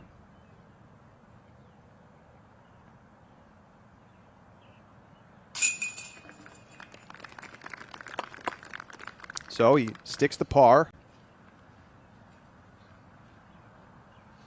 More or less guaranteeing that 7 down will be the best score after round 1. Heimberg in for the birdie to get to 4 under. So Heimberg's been making a nice little comeback here in the back 9 as well. It feels like hours ago, Luke Humphreys walked into the clubhouse with a 7 under par. I'm sure he assumed that someone was going to catch him. What a nice evening this is going to be for Luke. And I don't even think it feels like hours ago. It literally was hours ago. As we're getting towards darkness here, the Music City Open. We're just going to welcome you back inside the broadcast booth. We're here right off of 18 at Mill Ridge Park in Nashville. Charlie Eisenhood, Brian Earhart. And Brian, it's been a kind of a grinder of a round. And, we're really seeing the course challenge these players hole after hole. Yeah, and again, Macbeth thought people were going to be shooting in the double digits today, but something in the way that the course played made people look like they were all struggling. 7 under par. Lasted the entire day. Nobody caught up to that number and beat it. So I'm sure people are going to make some corrections tomorrow, but I think if a handful of players clean up their front 9, we're going to see someone shoot much hotter than we saw today. I mean, it almost feels like as long as you're within 2 or 3 shots of the lead, as we take a look at the leaderboard right now, you go all the way down 10 players deep and you're still within a shot. So if you're close at all, you have to feel like, hey, I just come out tomorrow and I got a chance to win this tournament. I mean, Paul Macbeth has a chance to win this tournament, and he looked not great. Very interesting day. Oh, what a crush of a drive from Heimberg on 18.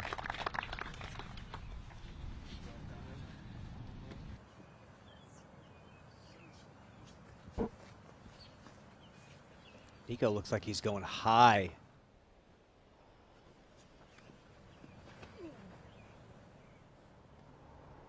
Big flexing turnover. Wow. That is a smash. I believe Nico Locastro has a world or a U.S. distance title. I mean, again, he won a major in 09. There's a lot of tournaments he's played, but I remember there was one distance competition he threw 680 at. So he definitely has the distance, and it's cool to see him still go for big shots like that.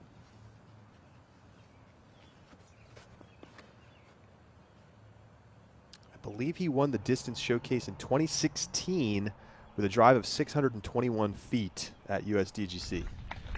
He still got it. Nice shot from Dickerson. Dickerson in position to tie the leaders at 7 under. It's been the second shot that's given a lot of players trouble.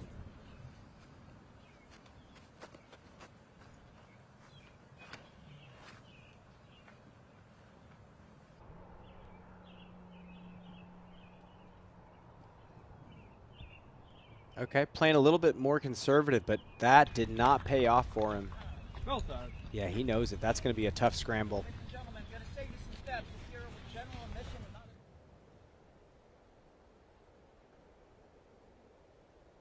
Well, as we bring it into the final hole here on our feature card,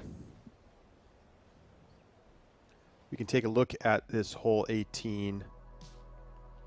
Yeah, like I said, you have 2 options. You can play that conservative hyzer to the low side, give yourself kind of a power hyzer up to the basket, hoping that you have a gap.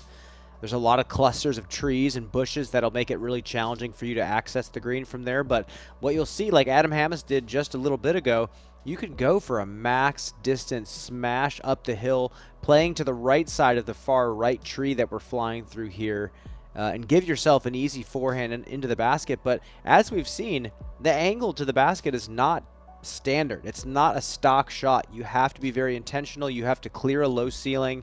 You have to clear this cluster of trees off to the left. I think it's a great finishing hole. I think it allows for players to get aggressive if they need to, or play for par if they need to. So we will see.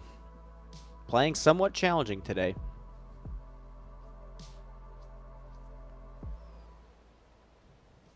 24% of players birdieing here on 18.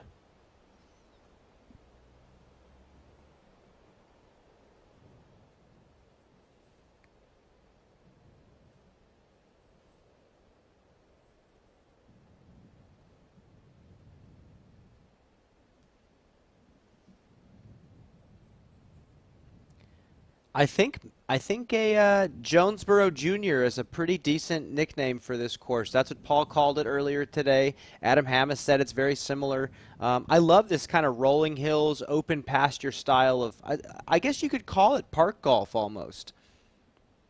And it does feel like overall the changes have been positive from last year. Took out a couple holes that weren't quite as good and cleaned up some of the rough so it's not so thick with thorns. Still punishing. But you know, if you make good shots, you get rewarded, and if you make bad shots, you get punished. And I agree. That's what we've seen today.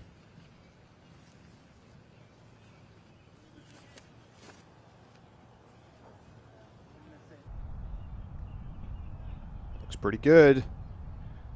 And it'll come about to the edge of the circle for Dickerson.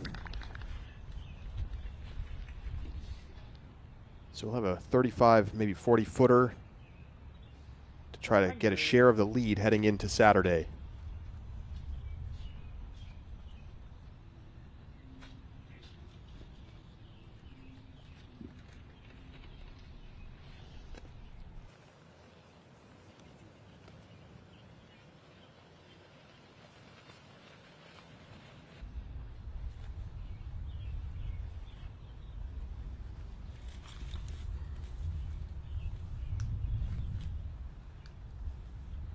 Trolls. No trolls.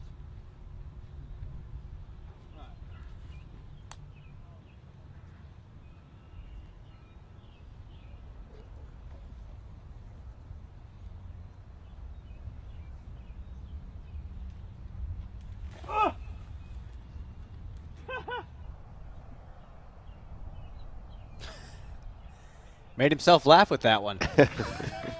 Let's go, baby. That's all I got. Maybe a strategic scrambling move to raise the spirits. That's all I got, he said.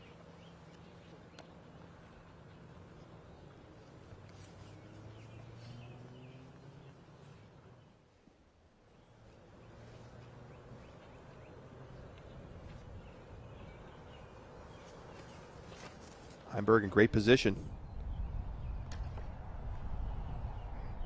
But that guardian tree has delivered that punishment plenty today.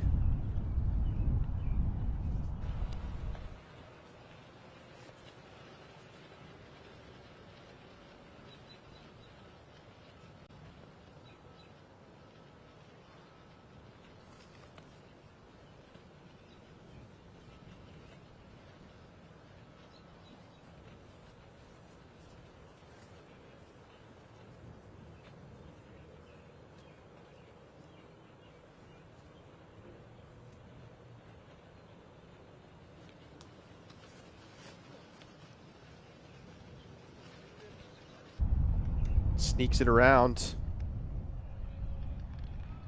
and inside the circle.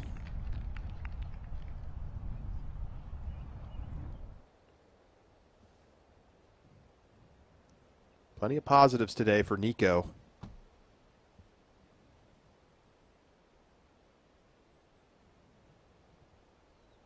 Yeah, I mean, he's not even that far out of it at 2 under par right now.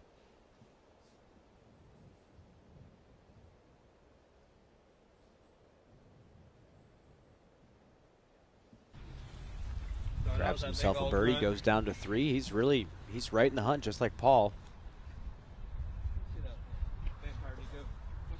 Oh, no, wrong person. You want to throw some of mine?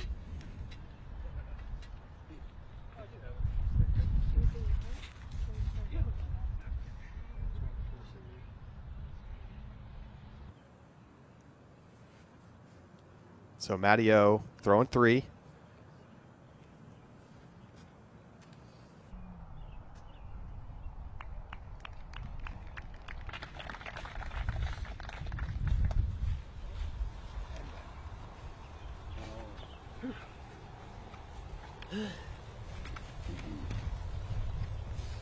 It's been a tiring walk up the hill here on 18.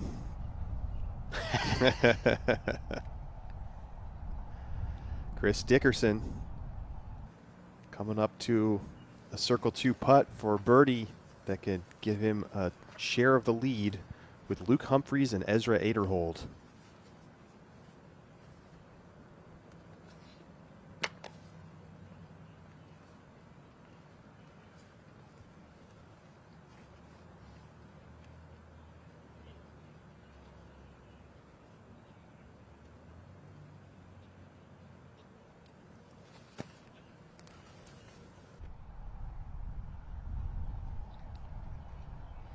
Good up from Heimberg, and he'll tap in to stay at 4 down, which is currently only 3 shots back, but tied for 18th.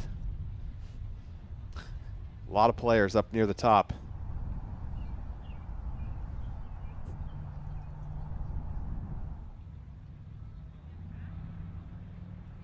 So here we go, Dickerson.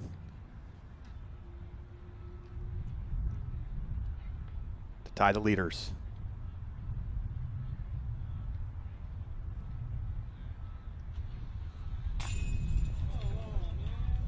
Oh, man. He had a lot of long looks today. He worked really hard for the score that he got.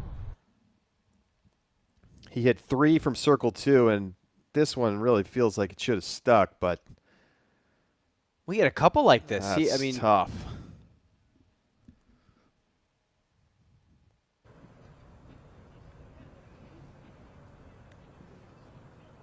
Nico a little closer.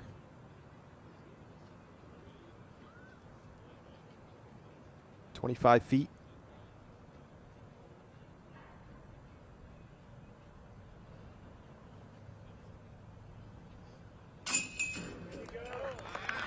And that sticks.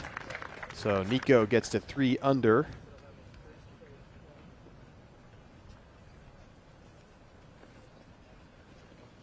Not a bad back 9 for Nico. 4 under par with a bogey.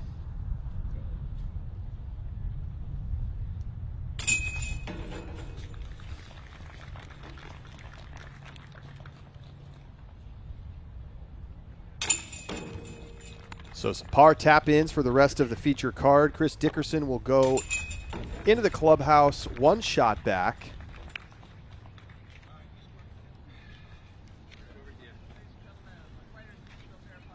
And so he'll head to the clubhouse. We're going to hear from Chris Dickerson in just a little bit. But, you know, we saw the leaderboard. We saw how close it was at the top. This is literally the most players that we've ever had within 1 shot of the lead at the end of a round at an Elite Series or a major. 11 players within a stroke heading into Saturday. I'm not surprised, but I'm also shocked at how low they were, to be honest with you. Yeah, so 7 under is the best score today. Luke Humphreys, Ezra Aderhold holding down the lead going into tomorrow. And, you know, we didn't get to see a whole lot of their rounds. Where do you feel like things stand right now as players have kind of had some good moments, some bad moments, and we go into tomorrow with like kind of it feels like a blank slate? It honestly reminds me of Fountain Hills when we used to have the tour go to Arizona for the Memorial. If you shot great on the front 9 at Fountain Hills, you are off to the races on the back 9. Much easier to score on that back. Same with this course. You look at Ezra Aderhold's scorecard. He had 4 birdies on the front 9, and it doesn't look like too many other people beat him. He shot 3 under par in that front, and that actually was good.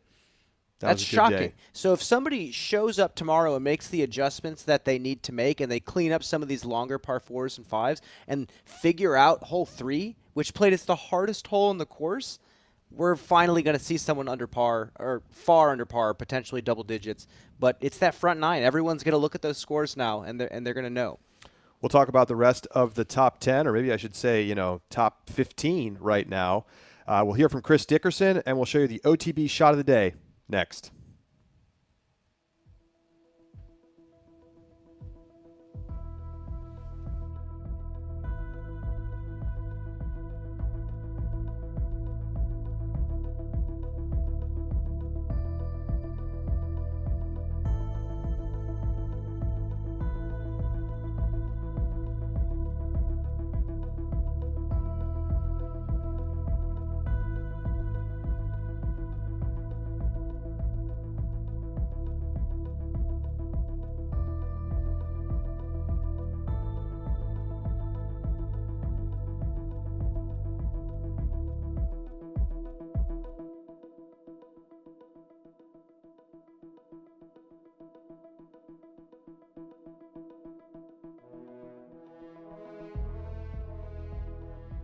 One thing we all love about disc golf is it's a lifetime sport. Whether you play pro, am, juniors, or senior grandmasters, we all want to play this sport as much as we want and for as long as we want.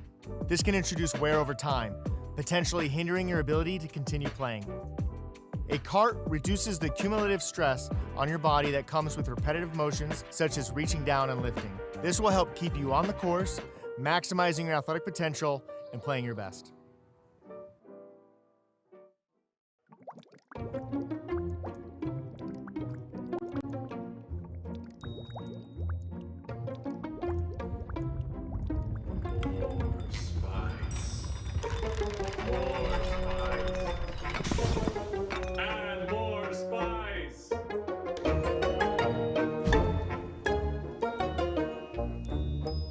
Is that good?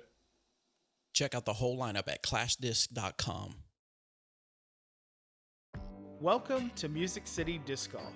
We are a 501c3 nonprofit public charity here in Nashville, Tennessee. We strive on including men, women, juniors, and providing competition for all skill levels. We would like you to come be a part of Music City Disc Golf.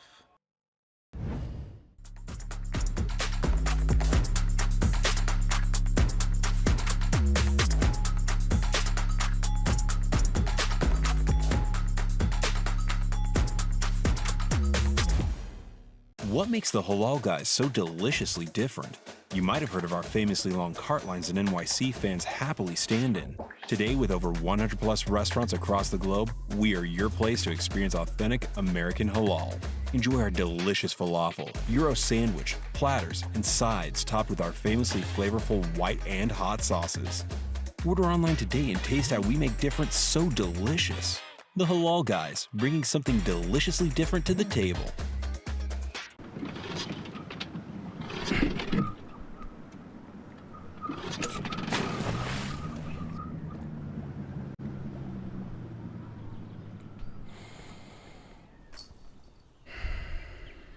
I just think the plastic is very premium. I think it's the quality of plastic. It's unlike any other plastic that you'll find in the industry. It's something I can consistently trust. You're going to want to put multiple discs in your bag. You can only say so much where they have to eventually just try it themselves and see.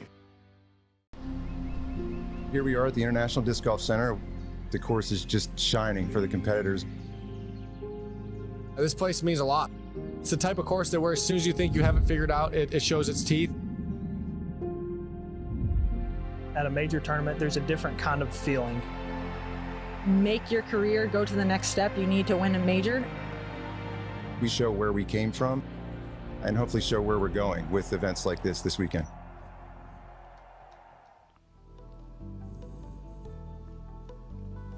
Welcome back to the Disc Golf Network's live coverage of Round 1 of the Music City Open.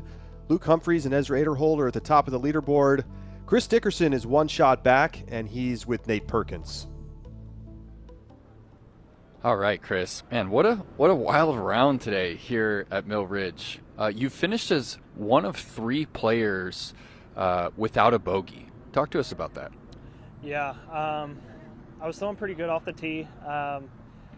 Most of the shots off the tee were going where I wanted them to go. So that's like the main thing out here. Start off good off the tee, and then as long as you don't do anything like too bad on your up shots, I think you can keep it pretty clean. And I want to hear from you. What was the toughest part about the conditions today? Was it the wind? Was it the rain? Was it the mud? So we didn't have to deal with the rain, fortunately. It got a little windy in the ending of the round, but we didn't deal with like a whole lot of it. You know, the practice days were pretty windy, quite a bit less today. I'd say the mud then, more than likely, yeah. Just, you know, everybody coming through the course, they're playing the same tee pad, so it's just not really getting caked on, but there's a little bit getting on there. So I'd say that was the hardest out of the three. And Chris, it looks like you had 9 looks from Circle 2. You made 3 of them, and you, if I'm counting correct, you had 3 or 4 that looked like they were in the basket and just didn't find the bottom of the cage. Can you expand on that? Yeah, I was throwing the disc well, but coming up just a little short or a little, you know, outside the circle on some of the up shots, especially on the par 4s. Yeah, those Circle 2 putts, you know, they're a lower percentage for a reason. They're harder. So 33%, I think that's pretty good overall. But like you said, there was a few that just, they had a chance, but they didn't stay. I'm not saying they should have, but, you know, they could have. And I don't know if you've looked yet, but would you be shocked to find out that you're just 1 stroke off the lead right now? I looked going into the last hole. Yeah, okay. So I knew the last putt was for the tie of the lead. And, you know, hitting a lot of chains on the last one and it falling out the side. You know, it sucks, but it's just 1 stroke. Yeah. So it would have been nice to be tied for the lead, but it's okay. And lastly, now that you've played around here for a competition, what do you think of the changes? How'd they play today? The rest of the course, you know, pretty good. Hole 3, kind of what I expected on hole 3. We didn't shank them, really. We hit the middle trees and, you know, went from there. So that's kind of what you do on that hole. You either get past them or you hit the middle trees and scramble. So unfortunately for our card, we didn't get past them. Well, thank you for the conversation, Chris. Congrats on the 600 par effort today, and we will see you for round 2 tomorrow. Best of luck. It. Thank you.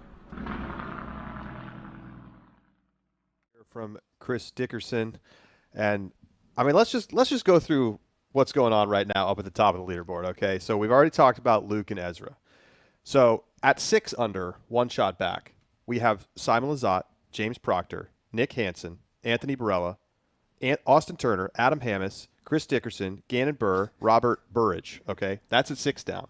Wow. Now, if we go to 5 down, 2 shots back, we have Eric Oakley, Vino Makala, Kyle Klein, Elijah Bickle, Alden Harris, and Aiden Scott. 17 players within 2 shots of the lead, and as we mentioned a moment ago, record-setting 11 within 1 shot of the lead at the end of the round. Wow. Let's take a look at some of the highlights from today's round. What a crazy day we've had out here on Friday at Music City Open. And there were some great shots and some big moments, getting us going on hole number 1. I mean, what a great way to start your round. Up in the heart rate a little bit. Luke Humphreys going high on 16. Coming close there. You can't. The disc disappears behind the rim of the basket. Raven Newsom. I mean, this was ridiculous. That is crazy. I think we should show his aggressive tee shot he threw on 1 as well. That was wild. Danny Beauchamp, Illinois boy, knocking in a crazy Anheuser putt. Simon doing his thing. Putting it close. Everybody making 16 look easy today. Adam Hammis hit the big one on 1 earlier, and another big one. That one stuck. And that one hit the same amount of chains as Chris Dickerson. Yes. Like I said, he had a lot of coin toss putts today, and they weren't pure, but on any given day, maybe the wind's blowing another direction, that falls back into the tray. So Yeah, what a wild day of disc golf. And honestly, what a great day to have an average round. Paul Macbeth, 4 strokes off the lead now, and anything goes. I mean, the weather is going to change and potentially get better for the players, and it's off to the races at this point. Calvin Heimberg, too, very average today, especially by his standards, but feels very much like he's still within striking distance. As you look down the leaderboard, he's sitting there tied with Ricky Wysocki at 4 under. And we barely talked about Ricky today, but 4 under, a pretty nice comeback round for Ricky, who, of course, DNF'd earlier this season. But really, this is going to feel like his first tournament back in some ways. Yeah, I think the big thing, like we said earlier, is his putting. Because he said putting is what hurt the most for him because he was afraid that if he popped too hard that it would hurt and it would cause some doubt in his mind. And the fact that he put, I believe, 38% C2 and 91% C1, that's very promising for Ricky. So it's exciting to see him back. So obviously we can't go through all of these players, but what I want to ask is this. Do the bogey-free players, Simon and Chris, do you feel like they have an advantage over the rest of the players up near the top right now? Not necessarily, because they haven't gone out of bounds yet. Simon's saying he's waiting for that first bogey to come in, and now we're going to have some players that made some mistakes early on, going home, thinking about their round, making sure that they don't make that mistake again. And like I said earlier, the front 9 tomorrow is going to be an indicator of who moves up the leaderboard. Well, it's going to be must watch, so we look forward to seeing you tomorrow afternoon at 3 p.m. Eastern for the MPO round. Before we talk about all of the start times for tomorrow's round, let's take a look at the OTB shot of the day. What do you think, Charlie? I don't know. We just saw a bunch of great shots in the highlight package there. Okay. Makes sense. Give me Danny Beauchamp. He skateboards, he disc golfs, he drops in Anheuser putts. A man of many talents. Deserves it. So Danny Beauchamp is your OTB shot of the day, and we will like to see you tomorrow morning, 9:45 a.m. Central Time. FPO coverage of round number 2 gets started here on the Disc Golf Network, myself alongside Juliana Korver. And then at 3 o'clock, Brian and I will be back with you for MPO round 2 as, well, maybe somebody will get some separation. We'll find out tomorrow. It's all live on the Disc Golf Network. Get yourself a subscription if you don't already have one, and we'll see you tomorrow.